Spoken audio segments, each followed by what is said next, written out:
The story opens inside the demon realm. Not a battlefield, but a surprisingly serene space. Behind a gate, filled with peaceful scenery and scattered vegetation, a strange snake-like creature appears, seemingly intent on devouring some plants. But these plants suddenly come to life. They're not ordinary flora, but radish-shaped beings called Mandra, who prepare to defend themselves. Just as tensions rise, the scene shifts unexpectedly. It was all a playful skirmish between the snake, named Sasa, and the three Mandras. They've been mocked fighting like this for days, with Sasa having lost 99 times in a row. Overlooking them are two humanoid beings, one male with a hawk's head, and a female watching the game with mild amusement. Nearby, a human applies moisturizer to some of the Mandresses, who enjoy the pampering. Meanwhile, a cheerful girl races toward a cook named S.E. June, who's preparing mouth-watering dishes, using his special sauce, omelets and fried rice, that make everyone around swoon in delight. The protagonist quietly watches all of this, surrounded by joy and warmth, realizing that life in the demon realm may not be so terrible. After all, flashback to the human world. One day, a gate opened to the demon realm, unleashing chaos. As monstrous invasions began, hunters awakened to protect humanity. But awakenings became rare, and the human defense began to crumble. In desperation, humanity turned to science, creating artificial life forms called chimeras, beings born from mixing human and animal DNA with monster cells and gate minerals, often using prisoners as test subjects. The result was a breakthrough. Chimeras became humanity's strongest weapon, drastically reducing casualties and helping stabilize the world. However, decades later, illegal labs began producing high-grade chimeras for the black market. In one such lab, scientists inspected a broken test subject, Chimera number 17. His arm was rotted and his brain partially damaged, making him unresponsive. Without direct orders, the researchers considered him a failure, fit only for disposal. The director, cold and calculating, decided to deploy number 17 on a gate-sealing mission, not to succeed, but to die there without a return order. Soon after, inside the demon realm, number 17 fought alongside a group of adventurers, but he didn't need help. He single-handedly obliterated monster after monster, using devastating powers, like a spirit bomb, to clear the battlefield. The adventurers were in awe, reduced to mere looters trailing behind his wake. Despite his damaged mind, number 17 showed unmatched strength and endurance. Days passed, the monsters kept coming, and yet the gate remained open. Eventually, the gate began to collapse. The adventurers prepared to retreat. One female hunter questioned whether they should bring number 17 back, given his crucial role in their survival.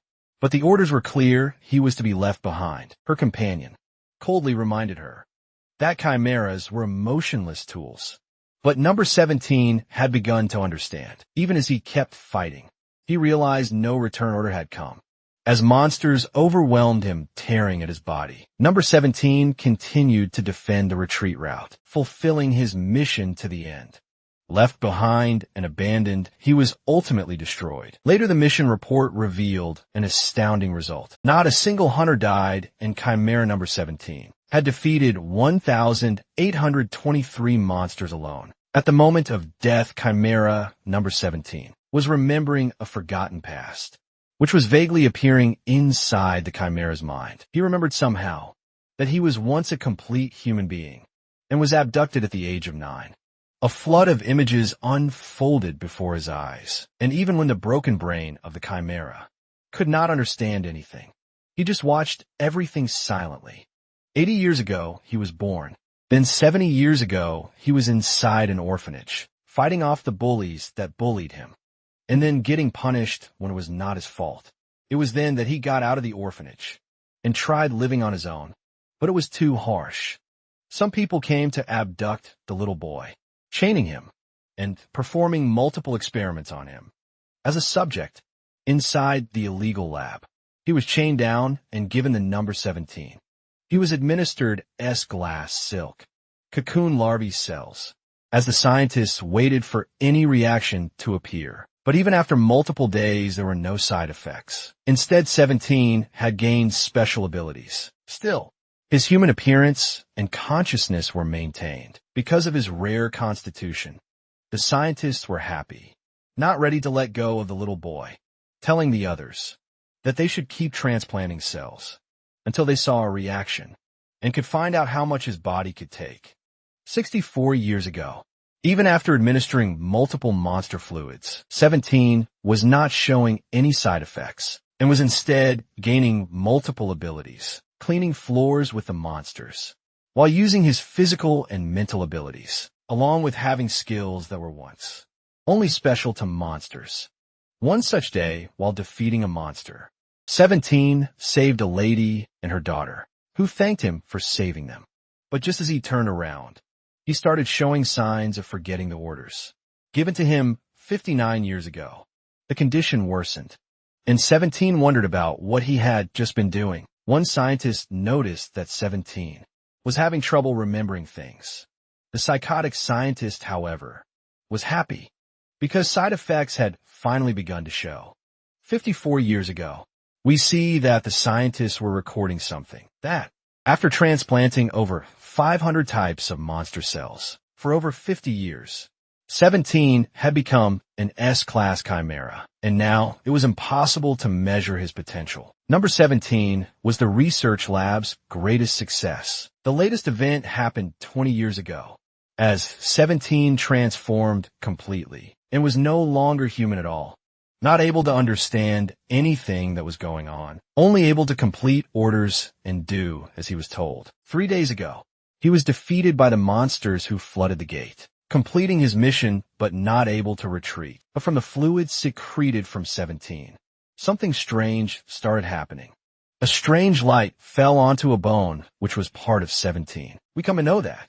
The bone started gaining strange powers as it began rematerializing itself and forming a complete body after a transplantation of a total of 527 types of monster cells. Strangely and suddenly, 17 has been resurrected. His whole body is coming back and rebuilding itself, slowly but surely, and he is turning back into a human coming full circle. 17 was shocked, wondering if he had completely turned back into a human. But as he started using his monster abilities, they were not completely gone, and he realized that he was not entirely human, but instead had just regained the appearance of one. However, 17's brain was no longer broken, and he realized that quite some time had passed, and the research lab had not retrieved him. He knew that he was finally discarded. The experiment number on his wrist was gone too. The boy realized that now. He no longer had ties with the lab. Then 17 remembered something he had been injected with.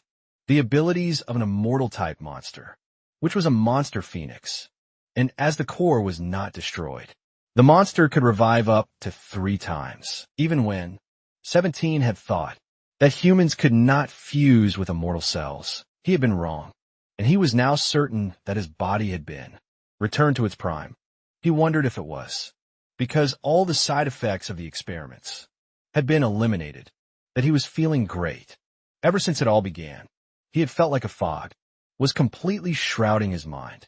But now, all the spells that the scientists had put in place to prevent 17 from escaping or causing any resistance were gone. It was as if his life as number 17 was now over and he could live as a human. It was then that 17 started remembering what his actual name was, because 17 was just a number assigned by the lab. He remembered that one really gentle scientist had given him a name. Ryuk, who was ready to help 1,000 people with his new abilities. Ryuk just smiled, wondering how a homeless orphan from the slums could help others. But now that he had abilities, it was possible. Ryuk wondered what he should do, now that he had been resurrected. At first he thought about revenge, but revenge only made sense if the target was right in front of him, and that was not the case. Ryuk had once thought about revenge, but now the events were so far in the past that his desire for it wasn't as intense as before. And as he had no way to enter the human world, he knew that if he lived long enough, he would probably run into them. So he decided to think about it when the time came. Now that he had come back to his senses, Ryuk noticed that he was completely naked, but it was none of his concern, because he was in the demon realm anyway. He decided to try to live on like a real person. And the first thing he needed was to find clothes, wondering, when was the last time he wore actual clothes? That felt good. Ryuk started moving toward a different place. As the scene shifted, we saw a beautiful landscape with a river. Ryuk thought about what he could make clothes out of, since he had no materials. Just then, as he found the lake, he decided to look around for a bit. He saw a giant bird creature slam to the ground. Lifeless, Ryuk realized. This was likely the result of a territory dispute among the various monsters. Even though the bird monster seemed quite strong, it had met its end. And judging by the lack of major wounds, Ryuk concluded that the bird had probably died from poison and not any physical injury. This was all in Ryuk's favor since he needed leather. Anyway, he immediately began transforming his hands into a blade like Alex Mercer from Prototype. As he had the abilities, he decided to go ahead. He remembered that back in the lab. They had taught him how to kill monsters properly, so he decided to cut the stomach in a straight line, then make incisions on the limbs to separate the leather. He decided to give it a try, but as soon as he stabbed the bird, the poison started spewing out, and Raya completely inhaled it. To everyone's surprise, nothing happened to him. He thought it was just a bad smell, and got a notification that there was no damage done. Still, he knew the smell and poison were bad, so he decided to wash it out. Then we saw some real censorship. While the bird lay down, Ryuk was happy with his first attempt, as almost all the leather was extracted. The next step was to clear out all the poison from the leather so that it could be worn. But the boy was shocked to see that, even though the leather looked soft. Its material was heavy to lift and too stiff. Ryuk thought that maybe because it was monster leather, it was as stiff as iron plates. Just then he got an idea. He transformed his hands back to physical form and started slamming the leather with ferocious punches, not leaving any room for it to escape. The process he was doing was called tanning, which was used to remove hair, fats, and extra stiffness from the leather to make it soft. After multiple punches, the leather was finally soft and fluffy. Now Ryuk realized that he had found real, industrial leather. The bird monster was still censored. Ryuk wondered if this much leather was enough for wearing, since he was quite tall. As he was contemplating, we saw the bird come back to life again, with a tiny fire suddenly lighting up near its tail. The bird was shocked, wondering where its skin had gone. Meanwhile, Ryuk was tearing down the leather to make it fit, and he punched 2 holes into it to pass through his arms. After tightening it up with a leaf rope, Ryuk was happy with the result. The leather perfectly fit his body, and now his whole body could be covered. Just then Ryuk realized that some of the poison had not been properly washed off. It had not fully disappeared, but since he didn't want to wash it again, he decided to wear it anyway. As he turned around, he saw that the bird was awake, and wondered how it was still not dead. We come to know that this bird monster was called the Rigger, and according to Ryuk's knowledge, it should have been properly dead, because he had hit its vital points.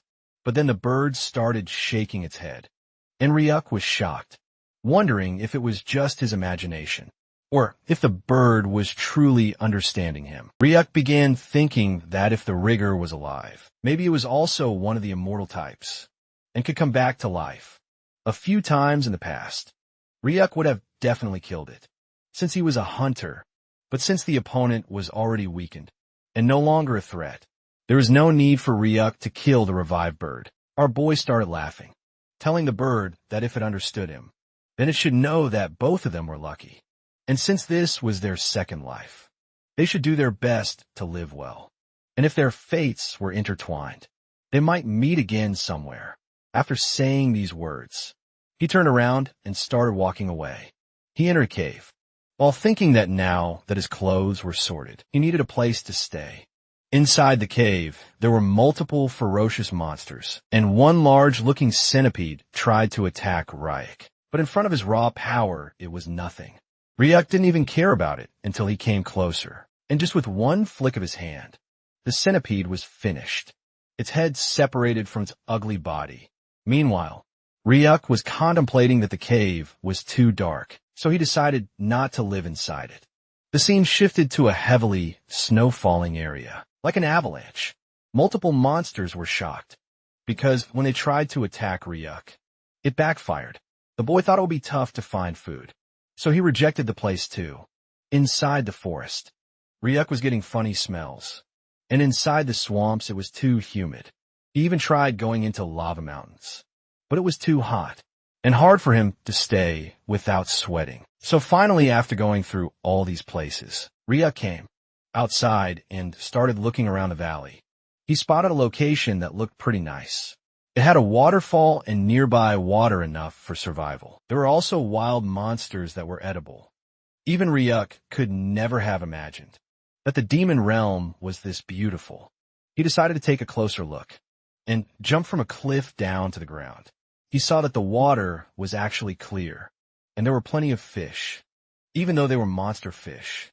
Ryuk knew he could capture and cook them on the spot. It would feel like camping for him, since this place was like a natural fish farm.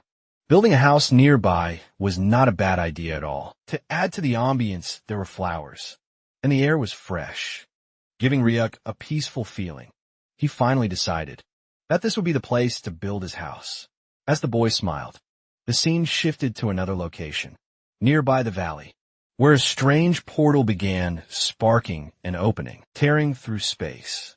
Someone came down at insane speed, crashing into the ground and kicking up a lot of dust. It was a small creature with robotic hands and red eyes, while a greatly evil aura emanated from him. As the robot looked around, he wondered if this place was the demon realm. Meanwhile, the scene shifts back again, and we see that Ryuk was looking at the spot where he was thinking of building his home, finding it good, because he could also hear the sound of the waterfall about 10 minutes away. He finally decided to build his own house, and first he needed a place to build it. So he used his powers of the Chimera to cut off multiple trees and to plane out the area a little so that he got a plain surface to build on and somewhere to build with. He levitated multiple logs together and separated the good quality wood from the bad quality ones, knowing that it should be good enough. As Ryuk was walking around, he realized that the ground was too bumpy and needed cleaning up.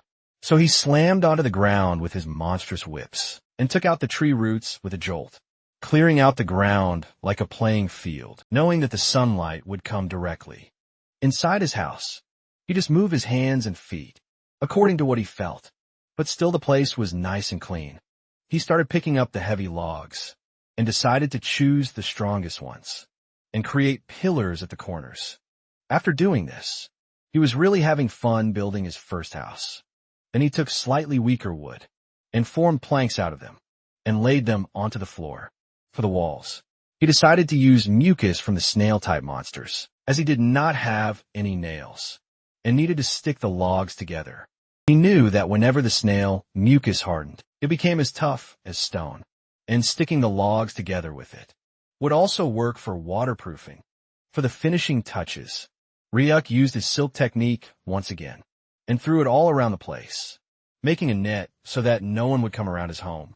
And if anyone dared to enter, Ryuk would come to know immediately. We see a really suspicious-looking house, with a red aura emanating from far away, and just with 3 materials: log snail monster mucus and silkworm cocoon thread. The house of Ryuk was finally complete, but it was still a bit disappointing, because Ryuk felt like something was missing. He wanted to remember what a house looked like when he was a human. He remembered that inside the lab, they were taught by some people about a typical house and how it looked before the gates appeared. In the training videos, he saw that the humans always raise something in the yard, be it vegetables, flowers, or pets. But as you cannot find a dog in the demon realm, he decided to make a vegetable garden. But one question still remained. What could the boy even grow in the demon realm? Just then he remembered something, that there was a snow mountain nearby. So he thought he should plant some mandrass from the mountains, so that he had enough radishes. As the scene shifts, we see that Ryuk was in the snowy mountain once again, which was the mandra's habitat.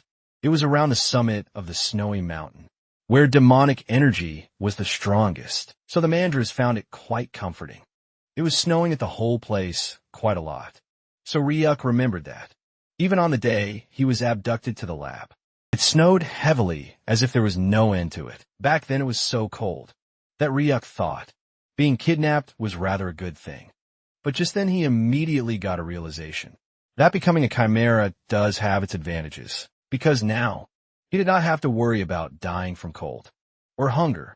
Ryuk noticed the demonic energy which was at its peak, and he realized that he had finally arrived. As Ryuk analyzed the whole area, he saw a few leaves coming out of the ground, and he was thankful that he did not waste his trip, because these were Mandra's leaves. These Mandras were delicate and vulnerable to stress, so they could die from even small environmental changes. Relocating them was a task, and Ryukyu realized that young and adaptable individuals were probably better for it. He decided to take 3 routes for now, and as he took them out, he thought to himself that he should have covered his ears beforehand. But as he took out the Mandra, he was shocked to see that the creature was cuddly, sleeping, and he thought there was something wrong with it. So he took out another one, and all 3 of them were actually sleeping soundly, not even waking up after being taken out of the soil. It was as if these cute creatures were talking in their sleep. Ryuk was familiar with the Mandra scream, which was a phenomenon caused by humans cultivating Mandras artificially in a human world where there was very little demonic energy. The Mandras came under extreme stress, and if someone forcefully pulled them out, they would let out a shrieking scream and die, along with the person who heard the scream. But since there was no scream, Ryuk guessed that it was because of the demon realm. They were not even resisting, and Mandras had the nature of struggling to run away if they got out.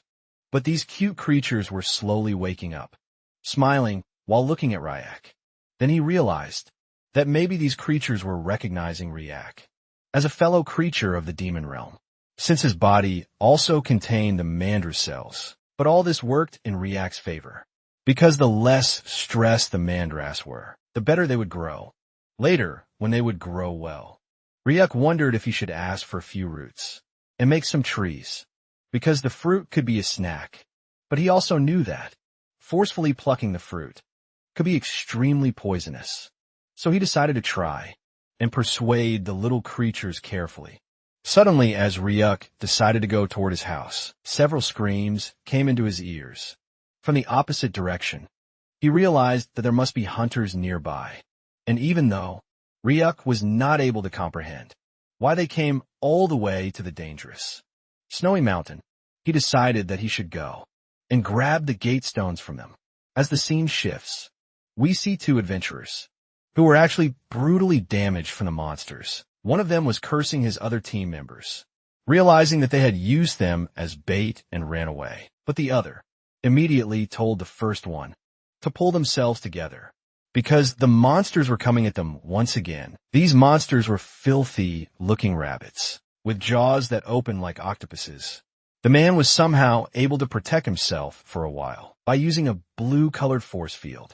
But the monsters were so powerful that the defense wall was about to break, and the rabbits were rapidly scratching the wall like crazy. The man who was shielding both of them was almost crying, realizing that he should have stuck to menial chores and not come looking for a chimera. As the defensive wall broke down from the punches of the rabbits, the man screamed for somebody to save him. And just then something dropped down from the sky, scattering all the snow around it. Even the deadly rabbits were shocked, and the adventurers wondered who or what it was. They were shocked to see the silhouette of a person coming out from smoke. It was none other than Ryuk himself, who realized that these were the snow rabbits, who were low-level creatures. In front of him, the monsters tried attacking our boy, but they sensed something really evil and maniacal inside him. So even before Ryuk got to them, the rabbits ran away, knowing that it would be instant death for them. The adventurers were shocked, not able to believe that the B-class monsters were running away at the sight of a mysterious man. Nonetheless, they started thanking our boy for saving them, introducing themselves as Zian and Kim. Upon asking the boy's name, he introduced himself as Ryuk. Hearing the name, Kim thought the boy was mysterious, and with the outfit that Ryuk was wearing, he was thrown off even more. Ryuk asked the adventurers what they were doing at the snowy mountain when they looked like D-class hunters. The adventurers gave an obvious explanation that they needed money, and they were not getting it by doing menial chores. They explained that they had received a request to capture a chimera, and as the reward was good, they decided to do it. Ryuk was alerted, wondering if they were searching for him instead. But the adventurers further explained that one test subject had escaped from the lab, and it was a mechanical creature, so it jumped into the gate while fleeing. The boy realized that if it was a mechanical creature, then it could not possibly be him. And it was a relief because Ryuk was not being searched, but he asked the adventurers where their luggage was.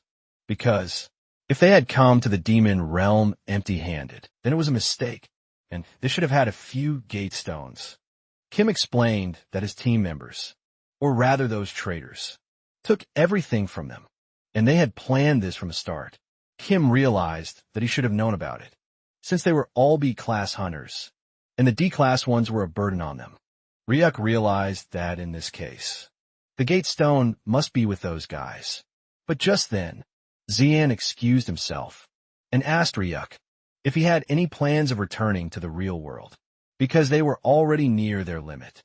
And if they got contaminated by the demonic energy anymore, then it would be bad. We come to know that the time a hunter can endure in the demon realm varies greatly, depending on their awakening class. And if they do not return to the human world in time and purify the demonic energy, then most of them will die. That does not apply to Ryuk because he was a chimera. As Ryuk was thinking about it, the adventurers were begging him to take them back to the human world because one of them had a pregnant wife at home, and she will be due next week. But just then Ryuk sensed something, and without saying anything further, he jumped away, without listening to the adventurers anymore. Both Kim and Xian were now depressed, wondering where Ryuk was going, begging him to take them with him. As the scene shifts, we see the mechanical creature standing near the cliff, knowing that he could not go any farther, because it was dangerous. The other three adventurers were just behind the mechanical creature, trying to capture him quickly, and they decided to attack him all at once. But suddenly something awakened inside the robot, and he decided that the dangerous ones would definitely be eliminated. We come to know that the adventurers were in a squad, getting ready to attack the robot together. But something flew out of the hand of the robot, and he started dematerializing, getting ready to fight with an evil look in his eyes. As the scene shifts, we see that Ryuk had arrived at the cliff, and he saw blood splattered all around, wondering if he was just a step too late for missing all the action, because all the hunters had already run away, or rather were decimated by something, and their bags had now fallen onto the ground. From looking at the situation, you realize that they must have ditched their gear, so they could run away fast. But there were many animal tracks, mixed with a child's footprints, which were chasing them. So Ryuk realized that whatever it was, it could change form during the fight. Just then we see a flashback of the adventurers, as Kim told Ryuk that the mechanical creature was made out of liquid metal, so it could freely change its shape. But the material was so rare that the scientists made it small, like the size of a child or a large dog. This information coincided with what Ryuk was seeing as the boy smiled, realizing that for a mechanical creature, it could overwhelm 5 B-ranked hunters alone, which was quite impressive. As the scene shifts, we come back to the place where the adventurers were lying down. Kim was consoling Shang, who thought it was over for him, because his whole body had been tainted by demonic energy. Kim told him not to say crap like that, because his kid was due next week. But as Shang was not able to walk anymore, he told Kim that he should inform his wife about everything, and tell her that Shang was sorry. He couldn't make it back. It was a really emotional scene, as Kim started crying, wanting Xian to just hang on a little longer, because he believed that some miracle might still happen. But suddenly Kim heard some footsteps, and as he turned around tear-faced, he was shocked to see that Ryuk was back, and on his back was the gear bag that the adventurers had carried. Kim immediately dropped down on the ground and started begging Ryuk for saving them. It was then that the boy remembered once again that the adventurers did not have any gate stone, but Kim was not stopping, explaining to Ryuk that inside the lawless demon realm, once they lose, it's over. That's why Kim decided to offer 2 10 million won checks, so they could buy 1 gate stone for themselves. To get out, Ryuk was shocked after looking at the checks, but Kim knew that if they didn't return now, they would definitely die. Even Ryuk realized that. Although he didn't need the money now, it could come in handy if he decided to go to the human world later. So Ryuk accepted the check and gave the adventurers a gate stone, breaking it and causing a portal to open. Immediately Kim bowed down in front of our boy, promising that he would never forget what Ryuk had done for them as long as they lived. Kim started going towards Zian, telling him to get up, because he knew that if they hurried, they could survive. But Ryuk was actually shocked, asking the adventurers if the gate stone was too expensive, because it used to cost around 200,000 won in the human world.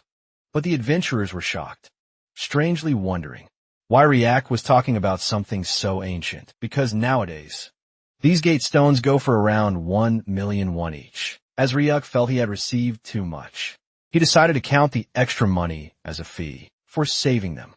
The boy tapped Kim on the shoulder, while a blue energy flared out from the adventurer, and even Zian was now having the same condition. They both realized that the boy was infusing mana into the adventurers, but for them it was a really dangerous process, because infusing mana was something even an rank hunter would avoid. If the mana collided and tangled, then the mana core inside the person could shatter, and they would both die.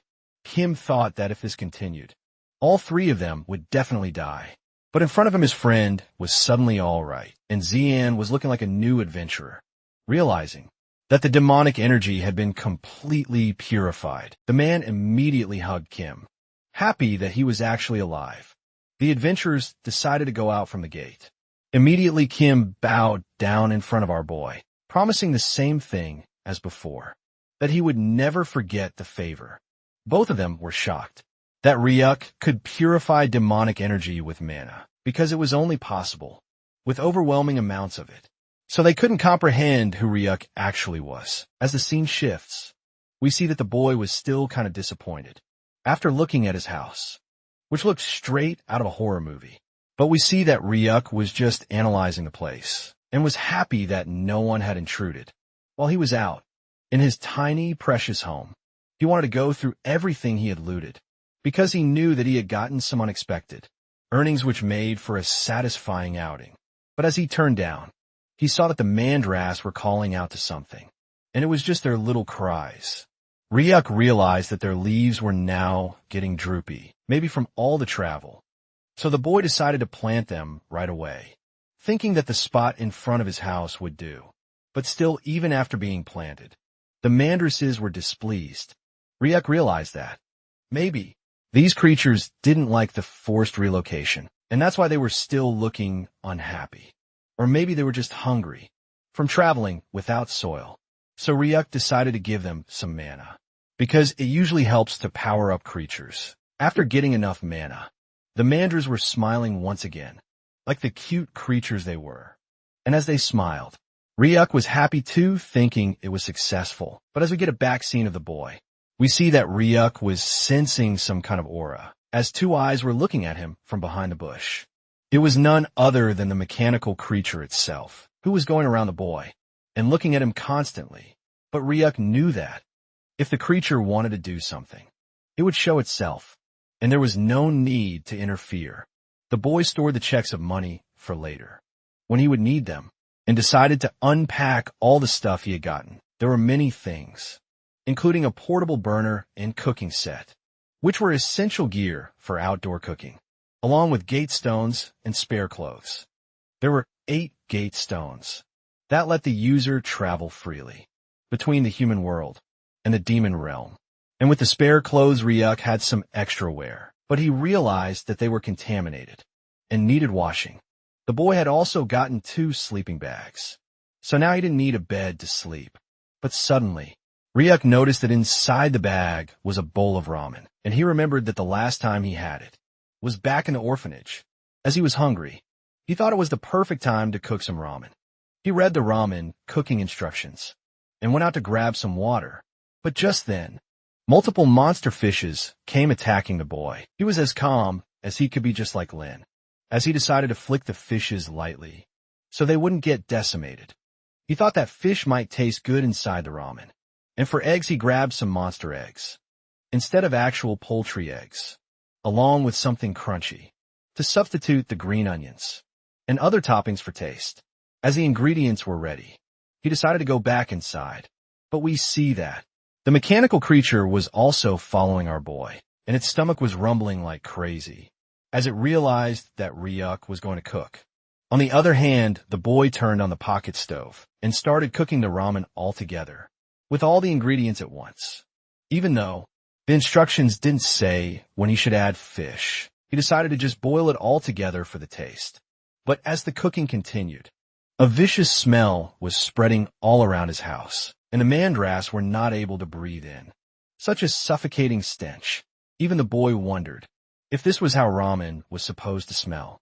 But since he had eaten it a long time ago, he didn't know what was going on. Meanwhile, the mechanical creature was also getting attracted by the cooking smell, wanting some too.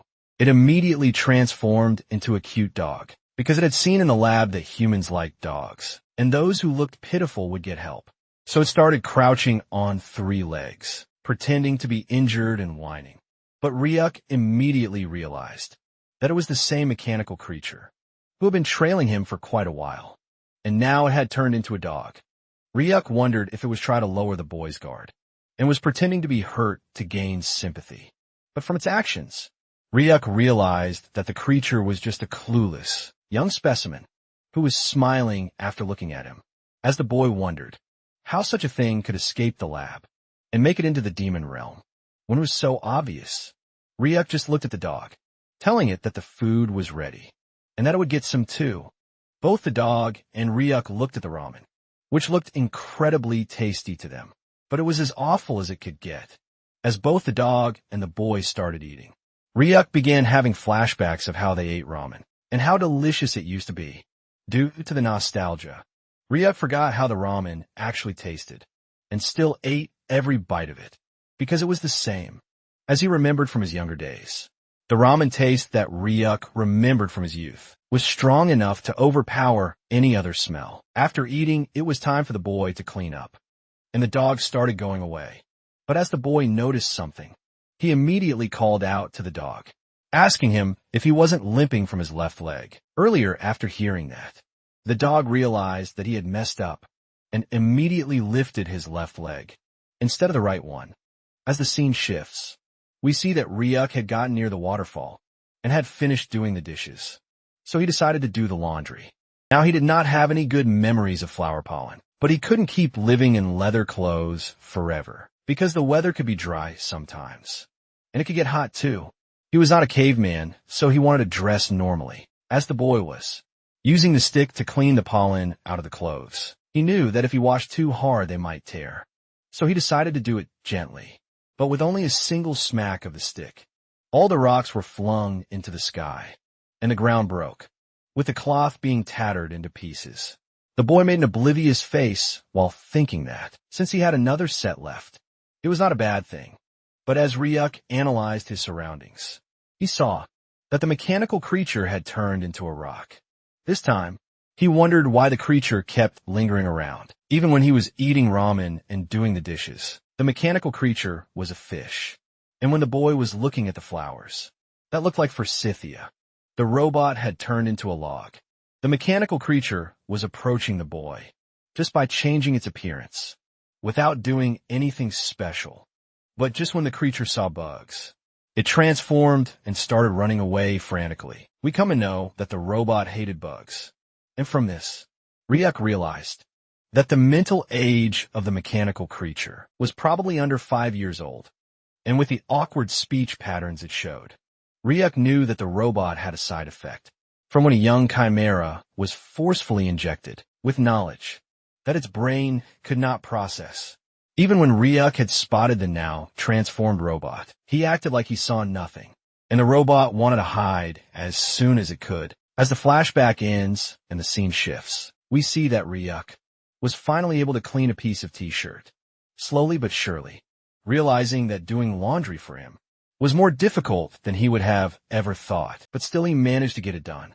Now that he was looking at it, he realized that the t-shirt was small for him, and he would not be able to wear it.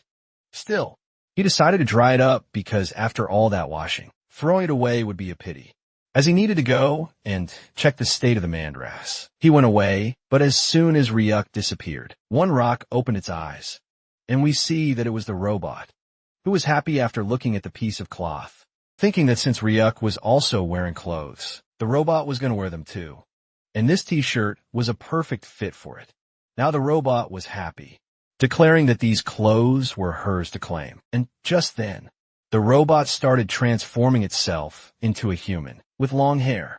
And we come to know that the robot was actually a female, not a male, after wearing the t-shirt.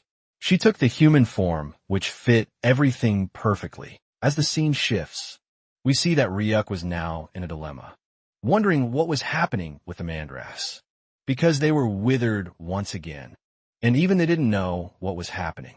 The leaves kept withering, and the roots were a bit dry too. That was strange, because the boy had pulled out weeds at the exact time, and all the weeds were already out of the field. But then, he realized that something was deep inside the ground. As the boy started digging out every bit of it, there were all sorts of things underground, and also little worm monsters that were feeding off the energy of the mandras. Ryuk now decided to grind it thoroughly, to make it smooth, so that his mistake would not be repeated. It was just a temporary relief, and the mandras were happy. But Ryuk knew that he needed to make a proper vegetable bed around them, so he wondered if he should just make it about the size of his house. Just then, cute little steps appeared in front of the boy, as the robot, now turned into a cute girl, said hello to Ryuk. The boy immediately knew that it was the robot, and thought that she took a human form, because she was ready to talk. The girl tried to act all surprised, asking Ryuk if this log house was his. Now that Ryuk had started talking with her, she was pleased, asking the boy if he was a native around here. Ryuk wondered if he should tease the little girl for a while, and asked her which tribe she was from. The robot was shocked, trying to dodge the question, explaining that she came from beyond the waterfall really far away. She had traveled so far that Ryuk would not be able to know where it is. It was such an obvious lie that Ryuk decided to have fun, asking the girl if she was from the coconut tribe, just beyond the waterfall, knowing nothing about it. The girl immediately shook her head, declaring that she was from the coconut tribe. But then Ryuk immediately noticed that she was wearing the shirt that he had washed. The girl became angry, telling Ryuk that in their tribe there was whoever picks something gets to keep it. So now the shirt was hers to claim. Ryuk thought for a while, and told the girl that she could have it. But then Ryuk asked her why someone from the coconut tribe was so far away from them. Hearing that, the robot girl explained that she was expelled from her tribe and had a favor to ask. She screamed with all her might, telling Ryuk that she wanted to live with him and would love it if Ryuk would allow it.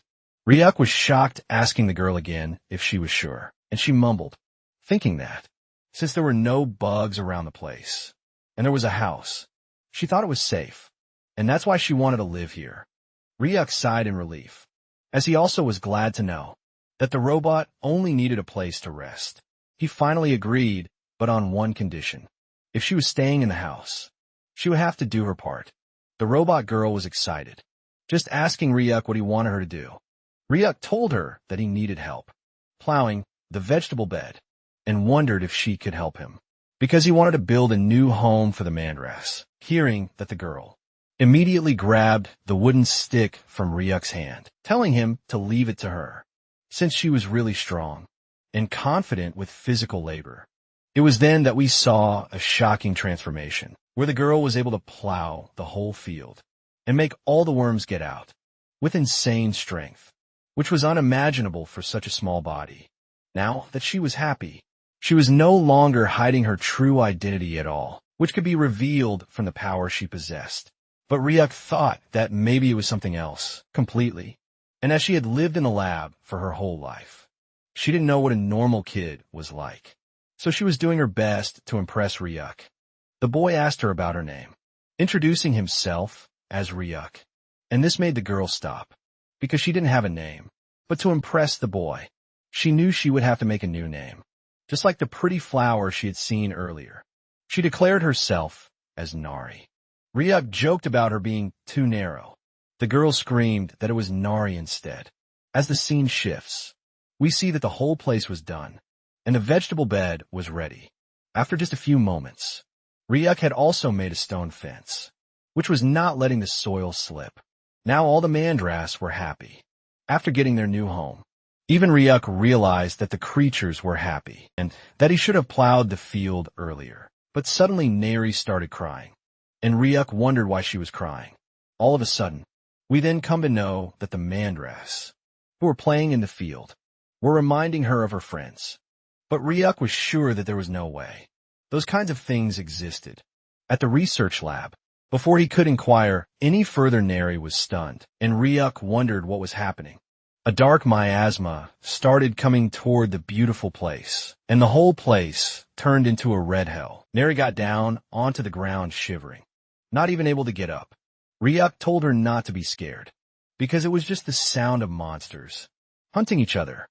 It was then that Nari revealed that, before she came to the valley, she saw a monster that looked like a chick, and several monsters were attacking it. Even Ryuk could sense that Nari was telling the truth, and somehow, she was also feeling that the chick was hurting badly, as it had gotten bitten by some venomous monsters. Ryuk explained that the chick was going to be eaten soon, because this was the demon realm, and it was a place only for the truly strong.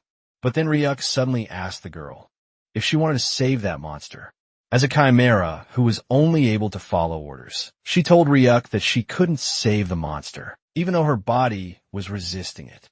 Ryuk immediately realized that the side effects of the mind control command were still lingering inside the robot, and it couldn't move according to its own will.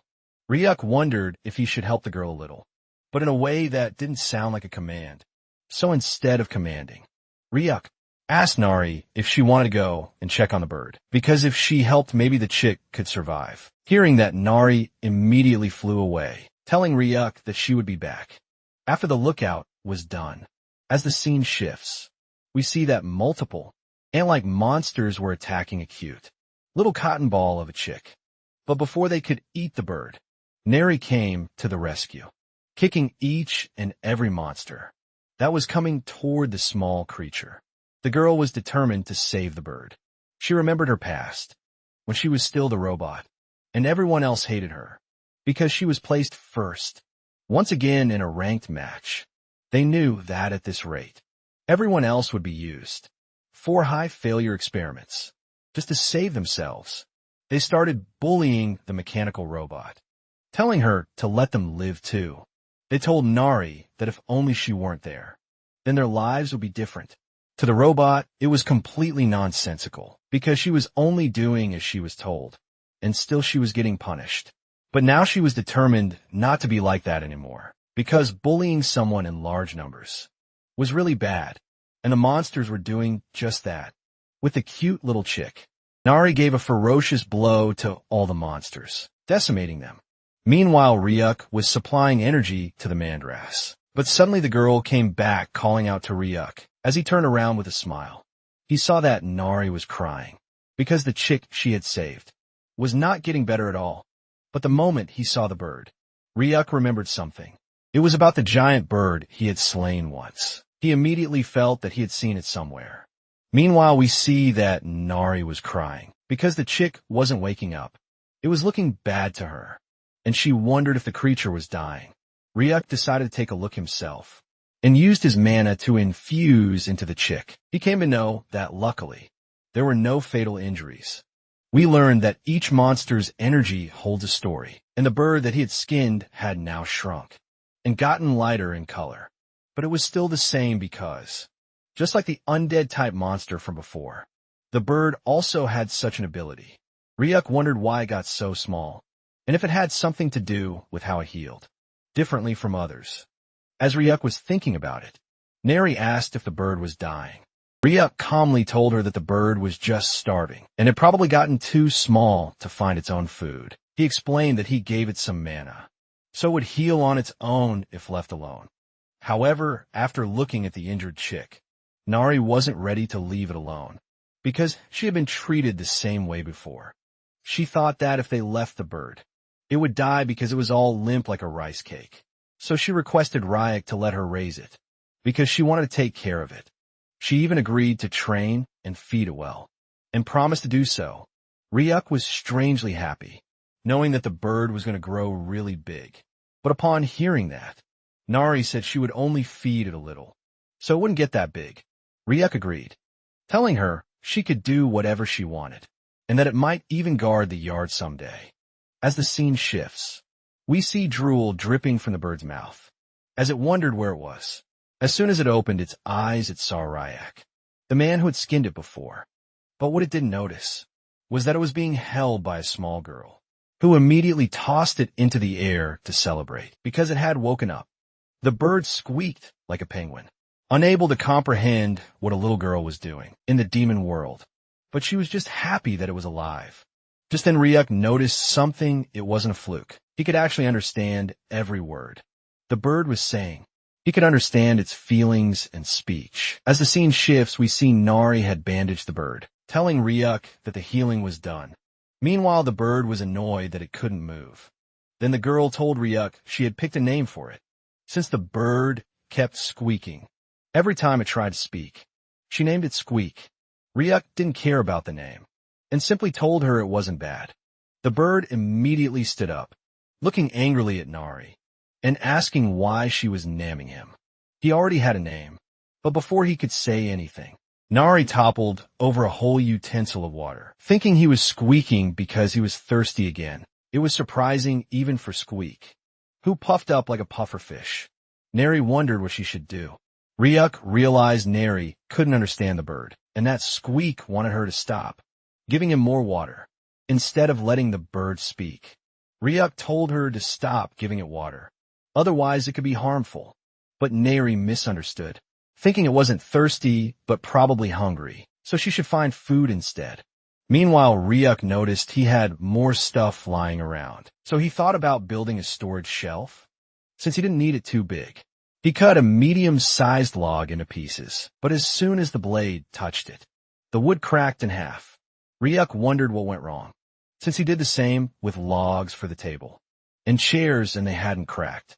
Squeak watched from a distance and toppled over the table, telling Ryuk that the wood had a different color, meaning it was softwood, not hardwood. Ryuk didn't turn, but asked if the wood's strength changed by type. Squeak confirmed it. Ryuk then asked what wood color was the strongest, and the bird replied it was obviously red oak. Then the bird realized Raya could understand him, which was shocking. No human could speak the monster language, but Ryuk didn't react, and instead wondered where he could find red-colored wood.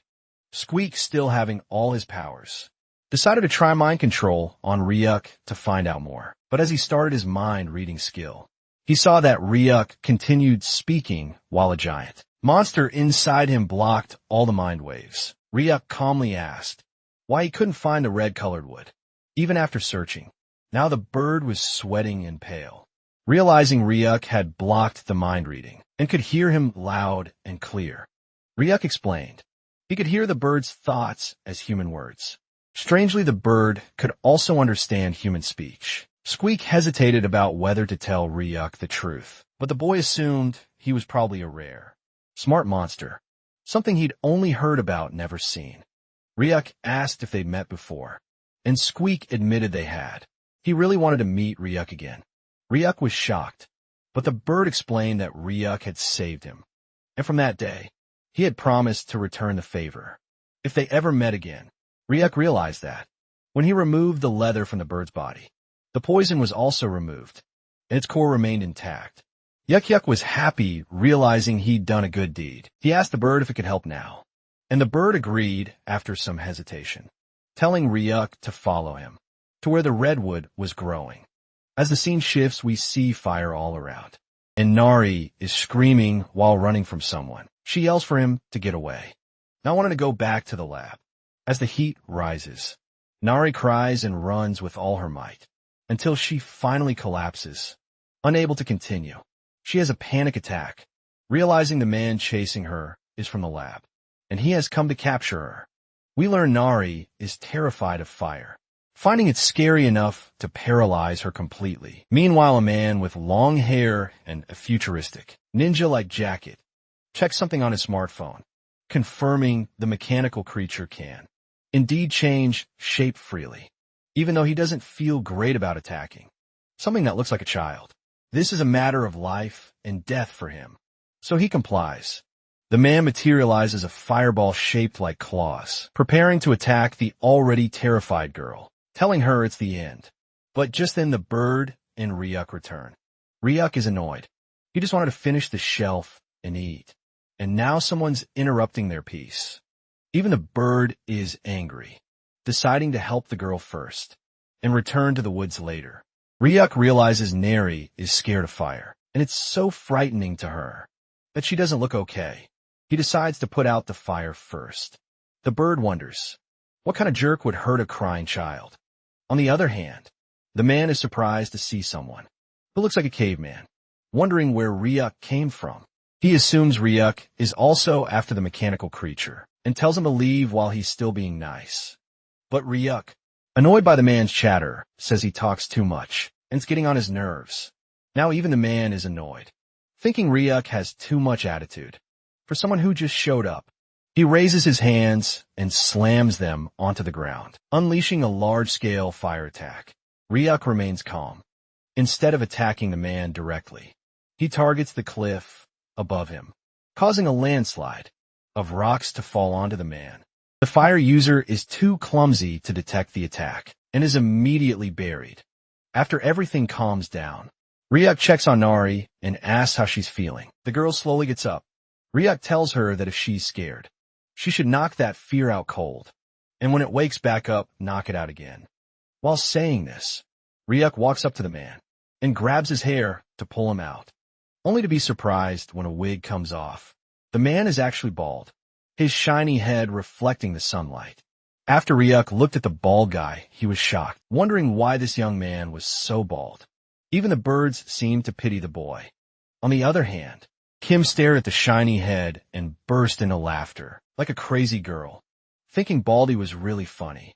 Since the man had been subdued for Kim, he didn't seem so scary anymore. Unique, however, was a little troubled because only a few minutes ago, Kim had been pushed around by Baldy. That alone wasn't unusual.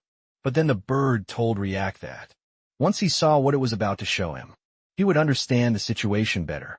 The bird activated mental resonance, an ability that allowed one to see into an opponent's memories and could also transmit them to others. Suddenly a flashback of Kim's memory appeared. A senile scientist was experimenting with a strange, metallic liquid, and it was Kim Nari who was being developed. As she gradually gained self-awareness, she realized things were bad. The scientist repeatedly used fire in his experiments on her, which explained her deep fear of flames. Under the excuse of durability testing, the liquid form she inhabited was burned. Again and again. The scene shifted as Ryuk tapped Kim on the head, complimenting her for doing well.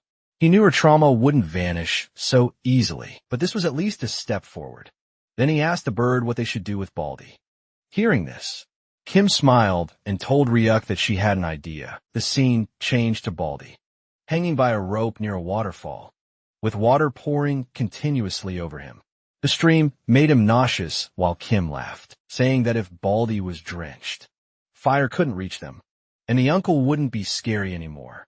Meanwhile, Baldy thought bitterly that he hadn't come to the demon realm for this. But Kim believed that since the uncle was bad, he deserved it, even when Ryuk tried to tell her not to be so harsh about someone's appearance. He was secretly relieved. Kim seemed to be healing from her past, faster than expected. We then saw Ryuk collecting water. When the bird asked him what he was doing, it turned out he was preparing to make ramen. Hearing that, Kim grew excited, knowing Ryuk's fish ramen was delicious.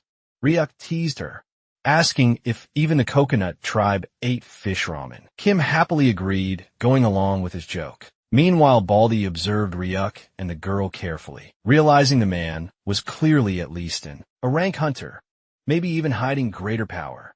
Kim went off swimming, determined to catch some fish. Baldy speculated that Ryuk might be a reclusive hunter who operated underground, but to hang a person up and cook ramen in front of them seemed excessive, even for the demon realm.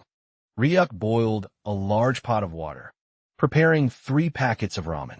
Soon after, Kim returned with 3 fish that had actually tried to eat her, but failed. Ryuk told her he would only use 1, so they should release the others. Excited, Kim agreed, urging him to put it in quickly. Baldy, still hanging, was stunned. If Ryuk boiled the monster fish for ramen, the broth would turn out incredibly fishy and lacking flavor. On top of that, the water ratio wasn't right for proper ramen. He wondered if Ryuk even knew what ramen really was. Kim, however, was too thrilled to care. Then suddenly, all 3 of them froze as a voice called out, telling them to wait. It was Baldy himself. He said if they freed him, he would cook the ramen for them. The scene shifted to the hunter at the cooking table, tearing open a ramen packet. For some, it might just be ramen, but for him right now, it was life or death. His survival depended on it. With 2 powerful beings and a mysterious bird watching him, Baldy knew that ramen by nature was simple and pure, so he decided to stick to the orthodox method. After all, he had no real cooking knowledge and usually survived on convenience store meals. Trusting his instincts, he measured the water as best he could. With 3 portions, he didn't have much choice. He added the noodles and soup base to the boiling pot, setting the cooking time to exactly 4 minutes and 30 seconds. His reasoning: his heartbeat was 60 beats per minute. By counting to 270 beats, he believed he could time the ramen perfectly. At that moment, Baldy was more focused and serious than he had ever been. After the 270 heartbeats were over, Sejong immediately took out the ramen and gave the noodles an air shower. Exposing them to the air made them springy and soft. He knew that kimchi would have been the perfect side dish, but since they were in the demon realm, he did his best with what he had. With that, he felt no regrets. We then learned that the bald man's real name was Se Jun, and his pure ramen had attribute points. Taste: 90 carbohydrates, 24 protein, 18 calcium, 20 and fat, 20. After finishing, Sejong wondered if Ryuk and the others would even bother trying it. But to the 3 of them, this ramen was unlike anything Ryuk had ever cooked. At first, they ate it with skeptical expressions, but once they chewed, their doubts vanished. They felt as though they had ascended straight to the highest floor of heaven, where fairies danced in the air without a care. This was the taste of purity. Kim was shocked, asking Ryuk if it was always this delicious, while Birdie wondered if humans always ate food like this. Ryuk himself was surprised too, but decided to eat quietly and think about it later. By the time the pot was finished, Birdie's belly was swollen and he kept burping. Even so, Sejun nervously asked Ryuk and Kim if the ramen had been to their liking. Kim was disappointed because it was already gone. Ryuk, on the other hand, went straight to the point. He asked Sejun what he wanted. Sejong was caught off guard, but Ryukyu explained that since the ramen was so delicious, he felt bad about eating it for free. As thanks, he would grant Sejong a request, as long as it was something he could give. At first, Sejong was reluctant, but then he decided to seize the chance. He dropped to his knees and begged Ryuk for guidance. He introduced himself as Hunter Sejong and said he wanted to become as strong as Ryuk himself. Ryuk was stunned, wondering why he was suddenly being treated like a teacher. Sejun explained that Ryuk was the strongest hunter he had ever met, and since he had even built a house here, Sejun assumed he would be in the demon realm for long-term subjugation. In desperation, Sejun even tried to impress him with lies, claiming he could cook other dishes and had certifications. In truth, his father ran a small chicken restaurant, which made him genuinely skilled at frying chicken. He offered to act as their supply shuttle, bringing clothes and goods from the human world. in exchange for lessons. He was even willing to pay whatever Ryuk asked, if it meant he could receive guidance and eventually reach a rank. But suddenly Ryuk thought of something and asked Sejong why he had attacked Kim. Was it only for the bounty or something else? At first, Sejong hesitated and asked if Ryuk meant the machine creature. Ryuk told him to play along, and Sejun complied. He explained that he wasn't after bounties, not even Kim Nari. All he truly wanted was to pass the hunter promotion exam. Nothing else mattered. Hearing this, Ryuk told Sejong to stand up. Sejong wondered what was going on, but Ryuk explained that just eating delicious food wasn't enough. If Sejong wanted guidance, they should spar. Their last fight had ended too quickly after all. This made Sejong overjoyed, and he thanked Ryuk again and again. But just then, the ramen pot clattered on the table, as Kim interrupted, asking if she could spar with Sejun instead. Ryuk looked at her wondering if she was serious, but Kim, still fired up after eating the ramen, repeated Ryuk's own words, that if something scary appeared, she should knock it out. This time, she wanted to try overcoming her fear of fire herself. Sejun regained some confidence, telling her that although she had forgotten, and even though Ryuk was strong, he himself was not weak either. Ryuk then asked Sejun if he could break a certain stone in front of them. It wasn't just any rock. It was black adamite, said to be several times harder than diamond. Sejun hesitated, saying it would be difficult, and that one usually had to be at least the rank to break it. But before he could finish, the stone shattered into pieces. He froze in shock, and when he turned around, he saw that Kim Nari had destroyed it with a single strike. She now stood confidently, challenging Baldy Sejun to a proper sparring match. Meanwhile, Sejun's stomach growled loudly as the smell of the finished ramen still lingered in the air. As the scene shifts, we see a flashback of a natural awakener, Sejun, who was once a promising hunter. His first awakened ability appeared around the age of 8, when he lit his fire powers, a rare case, since most awakeners awakened in their late teens. During his B rank hunter test, he obliterated every opponent with natural talent and relentless effort. His growth was astonishing, and before turning 20, he was promoted to a rank. Sejun's rise was explosive, and his fame spread quickly. He dreamed of becoming the greatest hunter, lacking nothing. But suddenly life hit him early and harshly. One day, while showering, he noticed his hair falling out in clumps. At the same age, most people began to awaken. He began to go bald instead. In his early 20s, the crown of his head was already thinning, and by his mid-20s an M-shaped hairline had formed. Sejun fell into despair, trying every treatment and hospital he could find, repeatedly preparing for hair implants. Yet doctors gave him the same answer. All implants would eventually fall out again, and he had to accept the reality. It was hopeless. His handsome looks and natural talent had once made him shine brighter than anyone. But now it was over. As Sejun lost his shine, his performance in competitions declined. He was eliminated again and again. His growth as a hunter stalled, and before long, he had become a reckless man, wasting time on the couch, watching TV and eating fast food. Then, one day, everything changed. On television, he saw an interview with Dr. Han from the Hanbit Research Institute. Something unusual had happened. During an expedition to the demon realm, the doctor had accidentally spilled a rare liquid metal on his bald head. To everyone's shock, even at nearly 90 years old, he grew a full head of hair. When asked if he would develop a cure for baldness, the doctor dismissed the idea.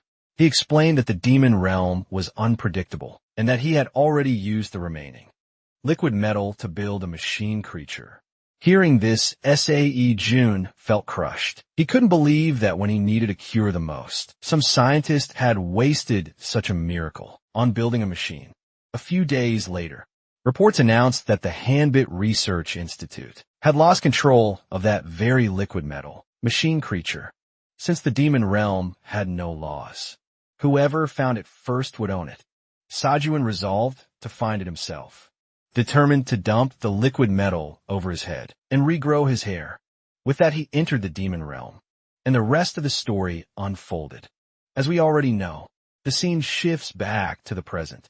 Sejong was lying on the ground, realizing that the kid in front of him was far too strong. While Kim Nari laughed because she had won yet again, Birdie was stunned, nodding that Sejong hadn't landed even a single clean hit. Ryuk decided that if Sejong kept performing like this, he would no longer spar with him. Hearing this, Sejong's eyes burned with determination as he resolved to do better. Meanwhile, Ryuk had just finished building a sturdy storage shelf from redwood, thanking Birdie for the idea. As Ryuk glanced at Sejun, he noticed something. Despite taking so many blows, the man looked refreshed. Perhaps it was because he had taken off his wig. In an instant, Sejong conjured a spear made of fire and prepared to fight Kim Nari once again. Even Birdie admitted that Sejong's fire control wasn't bad, though he was still losing to a child. Ryuk explained that Kim wasn't an ordinary child. In the next clash, Sejun charged toward Kim Nari, determined to win this time. Just as his flame staff was about to strike her, she completely transformed into her liquid metal form, evading the attack with ease. Then she rematerialized into her human form and kicked him hard, sending him flying several meters before crashing down, splitting the rock nearby with a massive crack. Kim Nari laughed again, proud that she no longer feared fire, and it was all thanks to Sejun. The man lay there, wondering if this was the limit of his life as a B-ranked hunter, with no more techniques left to use. Yet he refused to give up.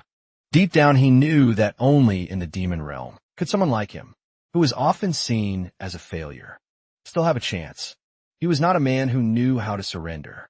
So he looked at Kim Nari and called out once more, asking for just one more round. But suddenly, before the round even started, Sejong began to have a nosebleed. Seeing this, Ryuk asked how long he had been in the demon realm. Sejong answered that it had been 9 days.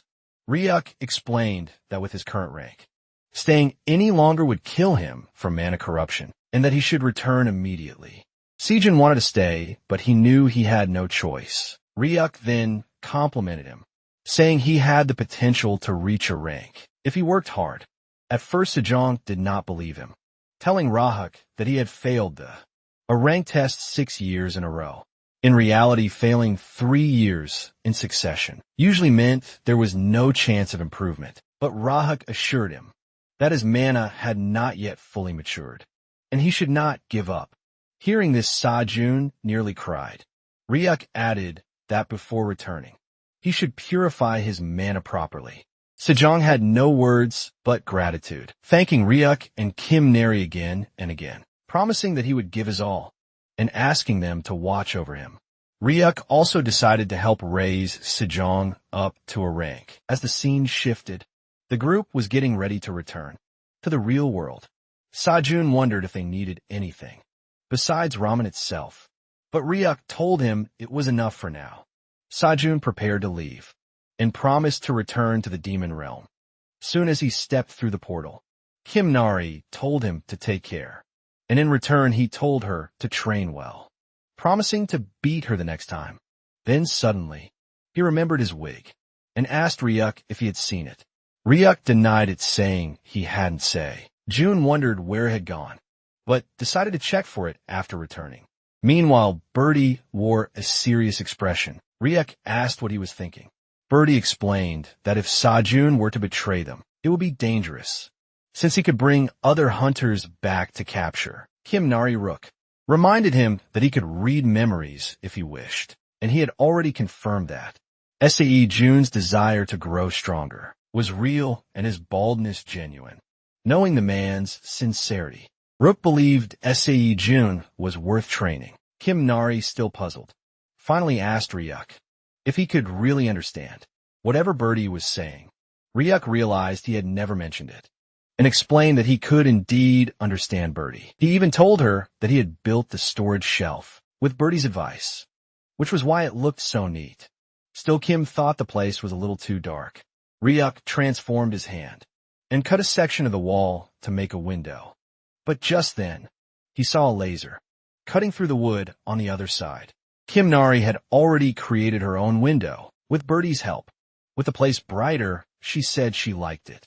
Ryuk smiled and complimented her. He also explained that if Kim liked having a window, they would need a light source for the night. She asked how they would manage that, and Ryuk told her about a material called luminous glow stones, which gave off light in the dark. If they gathered a few and hung them from the ceiling, it would brighten the whole room. Birdie was shocked and asked if Ryuk even knew where to find them. Ryuk simply smiled, saying there were some in the volcanic region.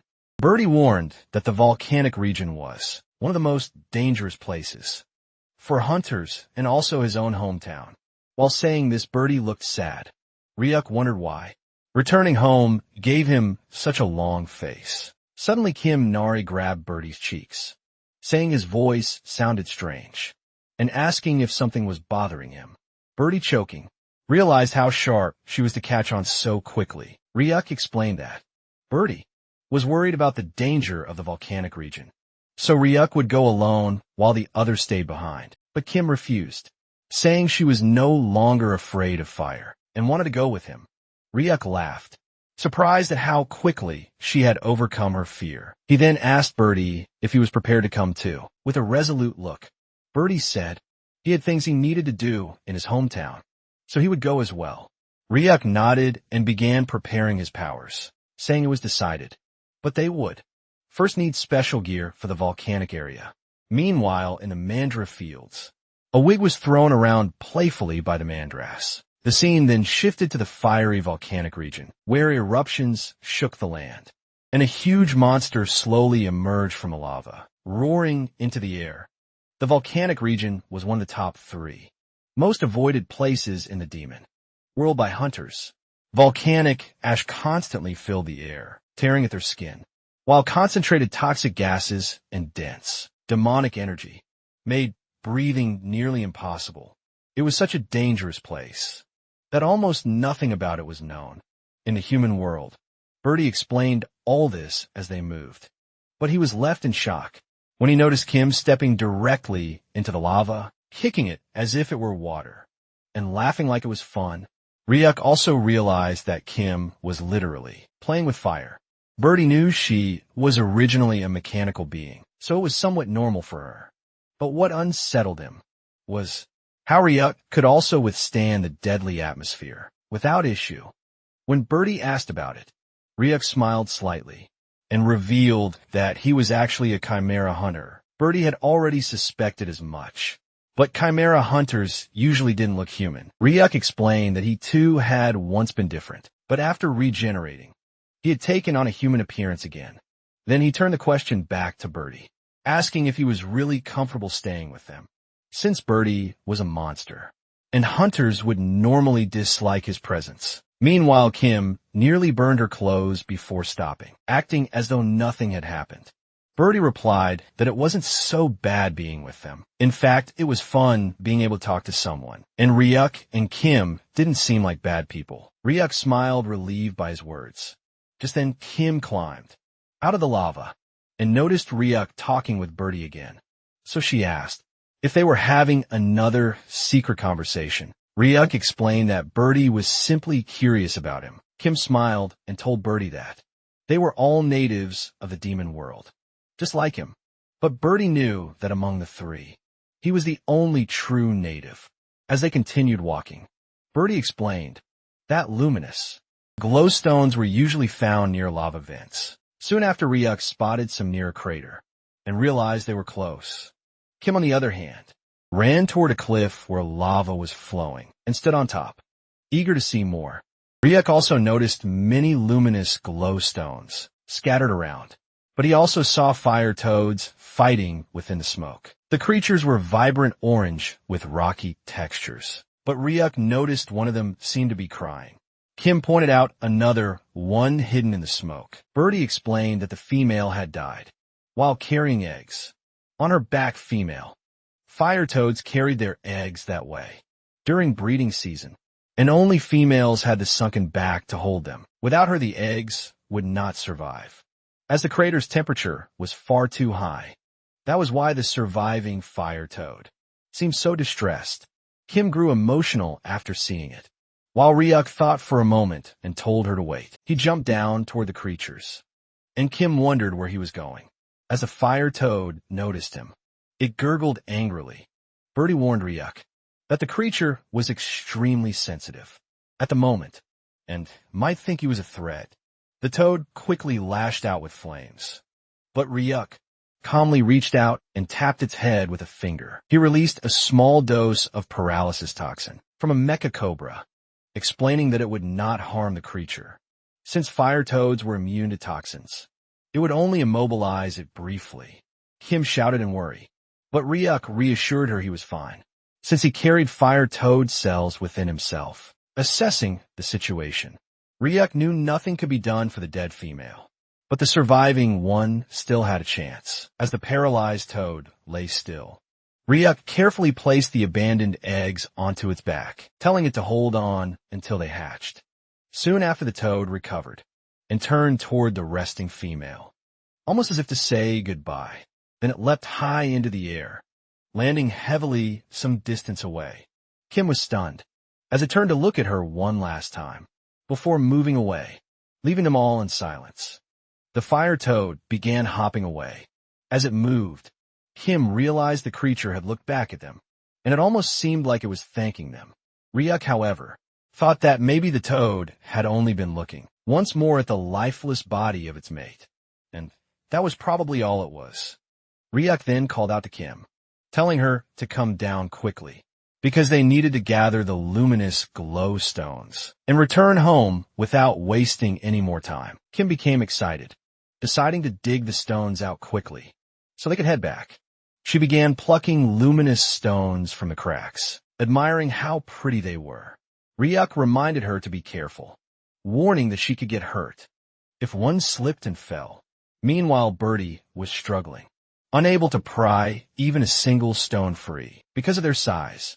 After finally managing to pull out just one, he was already exhausted and felt bad about himself. Ryuk noticed his fatigue and asked if he was all right. Birdie thought to himself that once when he was bigger, he could have tossed and played with these stones easily, and if he had not shrunk, it would have been different. But Ryuk told him he didn't need to help with mining. Instead, he should just focus on the errands he needed to handle in the volcanic region. Ryuk also mentioned that Birdie had brought gifts, since he would be meeting his friends. Birdie immediately became flustered, squawking at Ryuk and asking what kind of friends a monster could even have, since he never planned to meet them. He insisted the gifts were only something to leave behind, but Ryuk noticed his shyness and suggested that maybe Birdie missed his own kind. After all, intelligent monsters were different from the usual ones. Birdie quickly denied it, explaining that he wasn't missing them, only regretting that he had left without saying goodbye. He thought about how gaining intelligence had its good points, but also many downsides. In the land of one-eyed monkeys, he would have felt less lonely if he had never learned language. Because of that, he had left the group and lived alone. Perhaps his kind didn't even know he was gone, since they never had any sense of companionship or comradeship to begin with. Even so, Birdie grew frustrated. While trying to pull out another luminous stone, Kim encouraged him cheerfully. And finally, one stone came loose from the cracks, but with it came a sharp cracking sound. Kim turned toward the noise and realized it wasn't just rocks breaking. It was an egg. She saw that it was a monster egg, though she couldn't tell what species it belonged to. The shell was already broken at the top, and after looking closer, she thought maybe the crack had been caused when Birdie's stone hit it. Ryuk explained that normally, the baby inside should break the shell on its own, since that was how they grew healthy and strong. Kim wondered aloud what they should do, then finally declared that they should take the egg with them. If they left it here, it would only end up roasted. Birdie was stunned by this logic and disagreed with her decision. But Ryuk remembered there was a perfect spot nearby that could serve as a nest, since he was also curious about what was inside. He thought they had no choice and agreed to take it. Kim immediately volunteered to carry the egg, but Birdie was against it. He asked Ryuk if he was serious, pointing out that he had never seen an egg like this before. What if something dangerous hatched from it? And Kim was put in danger. But Ryuk only smiled and told him not to worry, promising that nothing bad would happen, as long as he was there. Birdie finally relented, saying that if it was Ryuk himself making the decision, they would be fine. After deciding to take the egg, Ryuk told them they would mine a few more luminous glowstones and then return home quickly. Once the work was finished, the scene shifted. Ryuk, Kim, and Birdie arrived back home, only to find Sejun waiting for them. He looked at the three, wondering where they had been, and why Ryuk had returned so soon. Instead of pressing him, Sejun simply stepped forward and offered to carry Ryuk's luggage. Ryuk handed it over, but warned him it was heavy. Sejun, confident in his strength, still found the bag impossible to lift, and wondered what on earth Ryuk had been carrying to make it so heavy. Looking closer, Ryuk noticed Sejun's face was damaged, and wondered what had happened to him. Meanwhile, back in the volcanic area, a giant packet of ramen had been left behind by Birdie as a gift. His monster friends were eating and dancing around it, completely absorbed in the flavor. As the scene shifted, Ryuk wanted to know from Sejun what had happened to his face, and if he had gotten into a fight. Ryuk had never thought of him as the type who would end up beaten, yet according to Sejun, he often got hit by Kim back in the demon realm. Without giving a proper answer, Sejun quickly ran off, calling out that he was hungry, and urging Ryuk to hurry with the meal.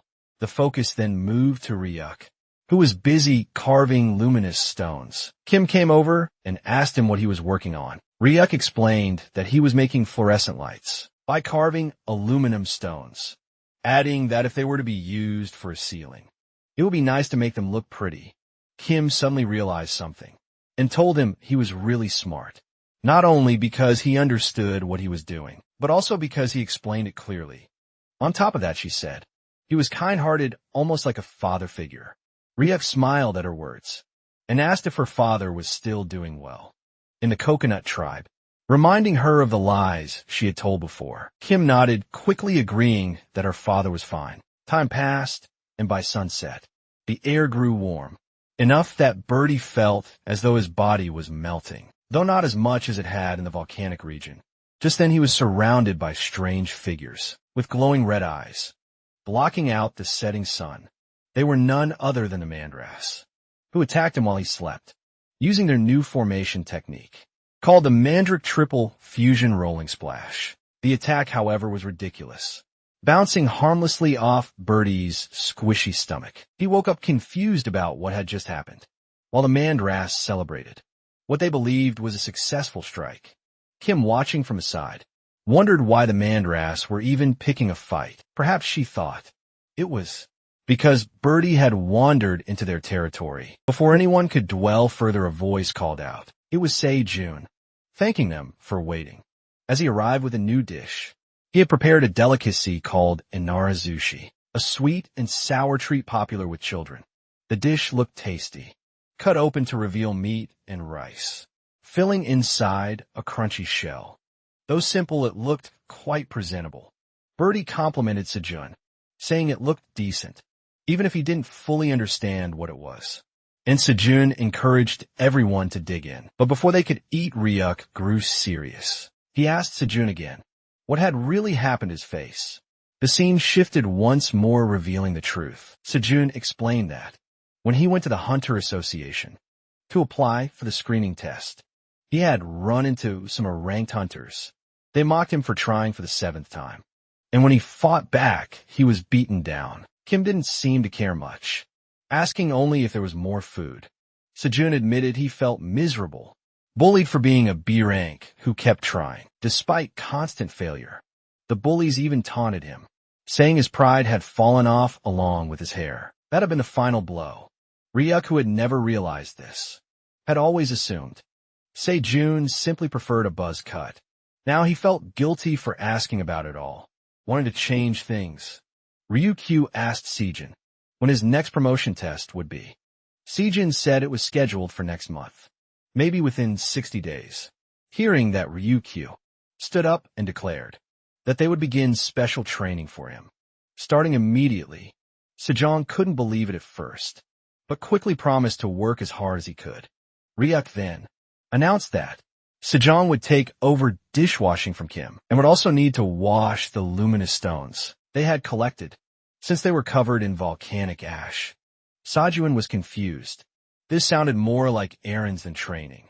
But Ryuk told him bluntly that if he didn't want to do it, he could just remain AB rank for the rest of his life. With that, Ryuk asked Kim if she wanted to go fishing. And as soon as she agreed, she ran off with excitement. Left behind, Sejun felt downhearted, wondering if this was all a joke. Still, he tried to stay optimistic, thinking maybe Ryuk truly had a plan. So even though it was hard work, he grabbed the bag of luminous stones and headed toward the lake. As he walked, he reminded himself that, while people thought of him as a natural-born genius, he had only reached B rank through sheer effort. He was someone who trusted until the end, who kept trying even after 6 failures, and who built everything on diligence and perseverance. At the lake, Kim grew bored as no fish came to her bait. Instead, all the fish were drawn towards Sejun, who was busy washing dishes. Suddenly, Sejun cried out for Ryukyu's help. Water-type monsters were attacking, and because his attribute was their opposite, they were hurting him badly. Ryukyu sighed in frustration. Realizing how high maintenance Sejun could be, he approached and asked why Sejun wasn't using his mana to protect himself. Sejong admitted he was still practicing the technique and couldn't maintain it properly. Ryuk then pulled a luminous stone from the bag and told him to hold it. The moment Sejong did, dark demonic energy poured out, making his hand go numb until he dropped it. He explained that he couldn't put any strength into his arm. Ryuk explained that sometimes luminous stones contained condensed magic, and since the magic of the demon realm was primordial and unrefined, it had to be pushed out using refined mana. Ryuk assured him that he already had enough mana within his body. He was just clumsy at handling it. So Ryuk tapped into Sejun's energy and opened some of his mana pathways, telling him to follow the new flow and concentrate. While lifting the stone again, Sejong gave it another try, putting all his focus into circulating his mana. At last he managed to lift the stone, though it took every bit of energy he had. Relieved, Sejun realized the dishwashing and stone cleaning were all part of Ryuk's training plan. Excited, he happily accepted his role, promising to keep circulating mana while he worked. He even told Ryuk to call on him if he needed help, claiming he was quite domestic. That night, Sejun slept peacefully after his training, dreaming of the day he would finally become a rank. Birdie, however, couldn't sleep. He had already napped earlier while the others fished. Instead, he sat quietly, keeping the egg in his nest warm, so it would grow healthy. It was then he noticed Kim wake up, covered in a strange red miasma. She silently stepped outside. Birdie tilted his head, wondering where the little girl was going so late at night. It was a dark night when Kim Nari looked at her dress. It was completely dirty, and she felt sad seeing it, wondering why her clothes kept getting dirty, since Ryuk had given them to her. She didn't want to throw them away. She thought it was fine and decided that washing would make them clean again. Behind her were Birdie and Ryuk. As the camera moved closer, we saw that Ryuk was still oblivious, wondering why Kim Nari was washing clothes in the middle of the night. Birdie immediately snapped at him, saying he was clueless, as Kim Nari was a girl and had no clothes to change into. It was obvious she wanted to clean them. Ryuk realized that for him, it didn't matter what he wore, but for Kim Nari, everything was different. Near the lake, Kim Nari was happy because the stains were finally gone. Ryuk knew that as the girl was still a kid, she needed other things, and maybe he had been too careless. But Kim Nari was already happy because now, after washing, her clothes were stainless and looked perfect. She was surprised to see both Birdie and Ryuk coming towards her, trying to act nonchalant. Ryuk started talking about how nice the weather felt. Kim Nari asked Ryuk what he was doing near the lake, and he lied, telling her he was just walking Birdie out, asking if she was out for a walk too. Kim Nari decided to play along, nervously walking around so they would believe her. Then Ryuk told the girl to hold on a second and started tying long, strong leaves like a belt while adding a flower. After that, Kim Nari's dress looked similar to Ryuk, and she found it really pretty because it resembled his. The boy even gave her the satya flowers that were his favorite. Suddenly something started rustling in the bushes. Hearing that, Kimnari became scared and came closer to Ryuk, wondering what the noise was. Ryuk analyzed the area and just smiled, telling the girl not to worry, because it was only a bug. We saw that it was a steel grasshopper. It could be ranked monster. The sudden sound scared Kimnari, but Ryuk asked if she needed anything, like clothes or shoes. The girl was already happy, because Ryuk had given her a dress, and she really liked it. Ryuk was moved by this talk, and told the girl it was good to hear.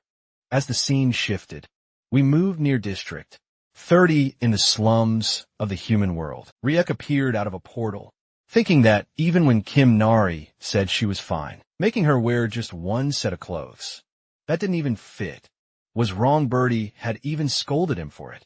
Meanwhile, the other pedestrians wondered why the young man was barefoot and what was going on with his clothes. At first, Ryuk thought he would take Kimnari along and let her choose the dresses. But with her condition, the human world was still too much, and she had once had a tracker on her, which could still be activated in a grim chance. Still, Ryuk found it funny, coming all the way back to the slums, just for some clothes. He tried to remember something, because he had seen a clothing shop there once, wondering if it had closed down. Suddenly someone came from behind and grabbed his shirt, asking if he was looking for a clothing shop. When he turned around, he saw a boy, completely dirty and wearing tattered clothes, asking Ryuk for 10,000 so he could take him to the best shop. The boy thought Ryuk wasn't from around there, and was ready to lead him to a cheap and good place. Ryuk told the boy he would pay once he got changed, because he didn't have small bills right now. But the boy thought Ryuk was broke, a hunter without even $10. The boy assumed Ryuk must be a rookie, but went to the demon realm and got stripped clean.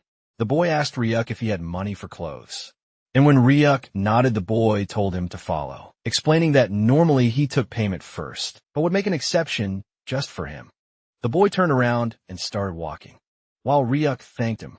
We came to know the boy's name was Bong, and Ryuk also introduced himself. Bong said he'd just call him Big Brother, because he was a senior. As they were walking around, Ryuk noticed petrol cars going through the slums, which had really changed the situation. Bong suddenly asked Ryuk if he had been awakened for long, because he had come out of a gate with no gear at all. Bong thought maybe Ryuk had brought some equipment, and some punks must have taken it. And he told Ryuk not to be down, because everyone went through that phase.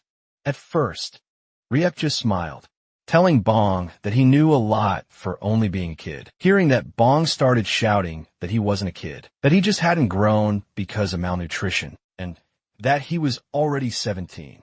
Ryuk didn't care much, and turned to look at something else.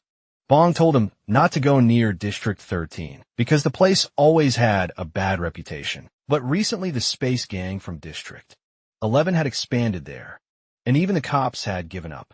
So they never went near District 13 to save themselves. The place where Ryuk was standing was District 12. He wondered about what the space gang was, and whether the orphanage back in District 13 was still standing. As the scene shifted, we came to a small shop with a board reading 1+1, as they were offering to buy one and get one free, only for 20,000. It was run by a beautiful lady, who wasn't so beautiful anymore, because she was worn down, contemplating her life choices, and wondering if she had done well by opening a clothing store. In the slums, the situation was so bad that young couples couldn't even afford kids anymore, and her shop mainly contained children's clothes. She thought that maybe she should change businesses, but suddenly someone came inside. It was Bong and Ryuk, and the lady was named Park. The boy waved to her and called her madam, which made her furious, as she scolded Bong for calling her madam, when she hadn't even been married yet. Ryuk didn't care about any of this. He was just looking around, wondering which clothes he should buy. Meanwhile, Bong explained the situation, that Ryuk needed some clothes and that he was a hunter. Hearing this, the lady became even more furious, calling Bong over and grabbing his cheeks, while scolding him for constantly dragging broke hunters there, by doing that he was being of no use to her.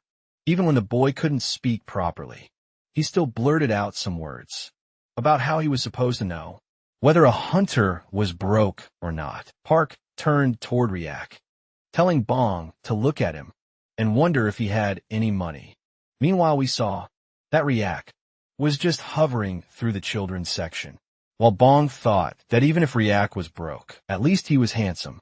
Now Bong was furious too, explaining to the lady that she was the one who had said that if he saw any pitiful hunters who reminded her of her dead brother, then he should bring them.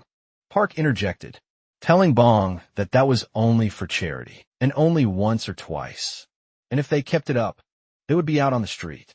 Because the store was not profitable, we came to know that Bong had been helped by the lady when he was hungry and had no money. Hearing that, Park just told Bong to go and wash up, but suddenly Ryuk called out to the lady, telling her that he would like to buy some clothes. We saw that Ryuk took out a 10 million bill and gave it to the lady, asking if he could get some good clothes for the money he had. The lady's eyes started gleaming as she saw the check of 10 million. Not able to believe it. She had thought Ryuk wouldn't get anything in the world with so much money. She immediately changed her expression and personality, welcoming Ryuk instantly into the shop, while Bong got some snacks and cold drinks. For the customer, Park kept on announcing that they had clothes, from adult fashion to kids. Ryuk explained that he needed preschool girls, clothes, and maybe some for himself too, and some shoes as well, because he was barefoot. The lady smiled widely, while explaining to him that children's fashion was their speciality, so they should start with this year's spring and summer collection. She started showing Ryuk some lace clothes, telling him that they were must-haves and comfy sets for a lot of activities, and telling him that if it was pink, he should just grab it. She went on, and soon a long bill was given to Ryuk. On the other hand, Park was crying because she had taken a path that was always worth taking her. Whole shop was sold out. She wasn't able to sell anymore and was worried because she was out of stock. There were over 100 pieces, and the lady was ready to have the clothes shipped. But Ryuk told her there was no need, because he wanted to carry them himself. After the shopping was done, Ryuk also gave a new set of clothes and 100,000 a Bong to take, along with asking the boy for one more favor. Bong was shocked, wondering what was happening. For Ryuk, trying new clothes was actually a nice feeling. They came near an inn, and Bong told Ryuk that it was clean and safe, right by the police station. Ryuk told him to wait and went inside, while Bong thought something was weird, because no matter how much money anyone had, why would someone pay him 100,000 for guiding, and also buy him new clothes? Bong started thinking about traffickers who leave kids with money these days, wondering if he should run. But deep down, he wondered if Ryuk was really a good guy, just like Madam Park. Just then Ryuk came out of the inn, agreeing with whatever Bong had said, telling him that the owner was nice and the place was clean. He immediately grabbed some keys and gave him a Bong, telling him to live inside the room, because he had been living on the streets for too long. He explained that he had already paid 1 year's worth of rent up front, so Bong should stay there from then on. As the meals were covered, 2 Bong should not skip them. After doing all this, Ryuk was just going to leave. Bong straight up told Ryuk that he knew if he went in, he was getting kidnapped. But Ryuk told him that was not possible, because Bong was the one who had brought them there, and there was no prior knowledge. Then the boy wondered what the catch was, because they had just met today, and Bong was already tearing up, because he had free clothes, even a room along with some money too. So Bong wondered why Ryuk was doing this. Ryuk just turned around and looked at Bong once again, telling him that Bong reminded him of his own past, because he used to live like him once too. Even though it was a long time ago, Bong should take care of himself, because they were going to meet again. As the scene shifted, we saw that Ryuk went back into the demon realm once again, and both Kim Nari and Sai Jun came running towards him. We saw that Sai Jun was naked from top to bottom, so he covered himself with a blanket, while Kim Nari wondered where Ryuk had gone. Without saying, the boy explained that he had been out shopping and had brought gifts for Kim Nari. She couldn't believe that she was getting a gift, and Birdie was also shocked at how many clothes he had brought. Sajun was actually shocked too, realizing that there were none for him, because the shopping was done solely for Kim Neri, and the effect was visible, because she was really happy with the clothes she got. They were pretty ones too. Ryuk calmly told the girl that if she liked something, she should try it on, and as soon as she got permission, she started trying them out right away. But inside the house, the egg was already cracking, and something was trying to come out of it.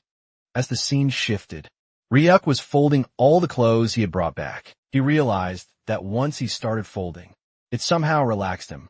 Meanwhile, both Birdie and Ryuk were watching Kim Neri, trying on the new outfits, surprised to see how pretty the dresses looked on the little girl.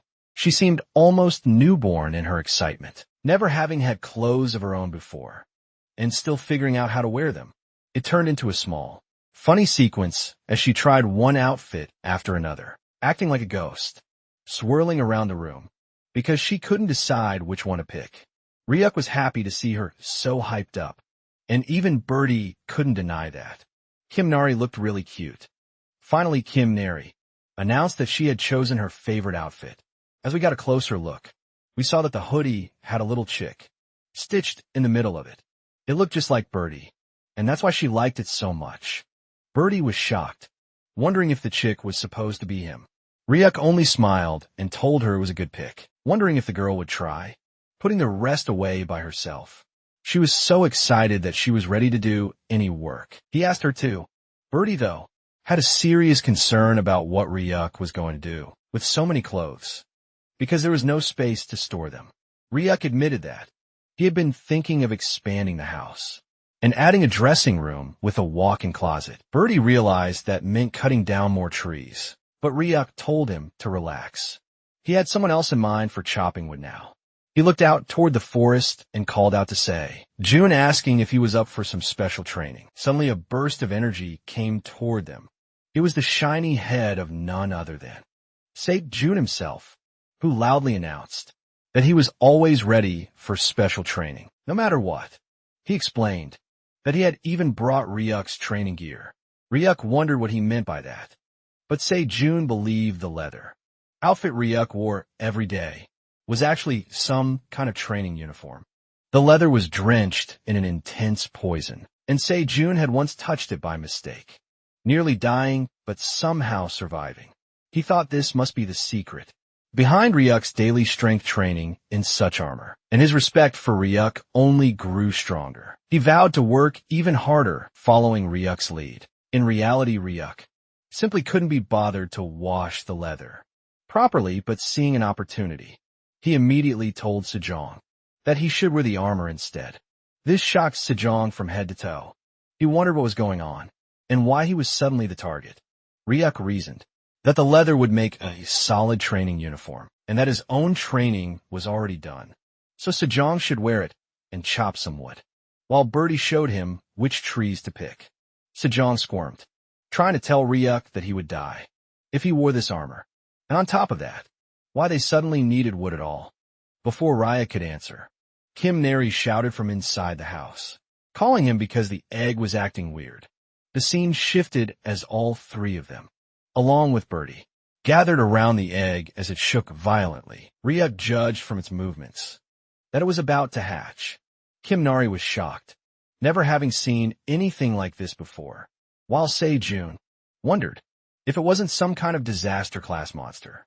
Kim Neri insisted that whatever was inside must be cute, and they started bickering over who was right. Then some eggshells dropped, and a pair of eyes peeked from inside. Kim Neri was curious, while Sei Jun nearly fainted, realizing that the egg was hatching. Sharp claws began tearing through the shell, along with a long leg. Sejun panicked as he saw thick scales and a tongue, snapping out in rage, wondering what kind of monster this was. But then it was revealed that the creature wasn't menacing at all. It was trying to chirp. Kim Neri instantly knew the creature was adorable, while Sei Jun couldn't decide whether it was a chick, a snake, or something else entirely. The little creature's leg was so powerful that it jumped out of the egg immediately and grabbed the bald head of Sei Jun without hesitation, which resulted in a scream that would have woken everyone up if it had been night. The scene shifted again to later, where Sejong was finally training, while Birdie slapped his shiny, bald head with a stick to keep the momentum going, telling him they had a mountain of work to do. Sejun, not able to understand Birdie at all, wondered why the creature on his head felt like it was scolding him over and over again. Meanwhile, the poison seeping from the leather jacket was so strong that Sejong could barely breathe, his mind spinning at the thought of how Ryuk managed to wear something like that around the clock. Ryuk, oblivious to the suffering outside, had finally finished folding all the clothes he had brought back, realizing with a faint sense of surprise that it wasn't just a fluke. Folding garments really did relax him and give him a moment of calm. Kim Nari's voice rang out from the other room, calling to Ryuk that the little monster was eating bread and behaving gently, almost obediently. Ryuk realized at once that it must have been because the creature recognized Kim Nari as the one who had saved it. Still, one serious question remained between them. What should they call it? Kim Nari tilted her head, thinking aloud that, since it was snake-like and still small, they should name it Sasa.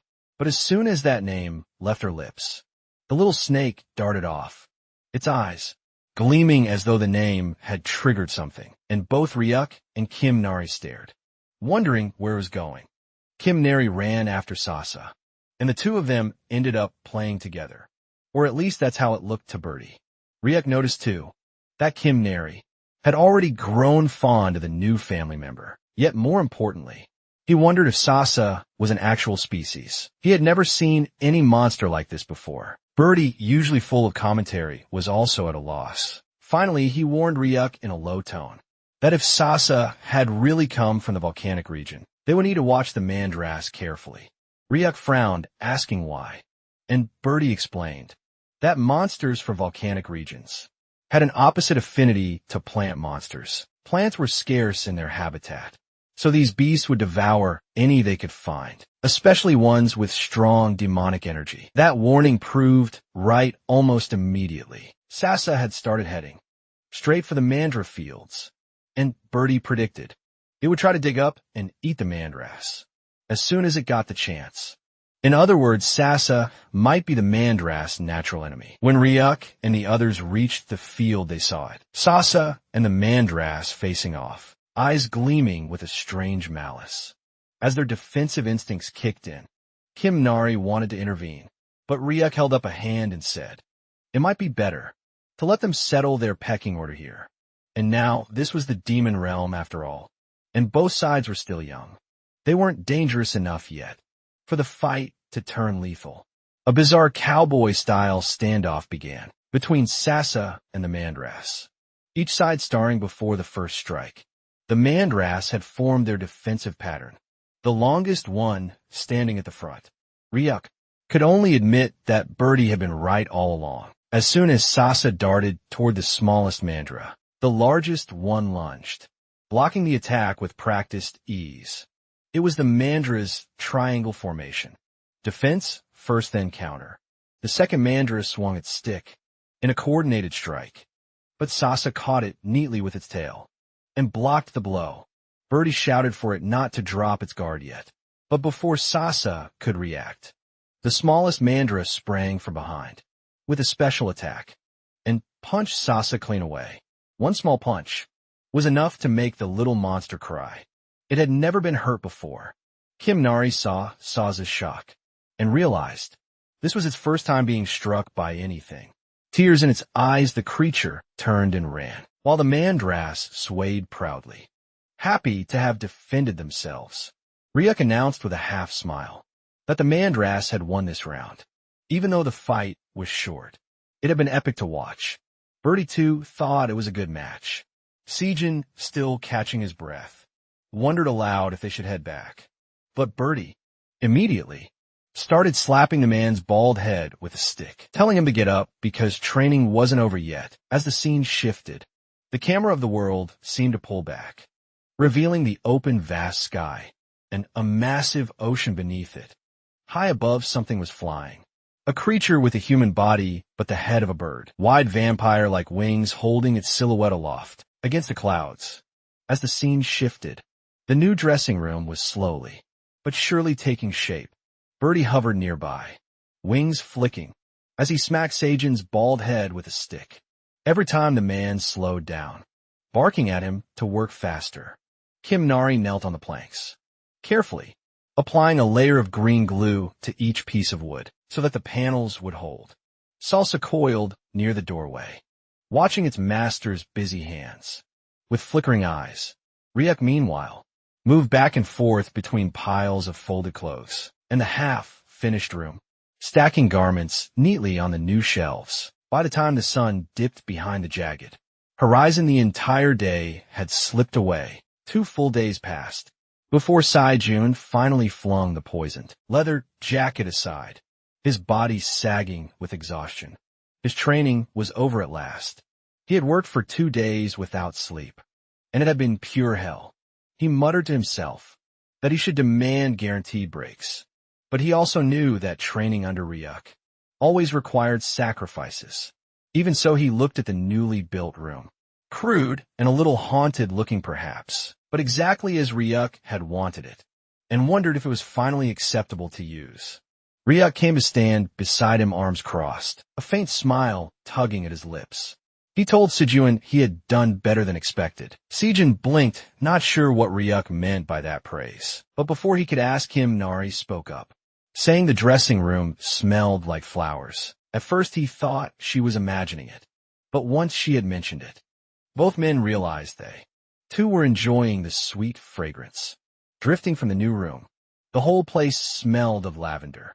Seijun closed his eyes and let it wash over him. After 2 sleepless days, the scent was almost dizzying in its calm.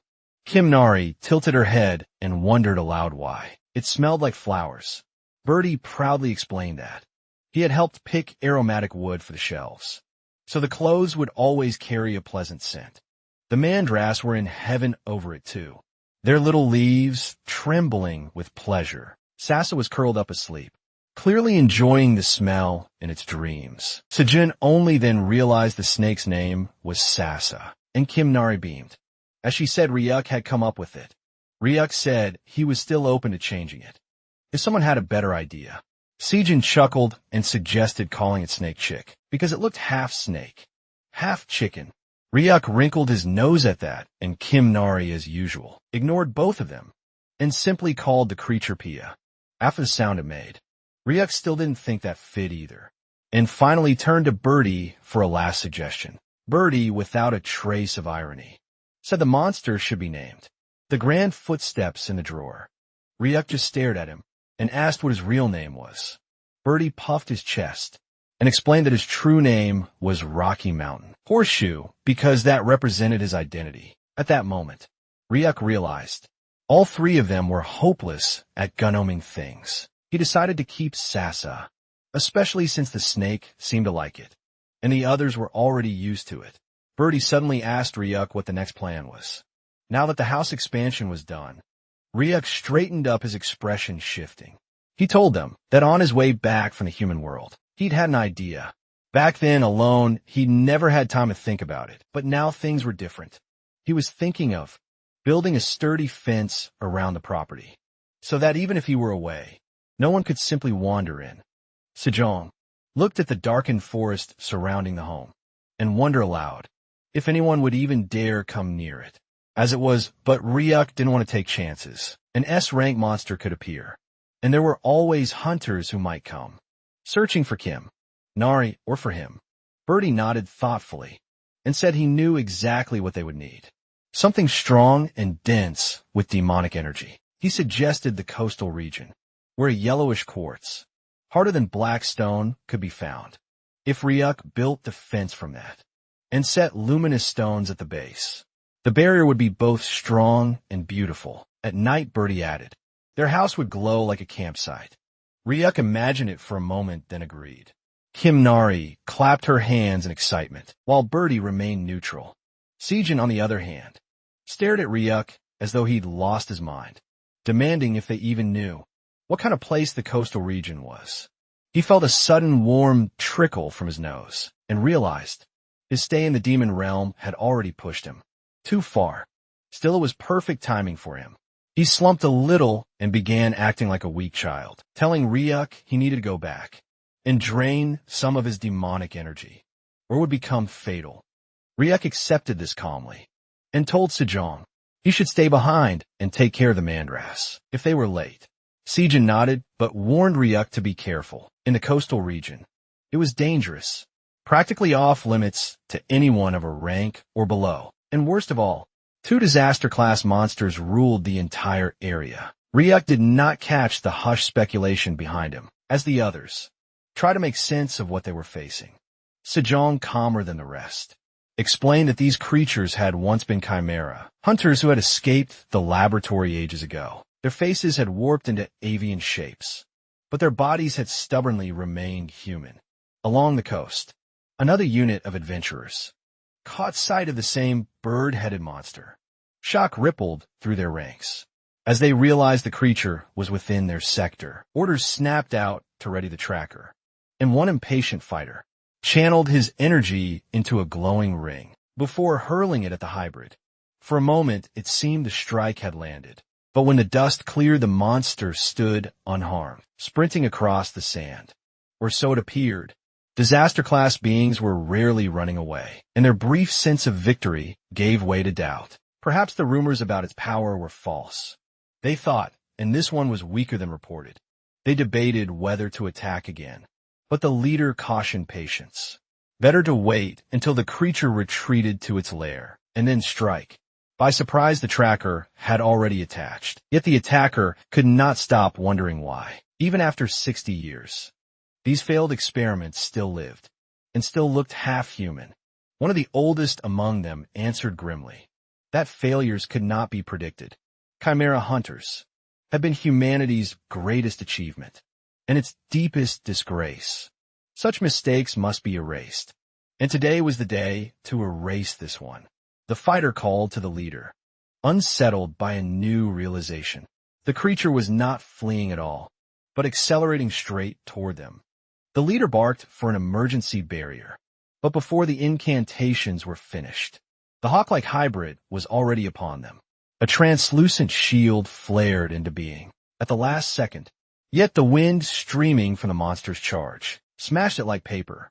One strike shattered their defense, and in that instant they knew they had misjudged. Disaster class. Hybrids were not quarry to be handled lightly. Panic edged the leader's voice as he shouted at the Chimera hunter, ordering it to halt. Then another voice rolled across the shore, familiar and commanding. Kimnari had arrived, calling out for the hybrid not to dare bully the weak. The bird-headed creature stopped mid-lunge, recognizing something in her presence. It realized that Kimnari, too, bore the mark of a chimera. She dropped to the ground, and behind her, Andrew came into view. The hawk halted and landed as well, claws digging into the sand. Kimnari explained to Ryuk that an uncle, who looked like a sparrow, had been harassing people. Ryuk, eyes narrowing, wondered if it was instead a sparrow wearing the body of a man. The adventurers grew increasingly flustered. Their scanners had begun to pick up the signal of a machine creature nearby. The leader frowned at the readings, sensing trouble. Unbeknownst to them, Kimnari herself was also carrying a tracker, complicating matters further. Stranger still, the hawk hybrid seemed to recognize Ryuk and began descending toward him. Ryuk asked quietly if the creature remembered who he was, revealing that they had once been roommates in the lab. What number had it been? Ryuk could hardly believe. The bird monster was still alive, to stand before him. The Chimera hunter recoiled in shock, while the surrounding adventurers now looked at Ryuk with suspicion. The leader signaled for retreat, thinking to regroup later, but Ryuk knew retreat would only worsen the situation for both sides. At the same moment, the hawk was smiling, a predatory, knowing smile. It had never forgotten Ryuk's scent. In that instant, its identity clicked into place. This was subject number 33, one who might forget everything else, but not the smell of the boy, who had once shared the same cell. The hybrid's memories of the Chimera, cell fusion drug from the TDA laboratory, burned bright. At last the hawk realized who stood before it. The boy once designated number 17 himself. The scene shifts to 66 years ago, in the forest near the TDA lab. where we see that some people were actually chasing some runaways, which included the bird experiment number 33 and his sister, who had been running away from the TDA lab. After many experiments, we come to know that the little girl was actually having a high fever, which was coming from a seizure, from the side effects done by the lab. As number 33 was running away, he wondered if he had made the right choice by taking his little sister with him. He knew that, even if the lab scientist had finished him, it would have been better to leave his sister Gia. Inside the lab, we see that number 33 was crying while thinking that, if only he had turned into a real bird, then Gia could feel that his wings were really warm and that she was really fine. So the bird should actually just focus on running. As the scene shifts, we see that number 33 told Gia to hold on a bit longer because he thought that, once they were out of this forest, someone would definitely help them. The bird-human hybrid was running with full force, but suddenly he encountered another boy, who was none other than our boy Riak, who was a little boy called number 17 back then. Bayam wondered about what 17 was doing there, but our boy explained that he had overheard at the lab that number 33's side effects were so bad that he was scheduled for disposal. So he had already run to the forest so that he could warn number 33 about it. Bayam could not believe that the weirdo 17 could be kind to the worst time. Number 17 knew that even if they escaped the lab, the detonation spell would definitely kill them if they didn't return in 3 days. But as Bayam's sister, Gia was not on the disposal list yet.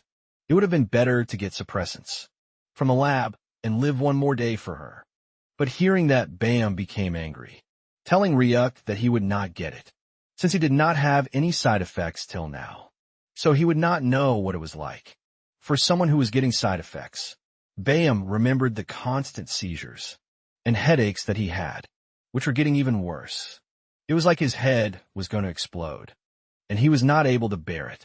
Gia suggested to Bayam that they should just run away, because she just wanted to live like before, even if it was only for one more day.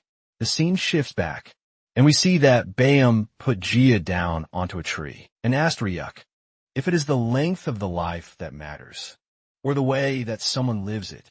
Suddenly his uniform tore down, and some tiny little wings came out of it, while Bayam told Ryuk that he wanted to live free, even for one day, and for that, he was going to do anything that was possible. He told Ryuk to quit talking nonsense and fight him instead. But number 17 was as nonchalant as he could be, suddenly grabbing a stone and breaking it, forming a portal. It was a gate to the demon realm, and Bayam was shocked, wondering about how 17 had got a gate stone when they were not allowed. It is then that we come to know that if a chimera crosses into the demon realm, then one of two things will happen.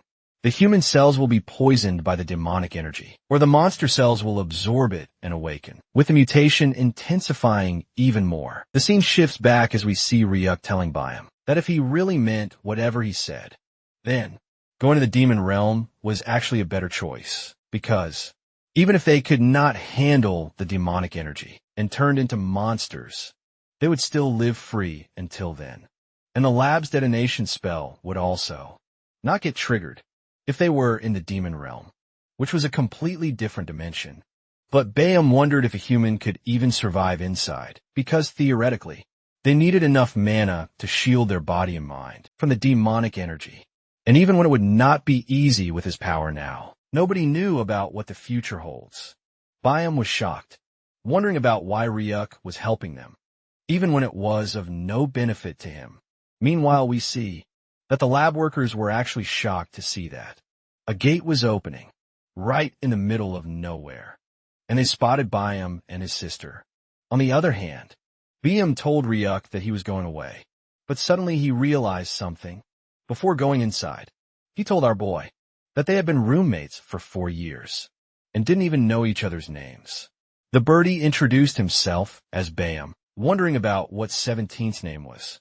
It was then that the boy just smiled, telling the birdie that his name was actually Ryuk. The scene shifts back to the present once again, and we see that Ryuk was asking the adventurers who were near the cliff about what his name was. But something had happened. and a kind of powder was floating in the air, manipulating the minds of the adventurers and their leaders, who were unable to remember the name of our boy. Ryuk tested again and again, asking them about why they had come there and what they had seen, but the leader constantly told our boy that they didn't know about it. After the whole check-in was complete, Ryuk just told the adventurers that they should go inside the gate and get back to reality, along with forgetting everything that had happened in the demon realm.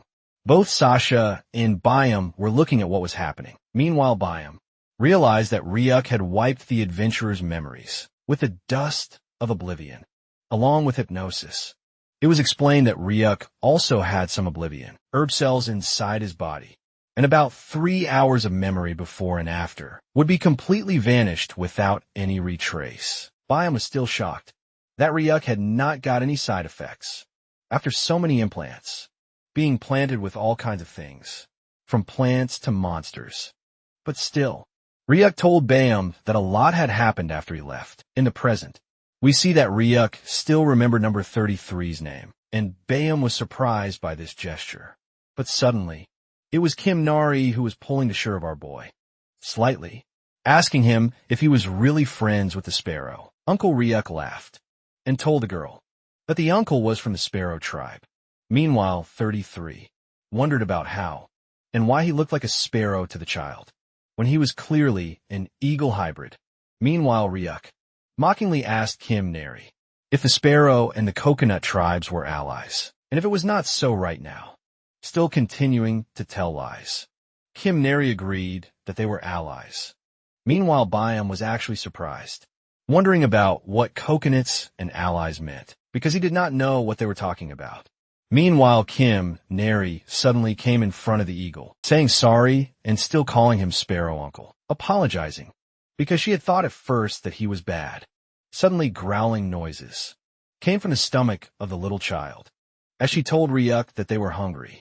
Ryuk asked Byam if they had got any food, and where his house actually was. Meanwhile, the man was confused, wondering if the child was Ryuk's daughter, or if he was raising a kid for someone or worse. It was some kind of role play. As the scene shifts, we get to the coastal region beach, where there was a large structure made out of branches and trunks of trees. Chimera was surprised by such a huge house, wondering if it was really the Sparrow Uncle's house, because it looked just like a nest. But still, Ryuk realized that it was not bad at all. Suddenly we see that Byam came near them, with a plate full of multiple food items. Not sure about how it tasted, but still willing to let them try. He had cooked some grilled clams with Demon Realm plant, butternut, which was actually butter-flavored, along with a Demon Realm plant called red moss, which had a savory paste flavor. Chimera was shocked after looking at the dish, realizing that the clams were huge. While Ryuk was pretty impressed by how good the cooking actually was. It was the birdie himself who started eating, and he was immediately sent to heaven, as he was blushing intensely, realizing that the freshness was as fresh as anything could be. He wondered if he had swallowed the wave, or if the wave had swallowed him. Instead, the clam that Chimera was eating was as if it was dancing with every chewy bite, and the whole dish was being complemented with red moss, which was making everything better. Even Byam told them that red moss worked with everything that they had. He bowed down in front of them, getting happy that his guest had liked the food, telling them to eat slow. But suddenly something happened, and the eagle's face turned pale instantly, as it seemed like he was in a lot of pain. Ryuk noticed it but did not say anything about it. Suddenly Chimera started causing a commotion, telling the Sparrow Uncle that she wanted even more to eat. The eagle nervously told the kid that he was out of ingredients today and wondered about what he should do. But hearing that it was such a small problem, Chimera wanted to know that if she caught some clams, would the Sparrow Uncle be making the dish again? Byam was shocked, realizing that even when he could make the dish multiple times, it was really dangerous for a kid to catch clams when the ocean was full of monsters. But both the birdie along with Chimera and Sasha were actually completely fine with it, deciding that they would get 10 clams, so they could eat even more. Chimera was sure that they at least needed these many clams, so they could be full. Meanwhile, we see that both Ryuk and Bayam started talking, while the eagle was not able to believe that. He had survived, thanks to the immortal cells that had already been planted inside him. And after that, he had a pretty good life. The eagle wondered if Ryuk was planning revenge on the TDA lab, but the boy was enjoying the scenery instead, telling Bayam that even when he thought about it, sometimes it was not so bad. And as life was not that bad right now, Ryuk decided that he would take his time. The boy reverted the question, asking the man instead if he wanted revenge. But the eagle explained that, even when Ryuk's spells disappeared, after he revived, the eagle still had the detonation spell inside of him, and it would explode. The second he got back to the human world, Ryuk decided to change the topic, still serious, while asking Bayam if he could properly control his wings right now. And if it was so, then why he could not change his head back. It was then revealed that Bayam could change back to his human form, but still he would not, because his sister's face had actually been changed forever after the mutation. And if he looked normal and she did not, she would only feel worse about it. But suddenly Ryuk wanted to ask even more questions, wondering if the eagle already knew or not, that he had only got a month left to live. At most, Bayam was surprised, but still he had already figured it out. Ryuk could notice, as it had brought back many old times. The eagle was remembering the flashbacks, while telling Ryuk that it was rough when they first came inside the demon realm. Still he fought like crazy, building mana just to live, so that he and his sister could survive. And then one day, his mana and the demonic energy balanced out, and both of them stayed at peace for a long while. But not long ago, Jia's mana hole twisted for some reason, and her demonic energy went wild. In the desperation of saving his sister, the eagle had hurt his own mana hole, forcing it down. Bayam was barely holding on, but Jia still ate fruit with sleeping poison and just slept all day, putting herself in suspension to slow the rampage. Instead, Ryuk realized that all the eagle needed was a mandra, because even after damaging their mana hole, making medicine with mandra roots would heal someone. Right up, Ryuk wondered if the bird brain did not know about it all. As the scene shifts inside the nest, we see that a half-bitten apple was thrown out of the nest, and someone inside was actually screaming in pain and agony, and it was none other than Jia, who had been mutated pretty badly, hurting herself, as her demonic cells were completely possessed by it. As the scene shifts, we see that Bayam was shocked that he and his sister could really live longer, and his mana hole disease could be cured.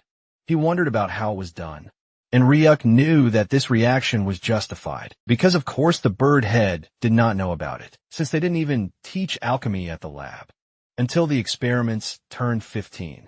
According to Ryuk, all they needed was Mona, whole, purified water brewed from the fine roots of a mandra. As the eagle did not know what mandrases were, Ryuk explained that they were plant-type monsters who were set to shriek when pulled from the earth. And even when its fine roots may look like nothing, they were the core of its life force, feeding on demonic energy underground, and even sprouting into new bodies to reproduce. That's why the water purified from the roots of mandra worked so well to repair mana holes. Ryuk was thanking God that they had been raising mandras in their garden, promising the eagle that he was definitely going to bring it to him.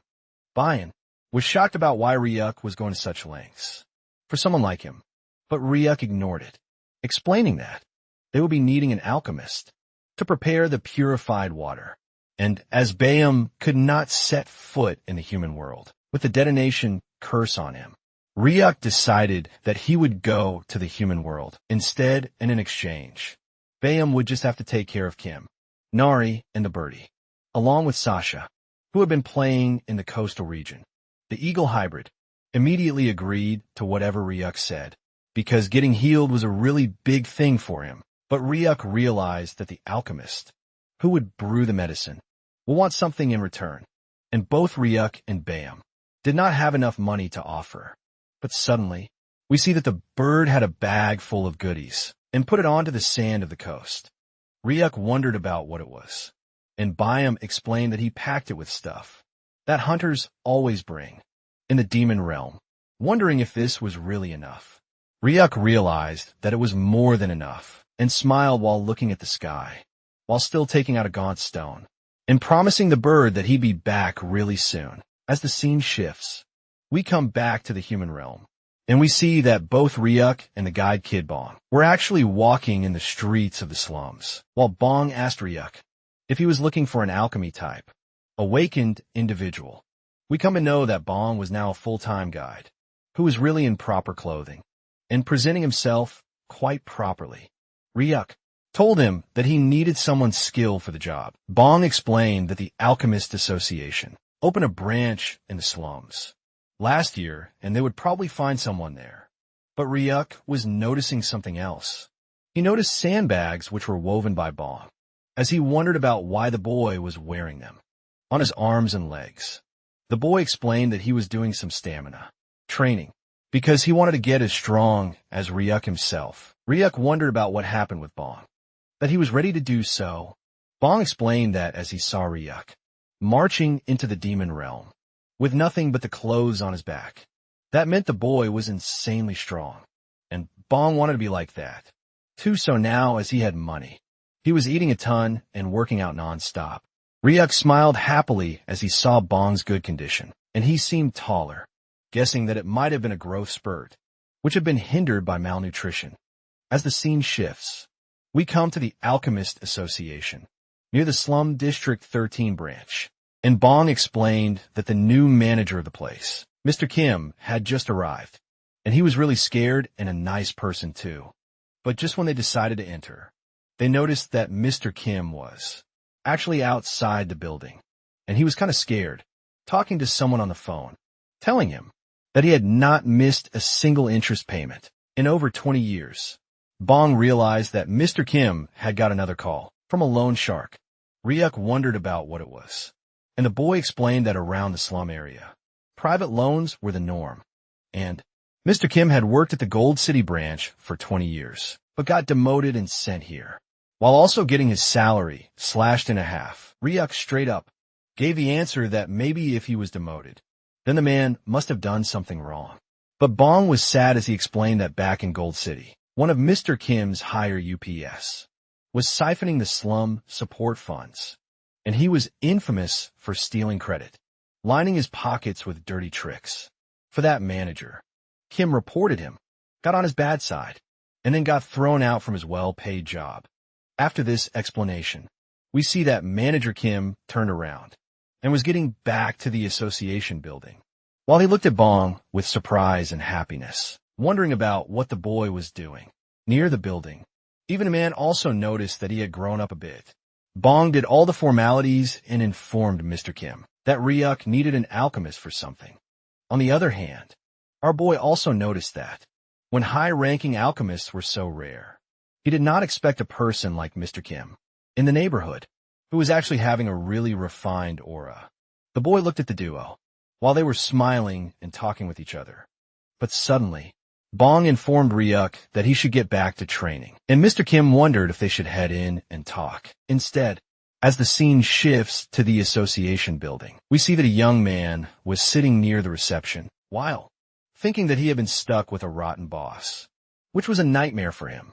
The best that the receptionist could hope for was a rank hunter buying a low-tier potion, and there were no kind of achievements that he could get in this building, and a promotion was out of reach nonetheless. But suddenly the doors opened with the bells chiming, and the manager along with our boy entered the building, shocking the receptionist and the assistant manager, named Park. He was ordered politely by the manager to grab them a drink, but Ryuk denied, telling manager Kim that he had no time, so he decided to get straight into it. Ryuk explained that he already knew that Mr. Kim was a ranked alchemist, and he could brew on a whole purified water with mandra, so he should do it because Ryuk needed it immediately. Mr. Kim was shocked, wondering about how he got mandra roots in the slums, which was ridiculous. And even worse than that, how did Ryuk even know about the manager's rank? The man informed Ryuk that he could make it, but since they didn't have such rare ingredients in the association building, it was impossible. But just then Ryuk asked him if this would do, and the man was shocked from his head to toe, as his core was shaking. While Ryuk opened some mandra roots, the man inspected it and realized that it was having dense demonic energy. And no doubt it was a live mandra root and was no fake. It was so fresh that it looked like it had just been freshly dug up. Even the manager had never seen one that was this pristine, even after being an alchemist.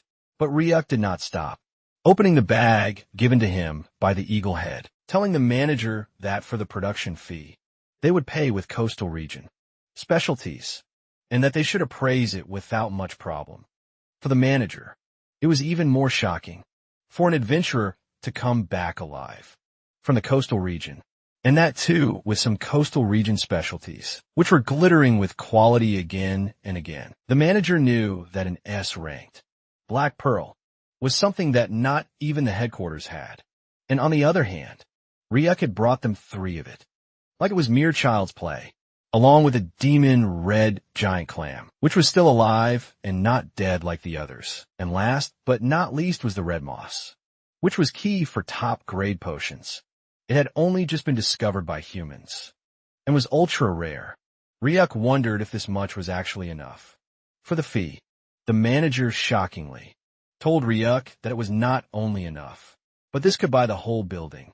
Without much effort, the assistant manager told Manager Kim that he needed to fetch the appraisal machine from the lab because for items like these, a high-quality machine appraisal was mandatory. The assistant manager told them that he would be right back and started going into the lab, while Ryuk suddenly had his interest piqued as he saw a bottle of water in which something was kept.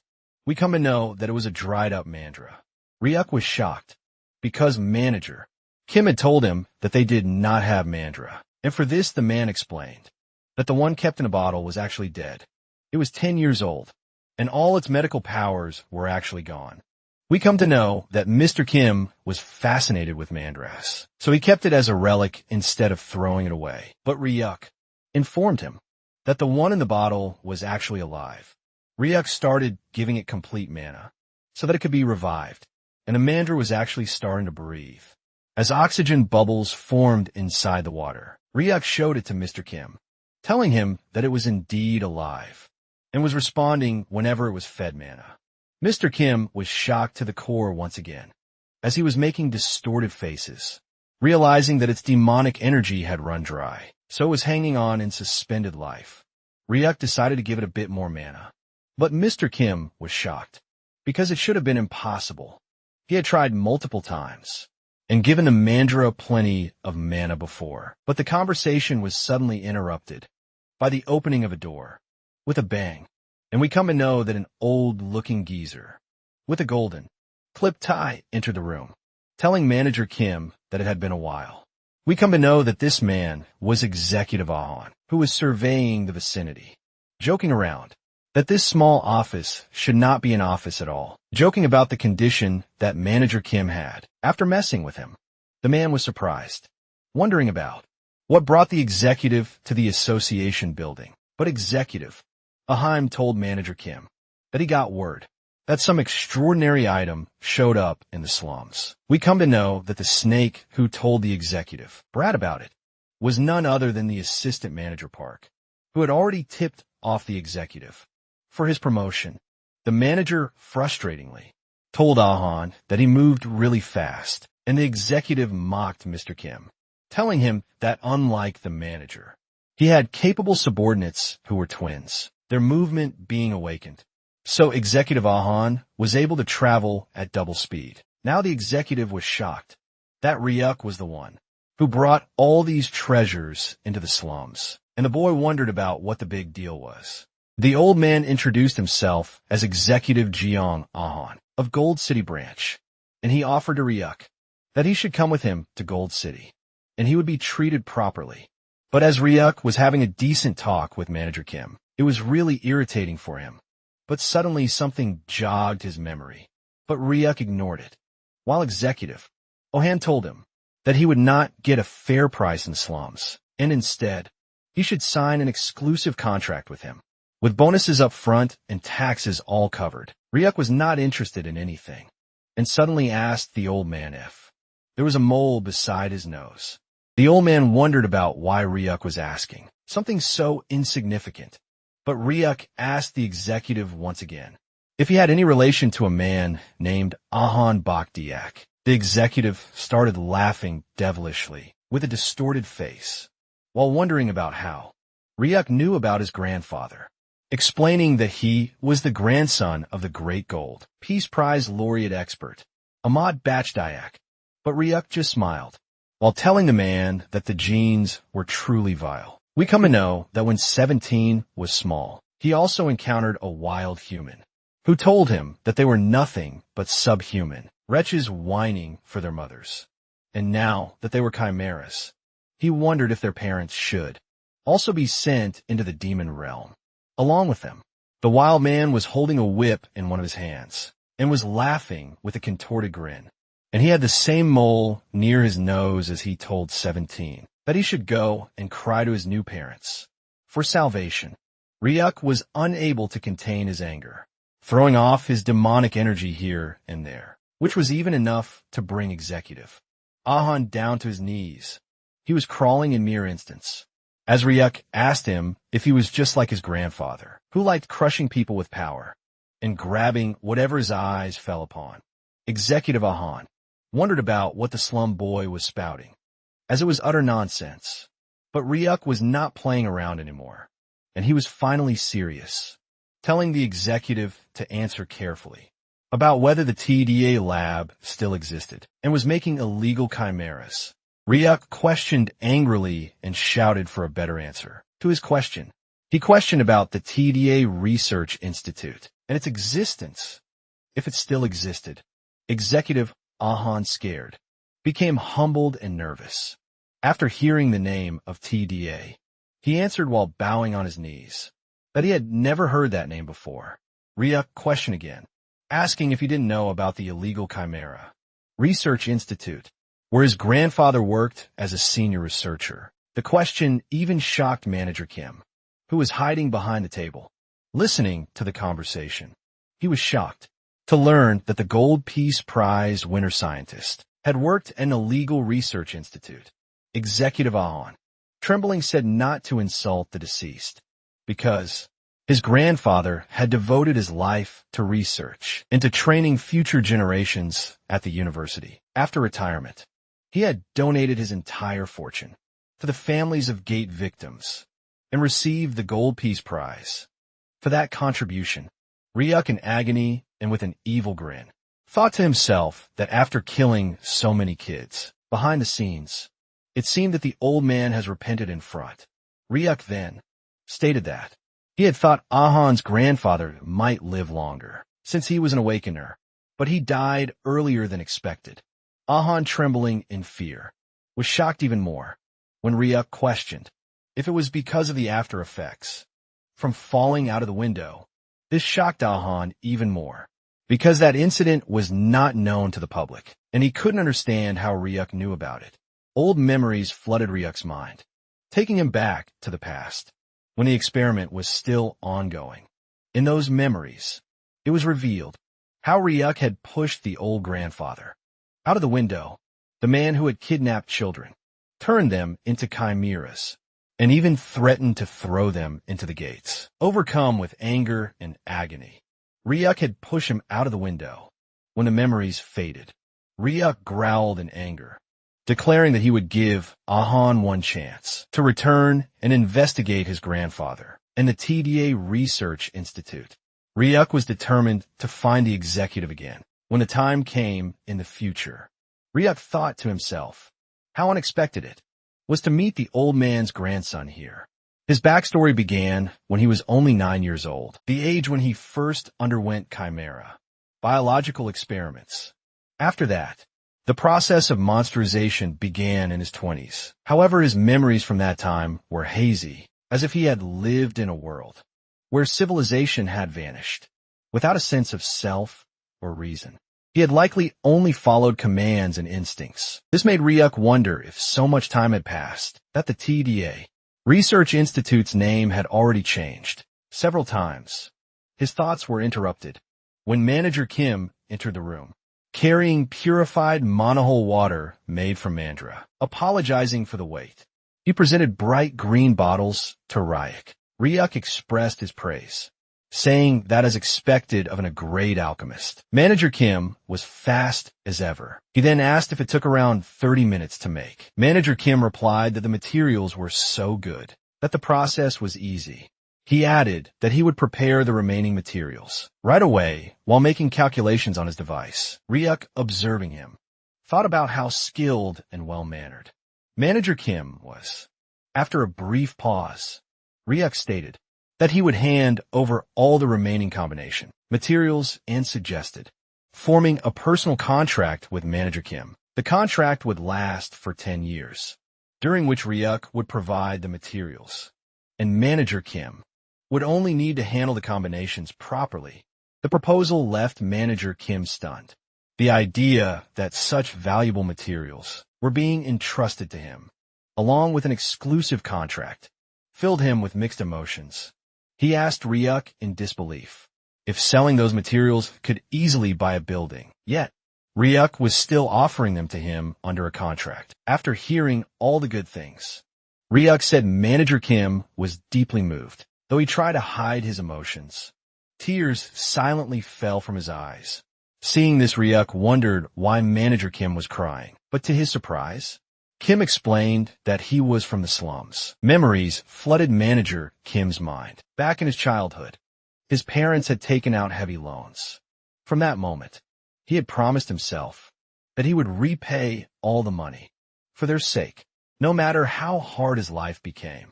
Yet despite all his efforts, he had remained stuck in the same place for years. Now, after hearing Ryuk's offer, he was so moved that he asked how he could ever repay Ryuk's kindness. Meanwhile, Ryuk was quietly thinking about how Kim was already worrying about repayment, when nothing had even begun yet. Manager Kim then said that he would take care of Ryuk from now on, and sincerely thanked him from the bottom of his heart. But Ryuk knew that there would be quite a few things to discuss with Manager Kim from now on, and he would have to work even harder. After the medicines were made, Ryuk decided to return since it was already evening, assuming that nothing serious would have happened while he was away. As the scene shifts, we move to the demon realm where chaos was unfolding. Jia, completely out of control, had grabbed Byam by the head and lifted him up, acting like a feral beast.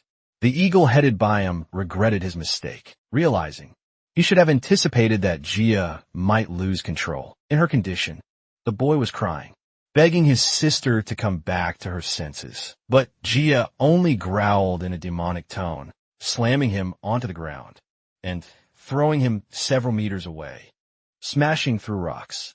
Byam knew he was too late, but suddenly he saw both Kim, Nari, and Birdie running toward him, asking if he was okay or if he was hurt.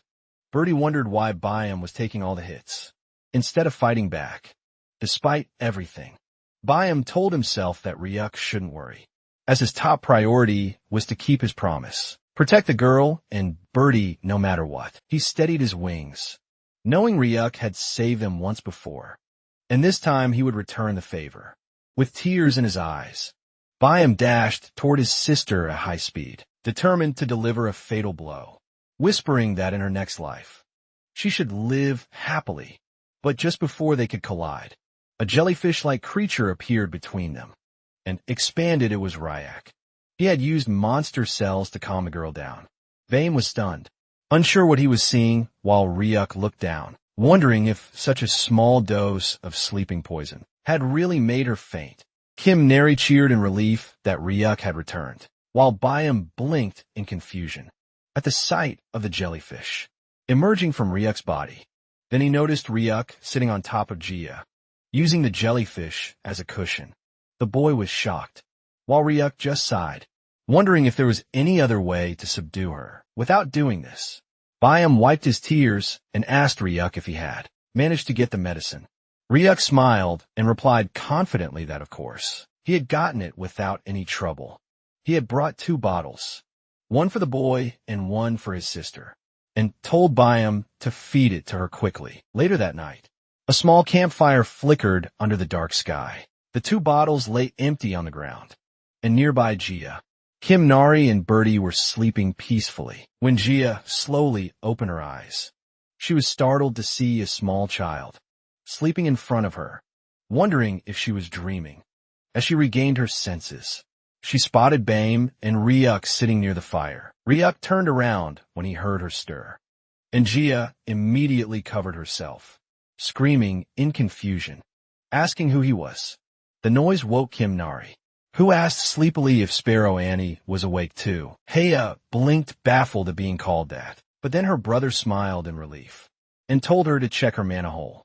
Jia, still confused, asked about the little kid, and Kim Nari introduced herself cheerfully. As Jia examined herself, she suddenly realized her mana hole was normal again, and her face had returned to normal too. She was overwhelmed, not understanding what had happened or who these people were. Bame looked surprised that his sister didn't seem to recognize Ryuk, since she used to talk about wanting to see him so often. Then Jia froze, staring in disbelief at the boy, eating quietly beside the fire. Her eyes widened as she realized it was him.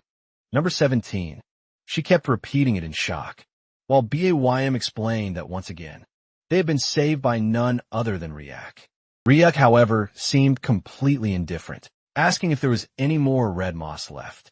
Birdie told him that was all for today, and Jia, though still processing it all, was now sure this was definitely Ryuk, the boy who had no sense of empathy.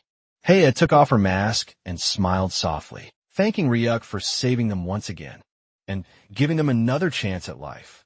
But then Kim Nari suddenly noticed something glimmering in the distance and pointed toward the ocean. The water was sparkling with golden light. Jia put her mask back on and told the girl it was a sea fairy. Kim Nari asked what that was, and Jia explained that it was originally a seahorse-type monster that lived deep beneath the sea, but she nicknamed it Sea Fairy because it looked like one when it flew through the water. She added that these creatures only came to the surface at night to play and returned home when the sun rose. If they followed the Sea Fairy, they could find yellow glowing quartz. Ryuk's eyes widened as he realized that the real reason they had come to the coastal area was for the quartz. He asked Bame how long until sunrise, then stood up with a grin, saying it had been a long time since he'd gone swimming. Meanwhile, in a distant laboratory, the scientist with recently regrown hair was staring at a monitor, trying to locate a mechanical creature. His panel reported that around 10B, ranked hunters had spotted it multiple times in the forest area, but failed to capture it, and it now seemed to be hiding near the coastal region. Recently, some ranked hunters who went there returned with memory loss, and even after that, their tracking devices still showed the creature's last known location. Then a shocking moment. Executive Han called the scientist. As he picked up, Han's furious voice demanded to know whether the scientist had any connection to the TDA Research Institute. The scientist tells Executive Han that he has not heard of the lab, but Han insists that it was an illegal research facility that had been secretly run a long time ago. But the scientist stops Han midway and explains that the Hanbit Research Lab doesn't perform the kind of experiments Han is talking about. He reminds Han that his grandfather always told him to remain an upright and honest researcher, and that their lab has never been involved in shady dealings. But we all know from the expression that the scientist knows really well about what Han was talking about. After the call ends, the scientist leans back in his chair, lost in thought. He begins to wonder uneasily how Han could possibly know about the illegal lab, something that was supposed to be erased from all records. A moment later, the door to the main office got knocked, and the scientist told the person to come in.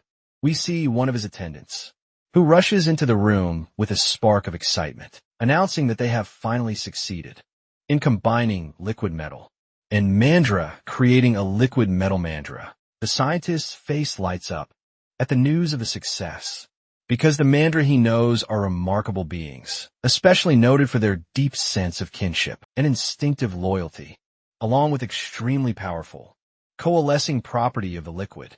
He feels glad that he had left a small portion of the liquid metal behind for further testing.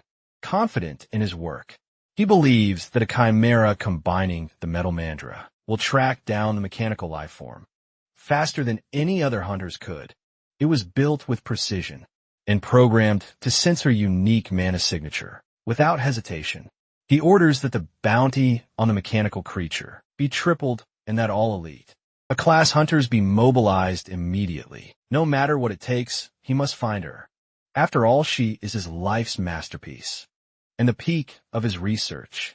As the scene shifts back in the demon realm, Byam stands quietly before the vast, shimmering sea, recalling a conversation he once had with Ryak about the quartz. Ryak had casually mentioned that he wanted to use it for building his house, which had completely shocked Byam.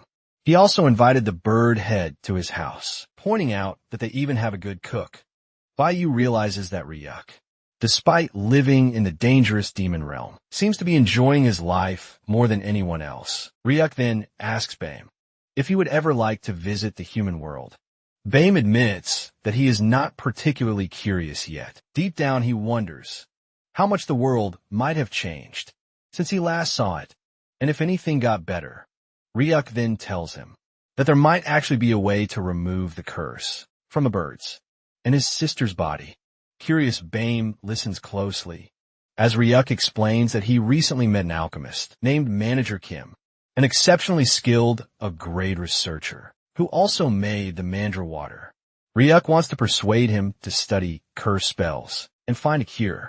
He wants the bird to at least have a choice, because there's a big difference between choosing not to go and not being able to go. Though he warns Byam not to get his hopes too high. Overwhelmed by Ryuk's kindness, Byam starts to tear up. He asks why Ryuk always helps them, even though they have never done anything for him. In return, Ryuk simply says that watching the siblings reminds him that there might be things more important than survival. Helping the bird head and his sister gives him a strange sense of purpose. He believes that by supporting them, he might finally discover the answer he's been searching for. As we come to the present, we see that Byam stares into the clear blue sea. The bird-head sister suddenly appears in the distance, in the sky, waving at him from a distance and throwing a thick rope across the waves. She shouts for him to catch it and pull with full force. Confused but obedient, Byam grabs the rope and starts pulling with all his might. The rope feels incredibly heavy, but he doesn't give up. After a long effort, he finally drags out a massive net, filled with glimmering quartz stones. Bayu is speechless at the sight. He can hardly believe Ryak, and his due of just a small girl, had managed to mine something this large. Neri and Ryak, both drenched and laughing, had clearly enjoyed swimming in the deep waters while mining the quartz. When they reached the Sea Fairy's palace, beneath the waves, they found it breathtaking. Nair noticed that its walls were shining, like golden coral, looking like a yellow palace. Nair smiled and told Ryak that they should visit the palace again, someday when they have more time. But on the coast, because of the sheer amount of quartz they gathered, Bame wonders aloud how Ryak plans to transport it all back home in the forest zone. Ryak scratches his head and admits that he hasn't figured that part out yet. Just then a massive shadow passes over them, and Ryak looks up to see a massive parrot-like vulture, bird monster flying above. He's puzzled, because birds of that kind usually move in flocks, yet this one is flying alone. Nair marvels at the bird's vibrant feathers, saying how beautiful it looks. But Jia quickly warns her that she'll change her mind when it gets closer. Jir explains that these birds grow over 4 meters long and are extremely vicious. Even she and Bame avoid confronting them. Bame glances at Ryak and instantly realizes what's going through his mind. Ryak smirks and admits it. He had been looking for a way to transport the quartz, and now a flying truck has conveniently appeared. Back at Ryak's house, Sejun is still training to expand his mana flow, while all the cute mandras were looking at him calmly. Sajuin can feel his mana hole steadily growing wider, a sign that his power is increasing. He smiles with satisfaction, believing that his long-time dream of becoming a ranked hunter might finally come true. His concentration is suddenly broken when a strange, metallic creature, the liquid mandra, appears behind him. Panic sets in as he turns around, but his fear deepens when he spots three intimidating, ranked hunters standing right behind the mandra. They instantly recognize Se-jun by his bald head and burst into mocking laughter. These were the same hunters who had bullied him during his promotion exam. Se-jun feels trapped and helpless. But to his shock, the three mandra standing in the garden suddenly take defensive stances, bold and unwavering. The hunters are thrilled, knowing how valuable mandras are on the market. One of them moves closer, trying to deceive one of the creatures. But before he can react, the largest mandra launches a powerful kick that sends the hunter flying several meters away. At that very moment, the birdhead and his sister Gia arrive at Ryuk's house, only to sense chaos from a distance. They exchange confused looks, wondering who could be causing trouble this time. Apparently, they had traveled ahead of Ryuk to reach his house first, since the parrot-like bird monster was flying much slower, partly because Ryuk had beaten a half to death while trying to tame it. Looking at the monsters, Sagan wondered why all this was happening. All of a sudden, that too when he was alone in the forest area. He thought that both Byam and Gia must be disaster-level monsters who were living in the coastal area, wondering why they appeared in the forest. All of a sudden, Sagan also remembered that both Kim Nari and Ryuk had gone to the coastal area that way, and his face turned pale, as he thought maybe something bad had happened to the two of them. He thought that he should join forces with the hunters, who came into the forest area. But before the man could even do anything, or call out to the hunters, they were flying in the sky as they were fighting Jia, who immediately came closer to the baldy, asking him if he was the chef of Ryuk, because whatever the boy had told them was matching, because he had a bald head. This much was enough to scare Sagan away, as he scrambled through the place. And we come to know that even in his long-haired era, Sagan had zero female interaction. So even when Gia was a monster, the man was startled. But just then, he realized that the lady had talked about Ryuk, and wondered if she happened to know about his brother. It was then that the bird told Sagan that Ryuk was her friend. Hearing that, Sagan was shocked from head to toe, wondering how Ryuk had disaster-level monsters as his friends, and what kind of life he had been living to be friends with these dangerous people.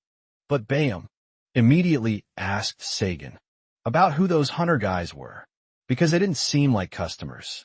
And suddenly, something clicked inside the mind of the baldy, as he realized that this was a really good opportunity to protect himself. Now the man was smiling with an evil grin on his face, and the adventurers realized that something bad was going to happen to them, and were crawling from head to toe. An hour later, we see in the sky that both the bird and her friends landed on the ground with insane speeds, breaking it into pieces. But as the dust and smoke cleared, we see that the parrot-vulture monster had been carrying all the cores that both Ryuk and Kim Nari had collected, along with her cute pets. Ryuk called out to Kim Nari, telling her that home was the best after all. But on the other hand, the parrot-vulture monster was screaming in pain because it had been through such a long flight with such a heavy load that it was becoming unbearable for him. Ryuk suddenly patted the monster's head, telling it that it did a great job and that it should take a rest. Both Gia and Byam were shocked that Ryuk was really able to tame the beast, but the birdhead was sure that if it was Ryuk, then he could do so. But suddenly, from the feathers of the parrot-vulture monster, came rolling the birdie, who was feeling really dizzy as he rolled around, because it had been so long since he had flown so high. But as the birdie opened his eyes, he got slammed onto a shoe and wondered about what it was. It was then revealed that it was the three ranked adventurers who had come into the forest area. Ryuk wondered about what was going on, and the eagle head thought that maybe it was an attempt to steal the mandras. But still something fell off to Ryuk. Even when the eagle hybrid tried to talk, he was hesitating. Gia understood what she had to do and bent down near Kim Nari, telling her that She had heard that the valley was really beautiful, and wondering if the kid could show her around her house. Kim Nari was happy as she immediately jumped up and told Jia that there was a beautiful waterfall near their house, too, and both of them started going there, while Kim Nari happily told Jia that she would also teach her how to catch fish. Then the eagle head started telling Ryuk that the ranked hunters were commissioned by the Handbit Research Institute, and Ryuk knew that if it was Handbit, then they might have come, because at first Sagan also came looking for the mechanical creature, and he was a reliable source.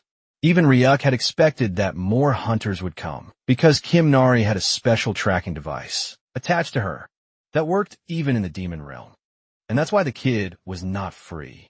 But still Ryuk wondered about how these people ended up in the forest area, when in actuality, Ryuk was with Kim Nari in the coastal area till now, and they had just returned. Even the eagle head had not thought about it enough, but suddenly he remembered something, and took out a metallic little thing, showing it to Ryuk, telling him that they must have been to the forest area. Because of this guy, we come to know that this was the same mutated Mandra that the Research Institute had created, and even Ryuk realized that they had synthesized liquid metal with Mandras. He wondered if they made it to track Kim Nari. Even the eagle head had heard that liquid metals attract each other, so that's why this was made. But coming to the forest area, the Mandra was not drawn by Kim Nari, and was instead drawn by his kind, as it found healthy Mandras near Ryuk's house, and that's why they came there. But Bayam had heard that the adventurers were planning to go to the coastal area next, because they were not going to easily give up on Kim Nari. Ryuk knew that they needed to think about a countermeasure, but suddenly he noticed that all the Mandras came running towards him as he wondered about what was going on. All those Mandras were excited as they gestured to Ryuk, trying to tell him that even if the Mandra was a chimera, he was still their kin, and the Mandras wanted to take care of him. Ryuk started going towards the Mandras and gave them the liquid metal one for good company, but the little Mandra was still cuddly, screaming at Ryuk, as if telling him that something else was left. Ryuk realized that the small, cute creature was right, but he wondered about how they came to know about what was in his pocket. As the boy took out another shriveled Mandra from his pocket, Bayam asked Ryuk about how such a scrawny guy came inside his pocket. We see that both the new Mandras were entered into the triplet family, and Ryuk explained to the eagle head that the shriveled Mandra was being raised by an alchemist, and that he had agreed to take care of him.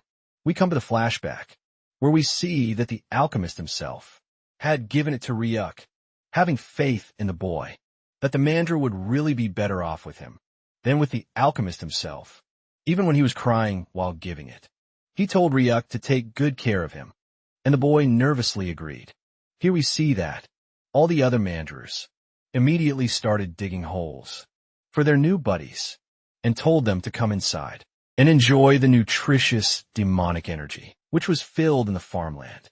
As they got inside, both the new Mandras were in heaven, and even the eagle head noticed that, telling Ryuk that these guys looked like serious perverts.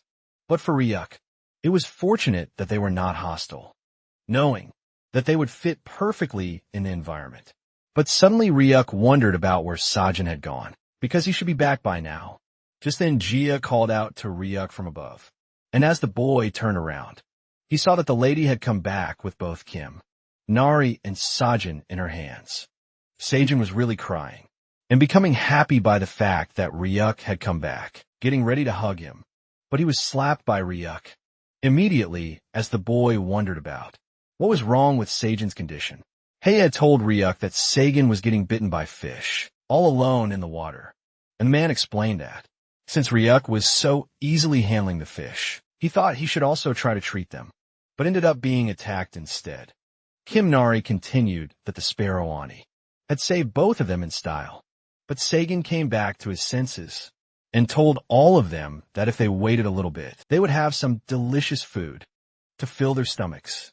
But in front of him was a giant creature, and as Sage Shan noticed it, he started screaming with a pale face, wondering if he was food for the parrot monster instead. But Ryuk decided to explain it later, because he was hungry, and food preparation was necessary. Even Sagan did not mind and started cooking, while Kim Nari wondered about what was on the menu today. But suddenly, the girl ran towards the liquid metal chimera, because she was being attracted to it. And as soon as she tapped onto the chimera's leaf, something was being communicated to her, and she was instantly sad. As the scene shifted, we see that it was evening, and it took so much time for the food to finally be complete. Both the eagle, Head and Gia were shocked to witness what was made. For them, it was revealed that it was kimchi curry rice, which was simmered as long as beef bone soup, and it was a culinary dish made by none other than Sagan himself. The man was proud of it, even when it was instead curry and simple kimchi. But he added some delicious salmon and pork, and then chopped a variety of vegetables generously. Then, Sagan started stirring and did not stop for an hour, so the bottom of the broth would not burn. And after that, the delicious food was prepared and was on the table. The siblings knew that the smell was nice, and Ryuk wondered if they should try it now, while Sagan hoped that the food tasted good. As soon as Gia and the bird head ate it, they were straight into heaven, realizing that this was what they called the meeting of East and West. Even when it was spicy, the boy liked it because it was delicious, wondering if there were some Indian spices in the soup, while Ryuk realized that the siblings' reactions were like a comedy skit.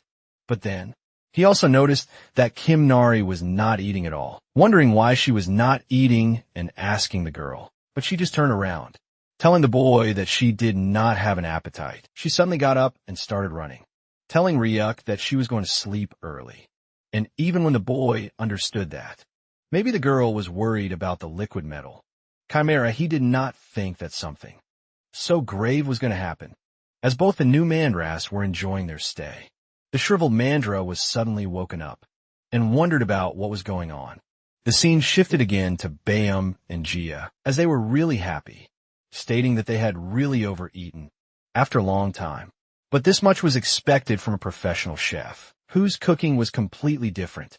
Gia also thought that she had definitely turned into a pig instead of a bird monster. But suddenly Ryuk got up, asking the siblings if they should make a fence to help with digestion, and the siblings told Ryuk that he should leave the cutting of the stone to them. But suddenly something grave happened, and as Ryuk turned around, he heard a noise and realized that a gate had opened. Out of the blue, in front of the gate was Kim Nari, who was thinking that if she stayed in the demon realm, then it would be dangerous for the others too. So she, along with the metal mandra, decided that they should go back to where they originally were, not knowing the true powers of Ryuk. On the other hand, the boy was nervous, wondering about what was going on, and we see that Kim Nari was crying, while telling her uncle to take care, as she was going to enter inside the gate. But we see that Ryuk came to the rescue immediately, calling out the child's name again and again, while she was crying, wondering about what the hell she was going to do. We see that the portal was opened inside the house, and Kim Nari was almost going to leave. But Ryuk asked her if this was not her house, just like she said a few days back. Hearing, that was like, oh damn's water getting out of control. We see that both the siblings Bam and Gia realized that the kids grew up in an instant, while we see that Kim Nari turned around and hugged our boy, while strangling the metallic chimera mandra.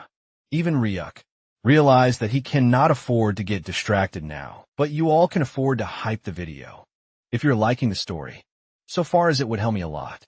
As the scene shifts, we see that Kim Nari was out on the dining table with a bowl full of tasty-looking ramen, which she was gulping with her pouted mouth, as her eyes were completely swollen from all the crying. But as she had one bite, she immediately told her Sagan uncle that the ramen had been even tastier than the last time. Sagan just smiled, telling the girl that late-night snacks were best when they have to eat ramen. But as Kim Nari was finishing the whole bowl, in an instant, Gia was angry on her, telling her that she was so little, and she was already running away, which was not acceptable at all. And if she'd do that again, she will get scolded by a big sister a lot.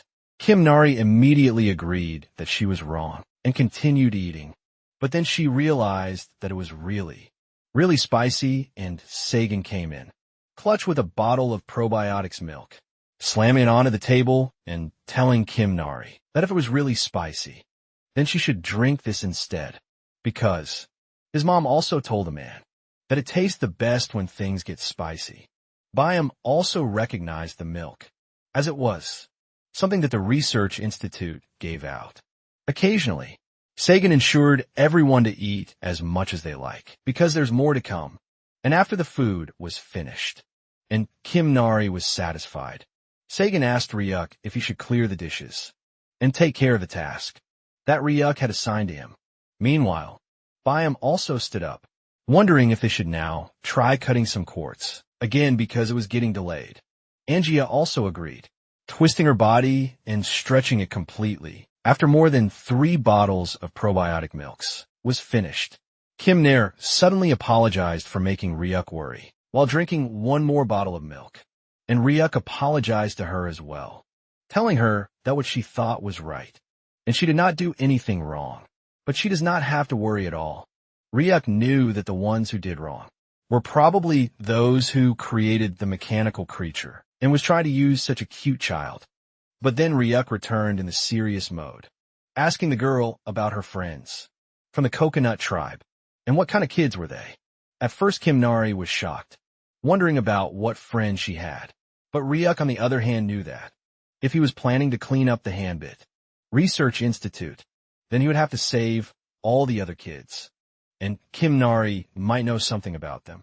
But still, as he cannot say it completely out loud, he decided to ask Kim Nari about them in this way, because back in his time, he also had 3 close friends in the Institute.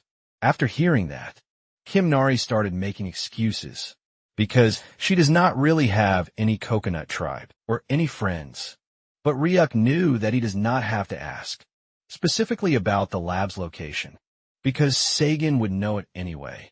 But just then, Ryuk remembered a task that he had assigned to the man, wondering if he was handling it well enough. As the scene shifts, we come to another place, where we see that Sejin was smiling, with her devilish laugh, while someone was strangling, while their mouth was covered. We see that it was the same heir, an adventurer that came after Kim Nari. And Sagan immediately removed his mask so he can speak, while being assured that if you told him that he had suppressed the monarch of these guys, so they cannot use it for a while, it was enough. After putting down the mask, we see that Sagan was slapping the hunter again and again, but the hunter was not so cooperative, immediately telling Sagan to stop so that they can make a deal. The man was startled, wondering about what it was, and the hunter hastily explained that if Sagan would let them go back, then in the human world, they will reward the man as much as he asked, because they have got some money that they have saved up, and that kind of money could buy a house in Gold City, which was the most expensive. And in exchange of that, Sagan would just have to let them go. But hearing that, Sagan started tinkering inside his pocket, telling the hunters that even deals would have to make sense to him. We see that inside the pocket was a great deal, because it was a black card issued by banks to rich individuals, and Sagan flashed it in front of the hunter. While saying that, he was not the type to fall for that kind of pocket. Even the hunter knew that this special black card that the bank was issuing was only for the ultra-elite, and someone like Sagan, who they thought was pushover, was actually in possession of this card. But Sagan immediately snapped the hunter's attention, telling him that this was not the most important thing right now, because it turned out that his revenge from the promotion exam hall, not long ago and like this, when everything came back to money, the hunter immediately apologized to the man, telling him that they have made a mistake. But Nepaldi was not going to let it slide, because they have called him bald and shiny head and whatnot, and still Sagan refused to give up. But these hunters were actually the real bad guys who were ending it. Famous thugs in the neighborhood, doing bad things just for money. Sagan immediately asked the hunters if failing in the promotion exam was a bigger fault, or beating up weak people because they were strong, and then taking their money was way bigger than anything else. which also resulted in the hunters scamming people. It looks like Sagan had many things inside his pocket as he started rummaging around inside once again, taking out 3 golden balls, which are having a devilish aura around them. Sagan smiled to compliment the devil inside and told the hunter that this was the pollen from the forget-me-not flower that Ryuk had given him, which was all mashed together. And Sagan had pressed it down so hard and made such a concentration that he had no idea how strong the effect will be. Only by sniffing the hunters realized that their memories were all over the place, and they were suddenly becoming victims of brutal crimes that they actually never did, due to the medicine's after effect. But the hunter was still not ready to give up. So Sage-chan decided that he should use the forget-me-not flower ready to finish it once and for all. He forcefully opened the jaw of one hunter, and just when the man started screaming, the scene cut off to the next day. Kim Nari and Birdie were running around, while Sasha was perched on Kim Nari's shoulders, the bird thinking that child rearing was really tiring. At that moment, Ryuk and Byam were talking about how the boy was going to clean up the Hambit Research Institute, and how he was even taking Sagan with him, along with Birdie, to make things easier. Ryuk wanted Bam to take care of the house while he was gone, and the eagle assured him that nothing bad would happen. Just then, Ryuk was called from behind by none other than Sagan himself, who told him that all the preparations were complete. They noticed that their chef was in a really good mood, and Sagan explained that Ryuk had promised to introduce him to an A-grade alchemist who might be able to solve his problems. Byam realized how serious Sagan's issue must have been. Meanwhile, Gia was watching all of them, wondering if Ryuk was really planning to enter the institute with his real face and wreck everything. She thought that maybe he should at least have a disguise. It didn't seem like a bad idea, but Sagan wondered if they would have to disguise themselves to meet the alchemist too. Just then Gia took off her head mask, looking as beautiful as ever, and told Ryuk to take at least the skull with him, so it would help as a disguise, because being a wanted man with a real face was never good. Ryuk wondered if the mask would even fit him, while Sagan's mind was completely blown as he kept staring at the girl. Meanwhile, Bam joked that, even though his sister's face was small, her head was really big, so if the mask fit her, it would definitely fit Ryuk. Sagan's heart started pounding as he blushed, realizing that something strange was happening. He was actually falling in love at first sight. Meanwhile, Byam was getting beaten up by Gia for his comment, his head being stretched while he screamed. Sagan immediately got down on one knee and told Gia that he had a personality, where he acted on whatever came to mind right away. Then, with his most charming face, he asked her about her type. Both Bam and Ryuk spat out the water they were drinking, in shock, and even Jia froze for a second, surprised by the sudden question. Ryuk and Bam sat down with some popcorn, saying it had been a while since they'd had such entertainment. Bam explained that his sister always took every question seriously and would always answer honestly, no matter how strange it was. So Gia thought for a moment and said that for now she liked something flashy and something that could dance. Well, hearing that, Sagan wondered if she preferred peacocks over humans, and what completely crushed him was when she added that she also liked people with lots of hair. The more the better. The one thing Sagan lacked most was hair, fueled by new determination. Sagan turned to Ryuk with fire in his eyes, saying they had to meet the alchemist as soon as possible. Ryuk asked where they were stopping on the way, but Sagan didn't care. Anywhere was fine, as long as he could fix his hair problem. The scene then shifted to the real world, where a huge gate had opened, scaring all the humans who saw it. They wondered why a return gate was so massive. Suddenly a gigantic beak emerged, followed by a colossal monster bird that burst out at incredible speed. Everyone realized it was the parrot vulture, and they quickly decided to report it to the association. For a moment, some thought they saw people riding it, but since that didn't make sense, they focused on reporting first. From above, however, we see 3 people riding the parrot vulture. Sagan asked Ryuk where they were going, and why he was bringing such a massive bird with them. People were bound to be shocked Ryuk simply said that there was no reason to walk when they had a ride. As the camera zoomed in, we see that both Sagan and Birdie were wearing masks, while Ryuk, smiling beneath his skull head, enjoyed the view of the bright sky. He decided that this new ride should be called Blue, to match its color. Sagan kept asking where they were headed, but Ryuk didn't answer. Meanwhile, at the Hanbit Institute, the head scientist was being told that all the hunters, sent this time, had returned with amnesia and remembered nothing. When he asked about the Triking Chimera, he was informed that it had been lost. In the demon realm, furious, the scientist slammed the table repeatedly, scaring his subordinates. He knew that losing the mechanical creature would not only ruin their reputation, but also endanger their government funding. As a shady organization that had invested heavily would not take it lightly. Just then an assistant approached, with something found in one of the hunter's pouches, a small condensed orb, and a note, saying that the person would visit the head scientist. Soon seeing this, the scientist screamed in rage, demanding an immediate investigation. But before he could finish shouting, the mirror behind him shattered, as the parrot vulture crashed through the wall with a heroic entry. Dust and smoke filled the air as the enormous bird landed clumsily, its left tail feather bent awkwardly. Ryuk thought that they should fix that once this job was done. As the parrot vulture lay unconscious, Sagan and Birdie rolled on the floor, dazed and wondering if they were still alive or had ascended to heaven.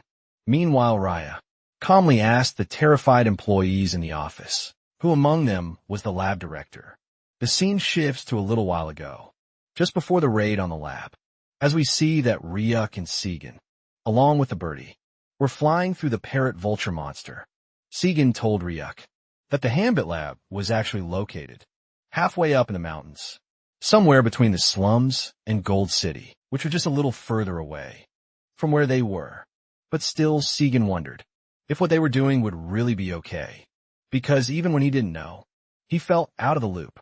Hanbit was not just any research institute. They had successfully developed mechanical organisms using liquid metal, naming them the liquid metal chimeras. They were also the creators of Chimera, who herself was a mechanical organism made of liquid metal. The institute even made it to the media and received awards for their creations, when in truth it should have been considered a crime. Seja knew the reality of how Chimera had been treated, but he saw that Ryuk wasn't paying attention at all, certain that maybe Ryuk already had a plan.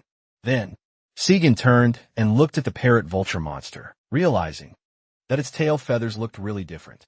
Ryuk explained that the left side of the monster's tail feathers wouldn't grow, which made him unique. Ryuk had noticed this from the first time he saw the monster. It had been attacked by its own kind because of its tail feathers and was running away because they were different. That was when Ryuk saw the opportunity and saved him. Even the parrot vulture monster seemed happy after being rescued by Ryuk, as if it was thanking him. Sagan, still curious, wondered why the tail feathers not growing back was enough for the monsters to attack one of their own kind.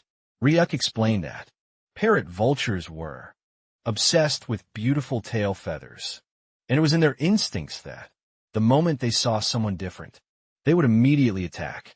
This was why Blue, the parrot vulture monster, had been ostracized from the group. They kept attacking his tail.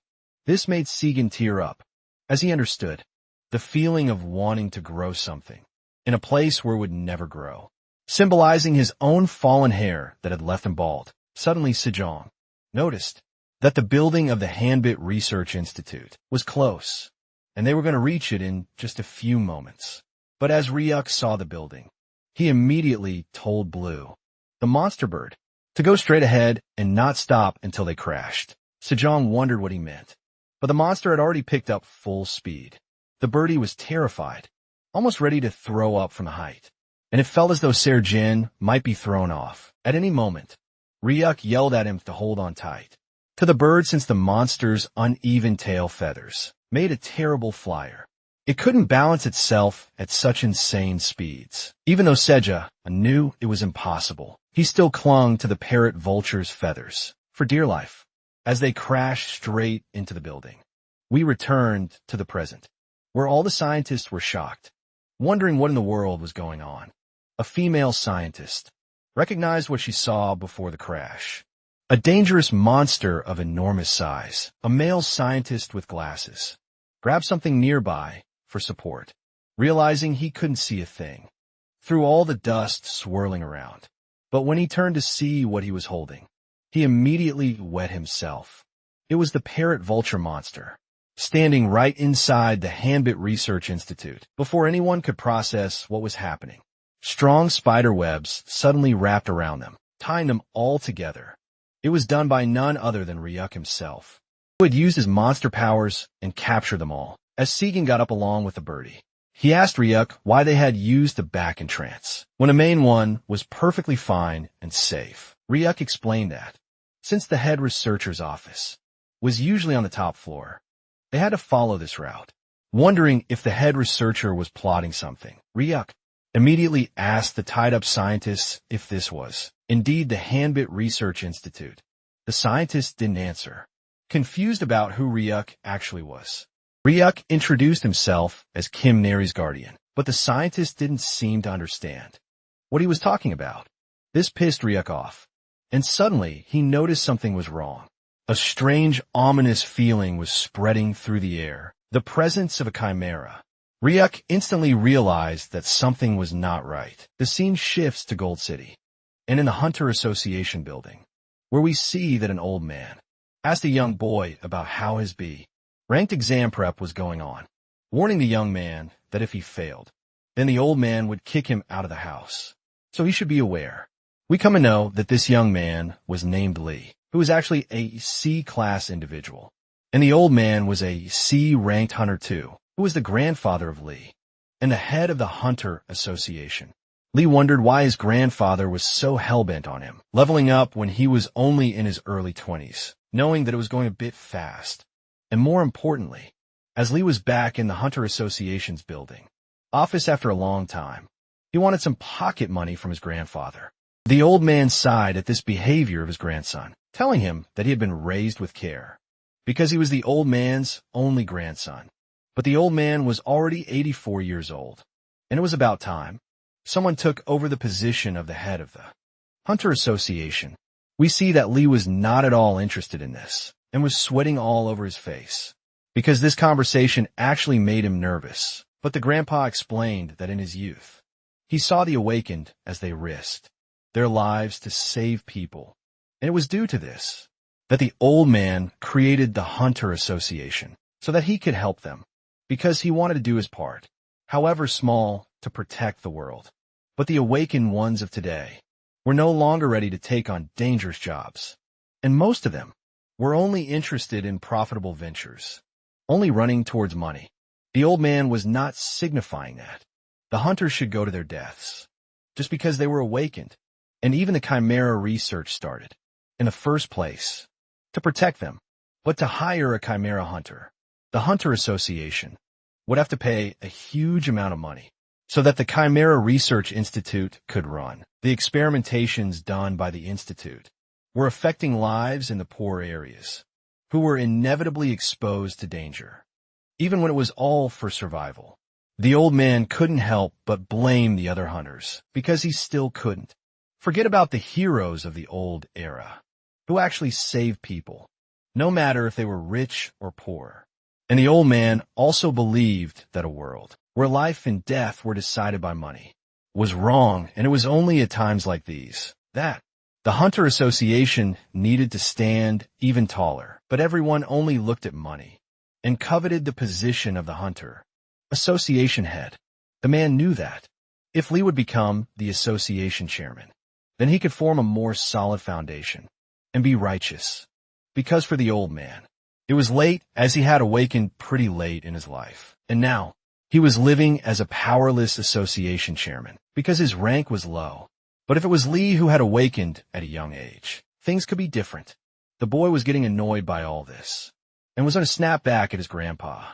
But before that, an assistant came inside the office, telling the head that inside the slums, a giant parrot vulture monster had appeared. Hearing this, both Lee and his grandpa were shocked, wondering how it could happen. when there were no naturally occurring gate signals.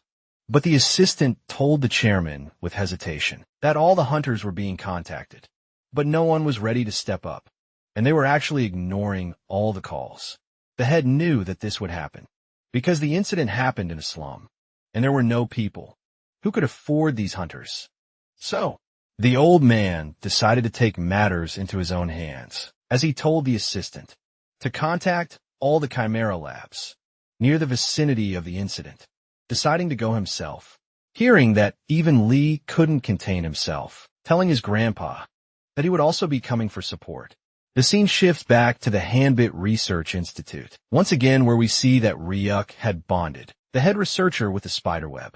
But it was really strange, because the man was not speaking at all, and was giving off a purple miasma of a chimera. Ryuk knew that something was wrong, and he bonded the spiderweb so tight that the researcher was split in half.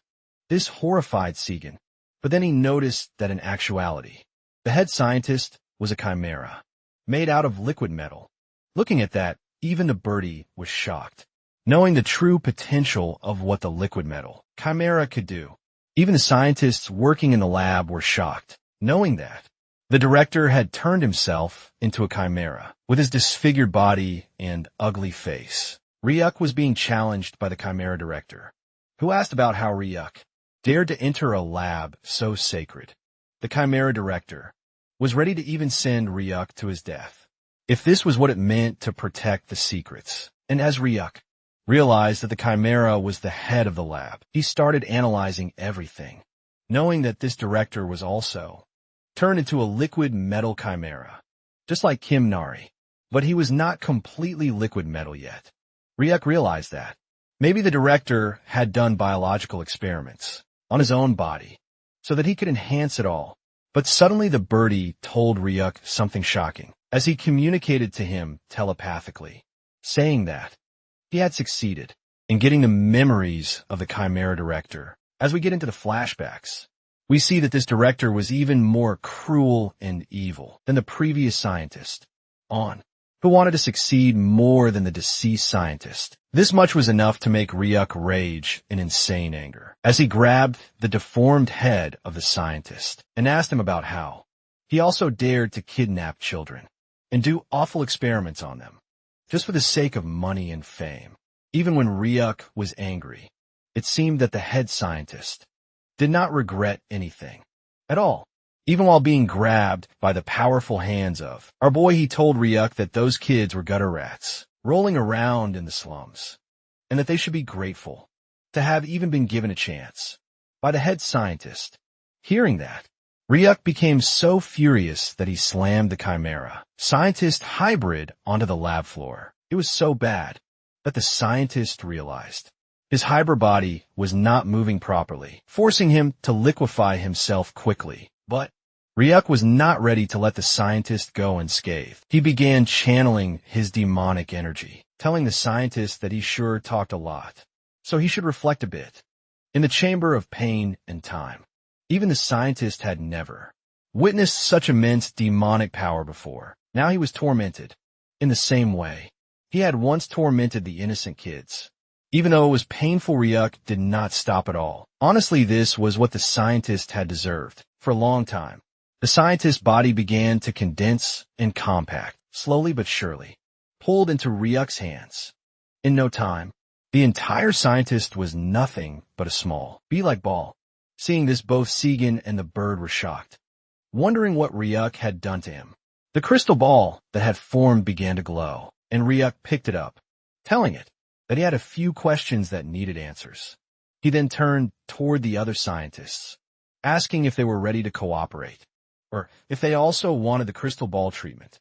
Hearing that, all the scientists began sweating from head to toe, terrified about what would happen to them next. As the scene shifted, Ryuk and the bird were walking somewhere, having learned that Scientist Han and Scientist Book used to be master and disciple. Everything had begun when Scientist Han's research was stolen by Scientist Book, who had fled with the biological experiment data and even turned himself into a chimera, so he could remain young whenever he wanted, proving that human greed knows no bounds. However, there was nothing about the TDA lab, in Executive Hand's memory, which made Ryuk wonder if the old man truly didn't know about it. Still, Ryuk already knew that Kim Nari's tracker was part of Hambit's internal program, and that it had been properly dealt with by destroying it, preventing them from tracking her any further. Ryuk also knew that Segan would handle the cleanup well, since the giant parrot, Vulture Bird Blue, was with him. The interrogation was going smoothly, and all that remained was to uncover Dr. Han's legacy and the results of his illegal experiments. The bird had already used telepathic communication on the doctor and learned about a location deep underground. Soon both Ryuk and the bird were standing in front of a massive door. Without wasting any time, Ryuk kicked the steel door open, and what he saw inside shook him and the bird to the core. There were giant green canisters, each containing children, being forcibly turned into chimeras. Even the bird understood now that the scientist was nothing but a vile monster who preserved dead chimeras in the name of data, never letting them rest even after death. He asked Ryuk what he wanted to do. Ryuk instantly flashed back to the time when he had been treated as an experiment by several illegal doctors who wanted to know why Subject 17 showed no side effects. They thought they could dissect him endlessly because of his healing powers. One doctor even told another that killing him would be like killing the goose that laid golden eggs, since Subject 17 was making them huge profits, being both chimera and human. Ryuk was exploited as a natural awakener to generate income for the lab. In truth, Ryuk had never been cared for. Flies buzzed around his body as the scientists argued about dissecting him. Back in the present, Ryuk felt a deep sadness, deciding that at least he should grant these children peace. But suddenly he heard someone behind him. When he turned, he saw what seemed like a child. But as the figure stepped into view, it was actually a fox. The creature was surprised by the scent Ryuk carried, saying that he knew that smell. Ryuk somehow realized who the fox was, because Kim Nari had told him before. Though he was still surprised to hear the fox speak, he whispered to the bird, wondering if the fox had caught Kim Nari's scent from him. But the bird quickly denied it, saying it must be Ryuk's scent, since the bird was hygienic and bathed daily. Ryuk didn't waste time and asked the fox if he knew about mechanical life forms.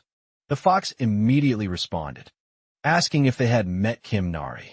Ryuk explained that the girl was doing fine and living happily in the demon realm with them. Hearing this, the fox began wagging his tail and crying with happiness, saying he had been waiting to know that she was alive. And well, Ryuk remembered Kim Nari, telling him that her best friend in the lab had been a fox, and this was the same fox now crying before him. Ryuk asked if there were others besides the fox. The creature called them out, revealing a small tree like being an ant, and multiple mutated ground squirrels, fused with Mandra DNA. There were 7 creatures still alive in the lab, the only surviving chimeras, since all combat types had been killed or sold for profit. Since all of them had traces of demonic energy, Ryuk knew they would do well in the demon realm. He immediately opened a gate, telling the creatures that they would be safe. Once they entered, they were shocked, but trusted him. As the scene shifted to evening, a massive fire engulfed the Hambit Research Institute. Both the Hunter Association chairman and Hunter Lee arrived at the site, realizing that the slums had been a distraction. The real target was the research lab. Then Hunter Lee noticed the flying parrot, Vulture Monster, and told the old man to look. The chairman was stunned to see someone riding the beast with ease. High above, Segan told Ryuk that all the researchers had been secured and evacuated just as ordered, confirming that no one remained inside to be harmed. Ryuk knew the Hambit Research Lab was technically legal, so no one outside suspected the scientists' crimes. Segan wondered if they should have made the scientists take memory, erasing pills, since they had seen everything. But Ryuk just smiled and said this was exactly why they weren't hiding. Though Segan didn't understand, he decided not to question it. Ryuk looked down and asked Segan if he knew who the 2 people below were. Segan explained that the old man was the Hunter Association president, and the younger one was his grandson. Down below, the president was shocked to see a human flying on, a parrot vulture monster. Ryuk realized they had arrived in response to the fire report, and something about their names sounded familiar. Suddenly remembering something, he smiled, holding up the crystal ball, made from the Chimera scientist, and throwing it straight toward the president. Sejin was shocked, wondering what Ryuk was doing.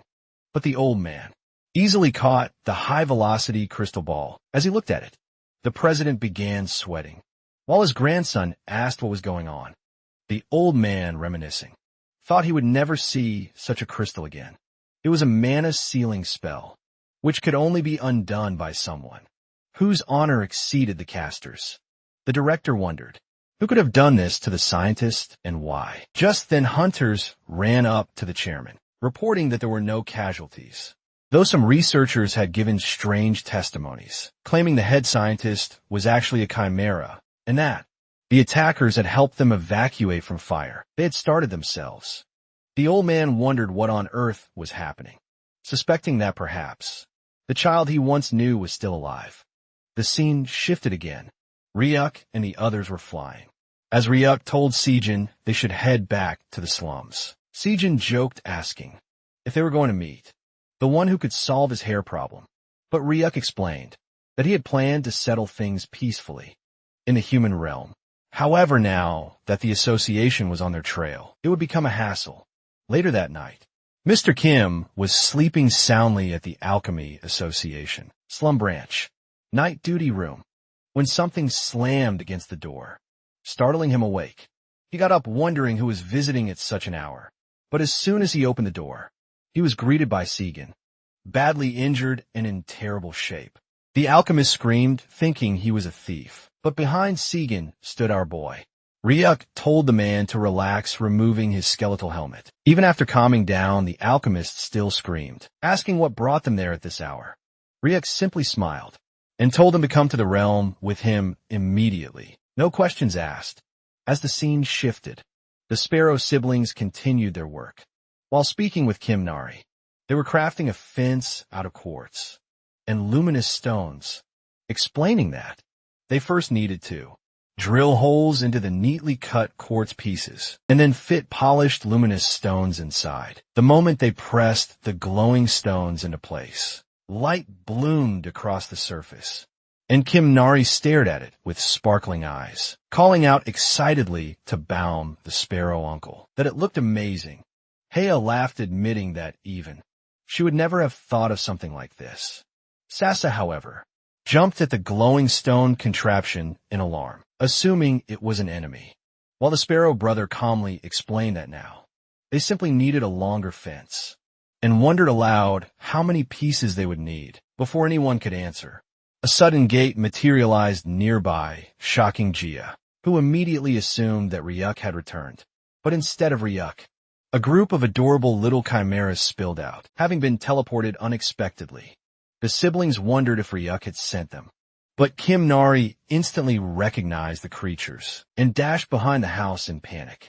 Jia saw her running and tried to understand why she reacted that way. But Kim Nari's surprise left no time for explanation. In another corner, Sasa was interrogating the chimeras as if they were criminals, while the bewildered newcomers struggled to understand what was wrong. The Sparrow siblings initially thought Sasa might simply be scared of strangers. But Jia quickly caught on to what was really happening. Sasa wanted to assert dominance over these newly arrived chimeras. His first target was the leafy chimera, whom he confronted boldly. But the leafy creature ignored him entirely and walked past without sparing him a glance. Drawn by instinct, the plant-like chimera wandered straight toward the lush vegetable patch Ryuk had cultivated for the mandresses. Just as the leafy one stepped in, a chorus of furious mandras burst out with a loud thud, shocked to find an intruder in their territory. Everyone on the farm already knew the vegetable patch had owners, and those owners always responded aggressively. Now, their numbers had grown to 5, looking even more impressive as they faced the newcomers. Meanwhile, in the demon realm, Ryuk and the others arrived safely. The giant bird blew happily, stretched his wings, enjoying the familiar environment, while Ryuk told him to take a break. With him were Sejin Manager Kim and the alchemist, each relieved to finally return home. Manager Kim looked around in awe, shocked that Ryuk had managed to build an entire home in such a place. He muttered in disbelief, wondering if he could even call this a house, since a home constructed inside the demon realm was practically priceless. He examined the structure, searching for rooms, a front door, and windows, unable to grasp how Ryuk had achieved it. Ryuk, however, was focused elsewhere. He spotted Kim Nari standing alone near a tree. Realizing she still had not made up with her friends, he immediately instructed Manager Kim and Sejin not to move yet and to stay where they were. They agreed without question. As Ryuk approached Kim Nari, offering her the skeleton mask, she hesitated at first, wondering if everything had been handled properly, but he assured her that everything had gone perfectly. Jia added that she planned to make another skeletal mask, just for Ryuk as well. Before Ryuk could reply, he turned to see the grass Chimera and the Mandras staring each other down. Jur explained that the sapling Chimera had its eyes on the vegetable patch, but now both sides refused to back down. Boom noticed the ant preparing to leap in and assumed it sensed danger, but they soon realized the ant was actually helping the sapling Chimera by grabbing a small vine from its back and hurling it forward like a shot put. The vine soared across the patch with remarkable accuracy. Even the smallest Mandra was stunned by the synchronized attack, but the metallic Mandra immediately retaliated, swatting the thrown vine aside and sending the ant into a rage. The siblings watched in amazement, realizing that the Mandras teamwork had improved significantly, but the sapling and the ant were impressive too. Before the conflict escalated further, both sides reluctantly retreated out of the vegetable patch, along with the other chimeras. Ryuk exhaled, satisfied that their chaotic welcome ceremony had concluded, but one more issue remained: the broken relationship between Kim Nari and the fox. The fox sniffed around Kim Nari repeatedly, certain now that the girl before her was indeed the machine creature she once knew. She lowered her head, determined to apologize, refusing to move until Kim Nari accepted her remorse. As the scene shifted into a flashback, the truth of Kim Nari's past emerged.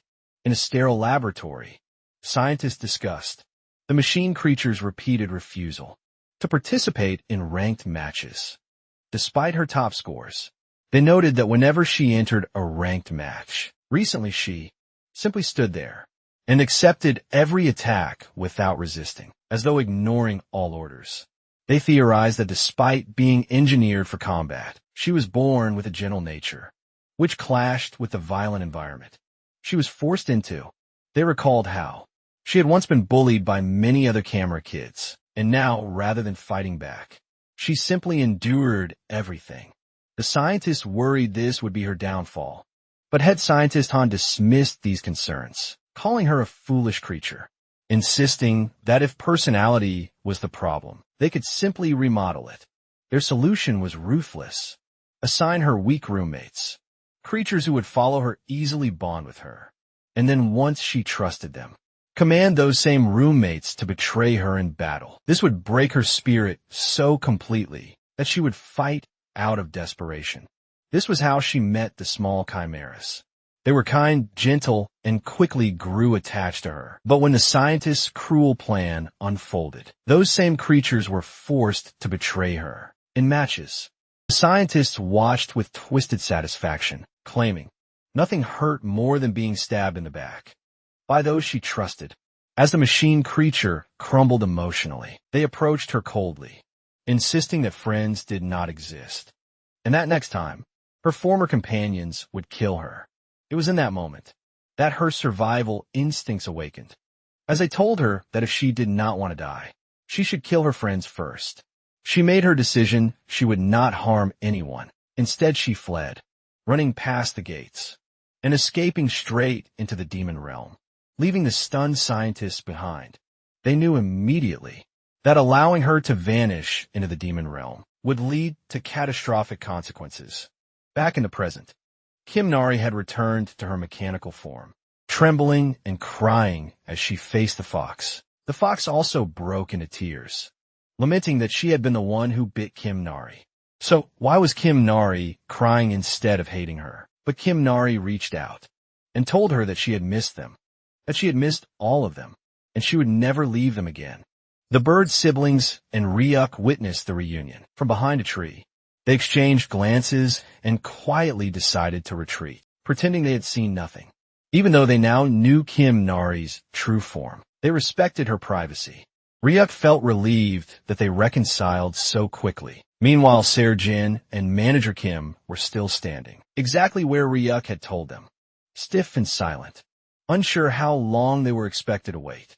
Ryuk, mildly surprised, told them they could move now. He had only asked them to stay still, so Kim Nari wouldn't be startled by strangers. But the Sparrow siblings immediately became curious, wondering who the man in pajamas beside Segan was, since he looked oddly comfortable. Ryuk introduced him as an rank alchemist who would help lift their curses. Manager Kim stepped forward politely, introducing himself, and immediately asking the siblings if he could pluck a few of their feathers, if it wouldn't trouble them. The bird siblings stared at him in shock, wondering what strange intentions this alchemist possibly had. As the scene shifts, we return to reality, where Bong and the shop lady were talking about how the place had gone crazy earlier, how a huge blue monster bird had flown straight out of the gate, and hunters from the Hunter Association had rushed in, like a swarm, plunging the entire area into chaos. The lady who had stayed inside the whole time wondered aloud if it had truly been that bad, since she hadn't heard a single thing. Bong abruptly changed the topic, mentioning that the weather had been getting pretty cold lately. The lady agreed, thinking winter might be on its way. Before he could say more, Bong stared in surprise at what she had just served him. Hot roasted sweet potatoes, steaming gently in the chilly air. She added tea and a few tasty side dishes, insisting, "Nothing beats roasted sweet potatoes on a cold day." Bong thanked her shyly and began eating slowly, feeling warmth spread through him with every bite. The lady urged him to eat plenty, since there were more potatoes where those came from. But the boy hesitated, embarrassed that he was the only one eating. She quickly clarified she had already eaten earlier. It wasn't hunger she was concerned about. What worried her was Bong's pale face and the way he kept shivering. Worried, she asked if he had caught a cold. Bong explained it was probably just body aches from pushing too hard during his training. Even after taking medicine, the chills refused to stop, and it had already been 10 days. The lady's eyes widened. She told him bluntly that these were exactly the symptoms of a fever. Dizziness, lasting aches that stretch around 10 days. And since Bong was already 17, the age lined up perfectly. Awakenings usually happened in late teens, but Bong shook his head stubbornly. He didn't believe he could awaken. The lady grew annoyed, scolding him loudly. Awakening didn't care where someone was from, she said, especially since Bong had shot up in height recently. He still refused to hope for anything, because even if he awakened, what if his rank was too low? That's when the lady smacked his chest with a handful of coins, pouting angrily. He didn't even have bus fare, so he better take that money and go to the Hunter Association branch in Silver City to get tested. He never knew he might become an amazing hunter one day. Move Bong thanked her, calling her ma'am, which instantly triggered the woman into shouting that she wasn't old enough to be called that. Bong cried dramatically, promising that if he succeeded, he'd pay her back tenfold, and kept calling her ma'am until she realized he was doing it on purpose. Meanwhile, back in the demon realm, everyone was working. Jia inserted glowstones into quartz, carefully drilling holes and fitting polished, luminous stones inside to turn them into glowing fence posts. The chimeras helped too. Saucer occasionally attacked the glowing stones, mistaking them for enemies, while Byam carried materials around tirelessly. John was exhausted down to his bones, but even as he said he was leaving, he kept helping anyway, mainly because the alchemist Manager Kim was still there, and Ko-John had his own motives for staying. After the work finished, everyone gathered around Ryuk. He explained that, while Manager Kim was treating Blue's tail feathers, they should complete the rest of the tasks. Ko-Jin hadn't told him the important part he'd intended to mention.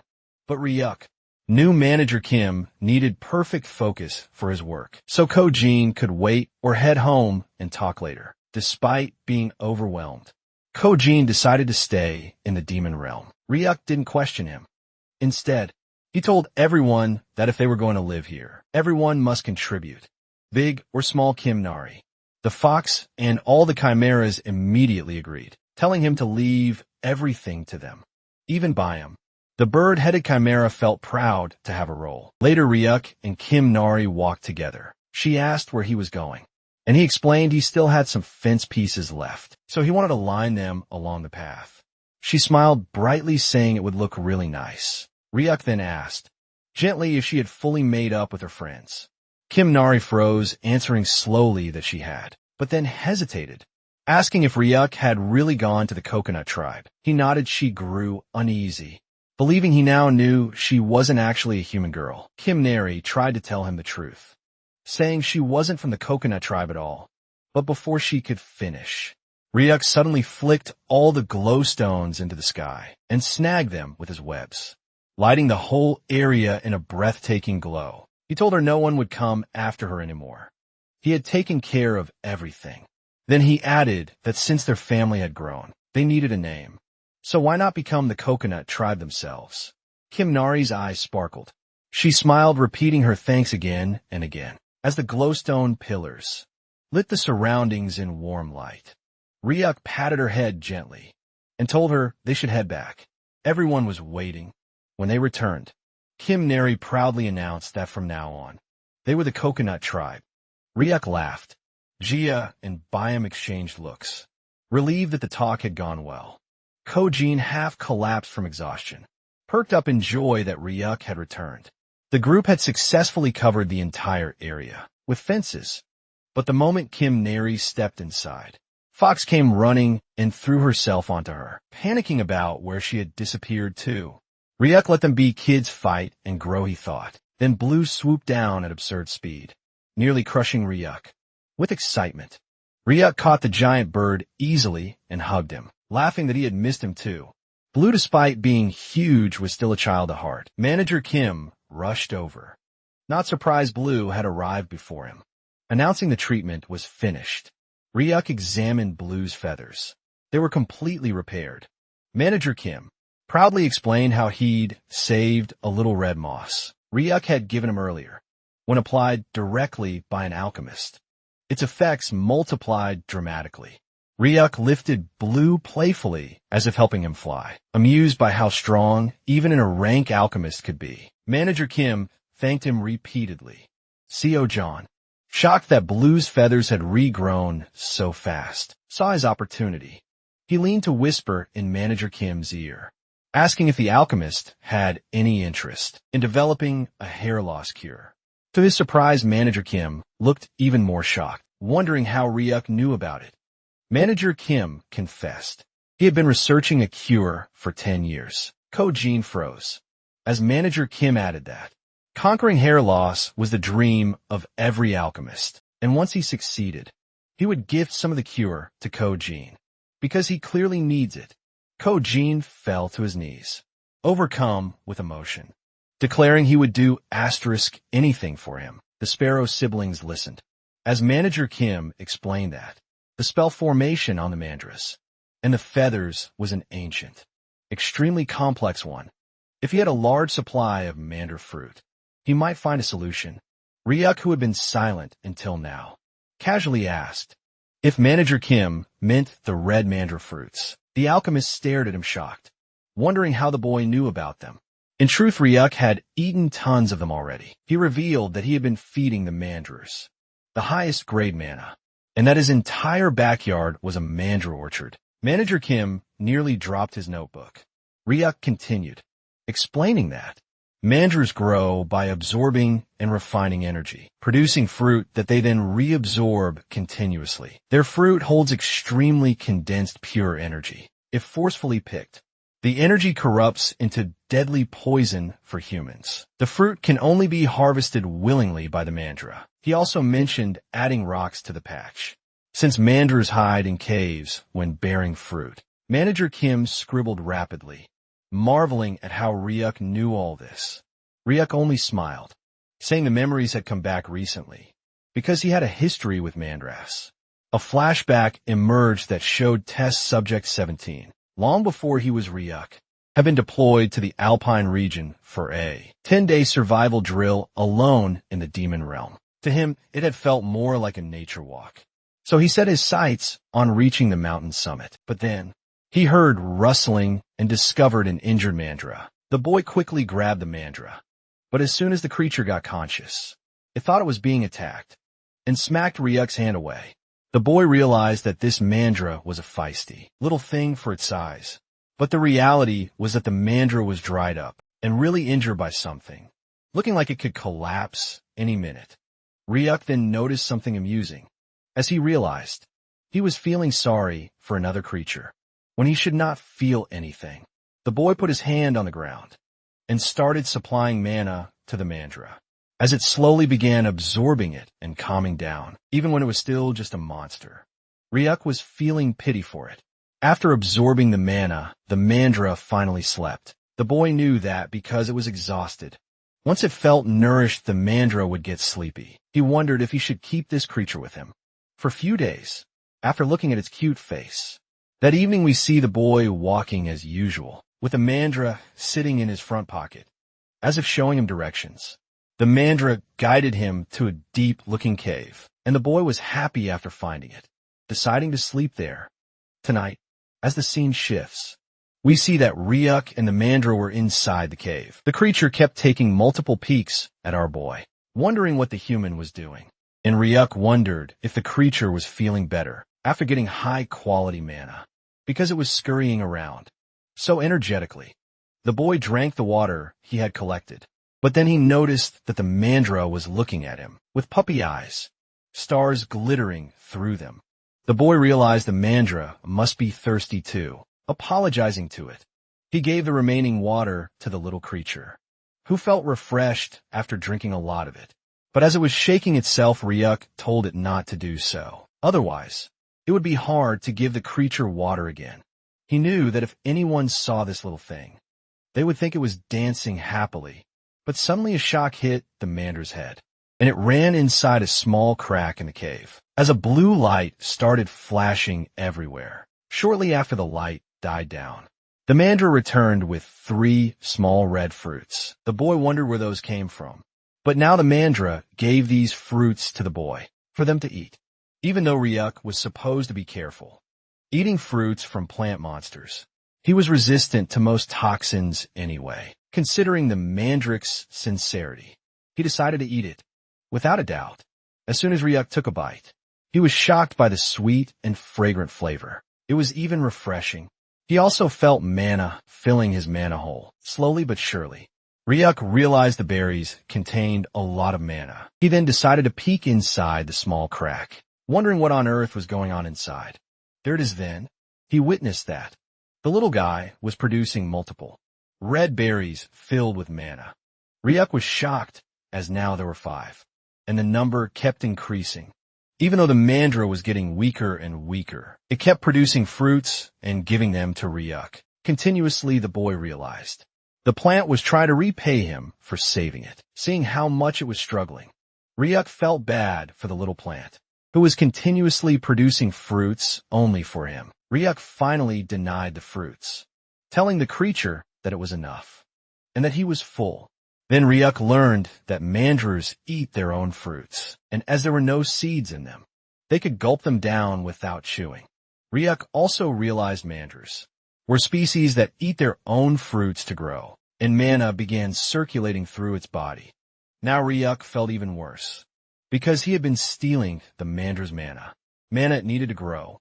He knew he would have to make up for that later, or something, but then he was even more shocked as he saw the mandra climbing over the boy's legs and sleeping there. The boy wondered why the plant was climbing onto his lap, on purpose, when it already had a safe nook in the rocks that would protect it. But seeing that Ryuk wanted the creature to sleep well, he thought that the creature was really interesting, and he knew he would certainly not be bored. While the Mandra was there, but as the snow kept falling, multiple snow monsters appeared behind the cave. Ryuk realized they must be after the Mandra fruits, because the fruits were packed with pure energy. That would give them a lot of power. But as long as the cute little Mandra was with him, the boy was definitely going to protect this creature from everyone. Ryuk transformed his hands into giant, monster-like claws. That alone was enough to scare many away. Those who didn't back down felt the wrath of our boy, as Ryuk easily defeated each monster that came their way. Meanwhile, the Mandra, fully supplied with mana, was feeling really good. Both the Mandra and Ryuk were happy that they were together. But then something Ryuk did not want happened. It was time for him to head back. He had to match the return spell the lab had placed on him, even when he did not want to. And just when the Mandra was sleeping, Ryuk decided to leave, because if it woke up, it would be difficult. Ryuk wondered if this was what people call goodbye. He thought about why. He felt sorry for the creature in the first place. Being abandoned, alone in the snow field, reminded Ryuk of his own past. Ryuk was sure that once he left, the Mandra would probably not survive. But he still had to go. The boy was sad, even though the Mandra wondered what was happening. It was the first time. Ryuk regretted that his body was under a spell. If he did not return in time, he would die. And if the Mandra was taken to the human world, it would end up as an experiment like him, which Ryuk did not want at all. So the boy immediately used his spiderwebs and formed a trap-like structure all around the cave, telling the Mandra that it was a safety device made from silkworm thread, and that it should keep monsters away. He also gave some silkworm thread to the little plant, telling it to wear it properly and not lose it. The Mandra was shy receiving a gift from the boy, wondering why it was happening. Just then a gate opened in front of the creature, and Ryuk told it that he was going now.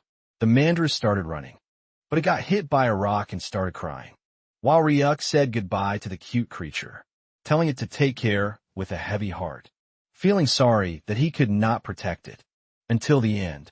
Even though the Mandra was crying this had to be done, we suddenly returned to the present and see that both the Mandra and CEO Jun were crying intensely.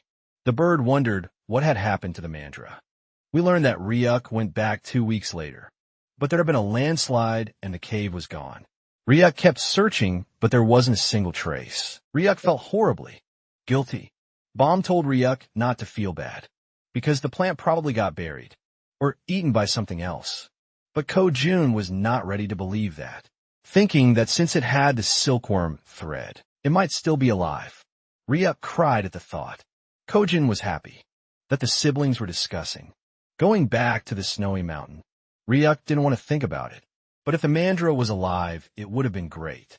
And then the scene shifts to the snowy region, where we see countless Mandras standing like an army, and the leader of these plants was none other than the same Mandra Ryuk had once protected.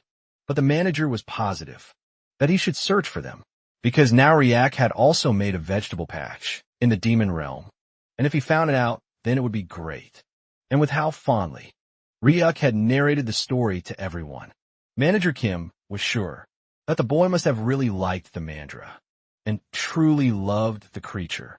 But just then, the manager remembered something and asked Ryuk if he could try giving the Mandras from the vegetable patch some of his own mana, because they would be hungry without mana, since they had been busy building fences. But Ryuk wondered if this would be safe, because these were different from the ones that humans had seen in their world.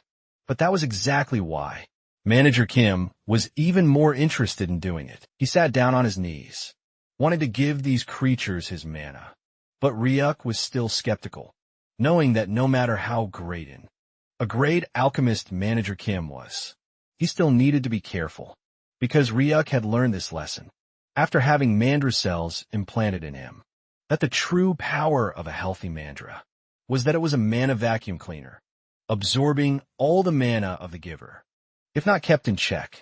And this was what was happening with the manager right now, because Ryukyu's Mandras had an incredible appetite, and they had also gotten used to the amount of mana that had been given to them by our boy. which was far too much for any human possible, as all the mandras were sucking the mana from the manager. He couldn't believe it, and slowly but surely, he started fattening and then became unconscious. Seeing that Si Jun came running toward the manager, telling him to be careful. And as soon as Si Jun reached him, he held the manager's hand and started crying, telling him that he couldn't go like that, without cursing him. But the manager was still a bit conscious and told C0 Jun that he wasn't just going to die like that. But C0 Jun was shocked, knowing that even a great alchemist was not able to satisfy the mandra's hunger. And on top of that, Kimnari noticed that all the mandras were throwing up. And it was then Ryuk realized that it was a matter of quality over quantity, realizing that mandras were picky eaters, and not all mana was suited for them. As the scene shifts, we come near a lavish building, and inside many people were sitting. It was Gold City's Congressman Park's office, and someone was discussing how the research lab was attacked, and how the money she had invested in the mechanical creatures, based on the congressman's advice, had turned into a pile of scrap overnight. The lady was named Jessica, and was the CEO of Gold Auction.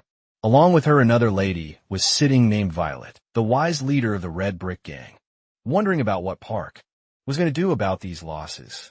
Suddenly a man continued that the attack was not all, because the Hunter Association President Lee had also started an investigation.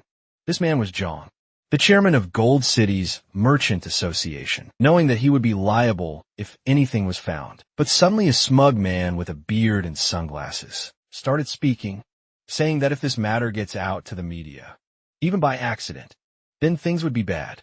But he was laughing, wondering if everyone was actually scared of an old chairman who had lost all his strength. We come to know that this was the former Hunter Association chairman, named Gajang. Hearing that, Jiang started screaming at Gajang, but Gajang just laughed, wondering if he had said something wrong.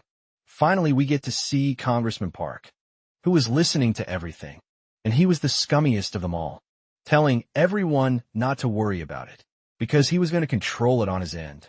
He informed everyone that some strange guy had shown up in some unknown slum area. And when national affairs can get messy like this, then these things have to be taken care of. Park snapped his fingers, and a projection appeared on the wall, while he told everyone that they had a new source of funds. Right there, a pink dot appeared, and Park told everyone that they had received information that there was a large-scale mandra habitat at the summit of the snowy mountain. Hearing that, both Jessica and Violet were shocked, wondering how large-scale they were talking about, and who would climb to the top of the snowy mountain, and how, because even Arctic hunters avoided that place due to its weather. But Park assured them that they didn't need to go all the way to the top, and just needed to recruit as many hunters as possible to go halfway up the mountain. Hearing that, now Gajang was getting restless, wondering what Park meant. And this is when Park revealed that he had gotten a teleporter who could help them, and that too was unprecedented. As the scene shifts, we go through a flashback where we see that Bong had appeared in the association building, telling the receptionist that he wanted to measure his awakening status, introducing himself as Bong. And it was none other than Bong himself. Who was that rare awakened one with the teleporter ability?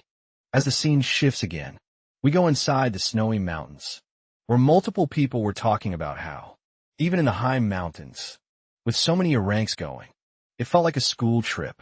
And even when they were halfway up, most of the monsters were avoiding them on their own, not trying to meddle with them. But the hunters wondered about where the teleporter kid was, because the kid had a rare case with an impossibly long transfer distance and power. And they thought that the expedition leader must have him, because something powerful like that had to be handled by the leader. But we see that it was Bong, who was somehow possessed by another individual. We come to know that Bong was only an F-class individual who had awakened this time. But such kind of teleportation couldn't happen unless someone at least reached D-class. Now we come to know that the leader of this expedition had an amplification ability, and he was going to use it on Bong to amplify his powers. But amplifying an F rank skill would take a toll over Bong's body, and he could also die. But during the briefing, the expeditioners were told that Bong could be used as a puppet after being hypnotized and would do whatever he was told. Because at the end of the day, Bong was just a street kid living in the slums, so no one was going to care if he died. And they would have one less person to divide the money with. But just then, the leader stopped everyone's trashy talks and told them that the distance they were at should be durable. He was the expedition leader with the amplifying skill, calling out to Bong along with the puppet master, telling him to use his powers. The boy was hypnotized, and even when blood splattered from all over his pores, he kept doing it, even when he was being tortured, as the leader amplified his skills. Straight up, teleporting Mandras from the top of the snowy field and dropping them down onto where they were. Everyone started laughing about how it was still working, without any regard for how much pain Bong was having, due to them amplifying his skill. But now all the hunters started running, while leaving Bong unconscious, telling each other that they were first come, first served, and they had to get as many Mandras as they could. At first, one hunter thought he had trapped many, thinking he was successful, quickly preparing for capture.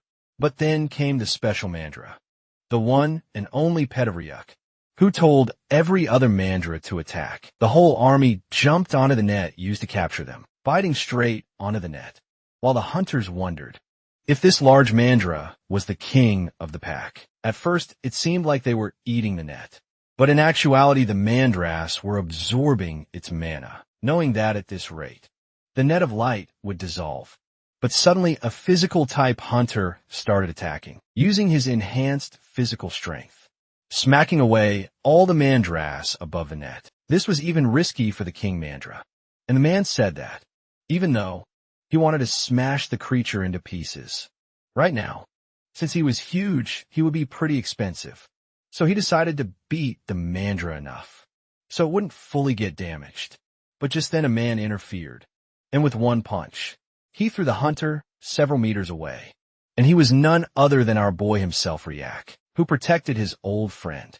While the hunters wondered who the guy was, and why they had never seen him before, the boy was already angry, and was having yellowish eyes, giving off his Chimera energy, making the hunters pee their pants, while they wondered who the man in front of them was. And the Mandra was so emotional that it immediately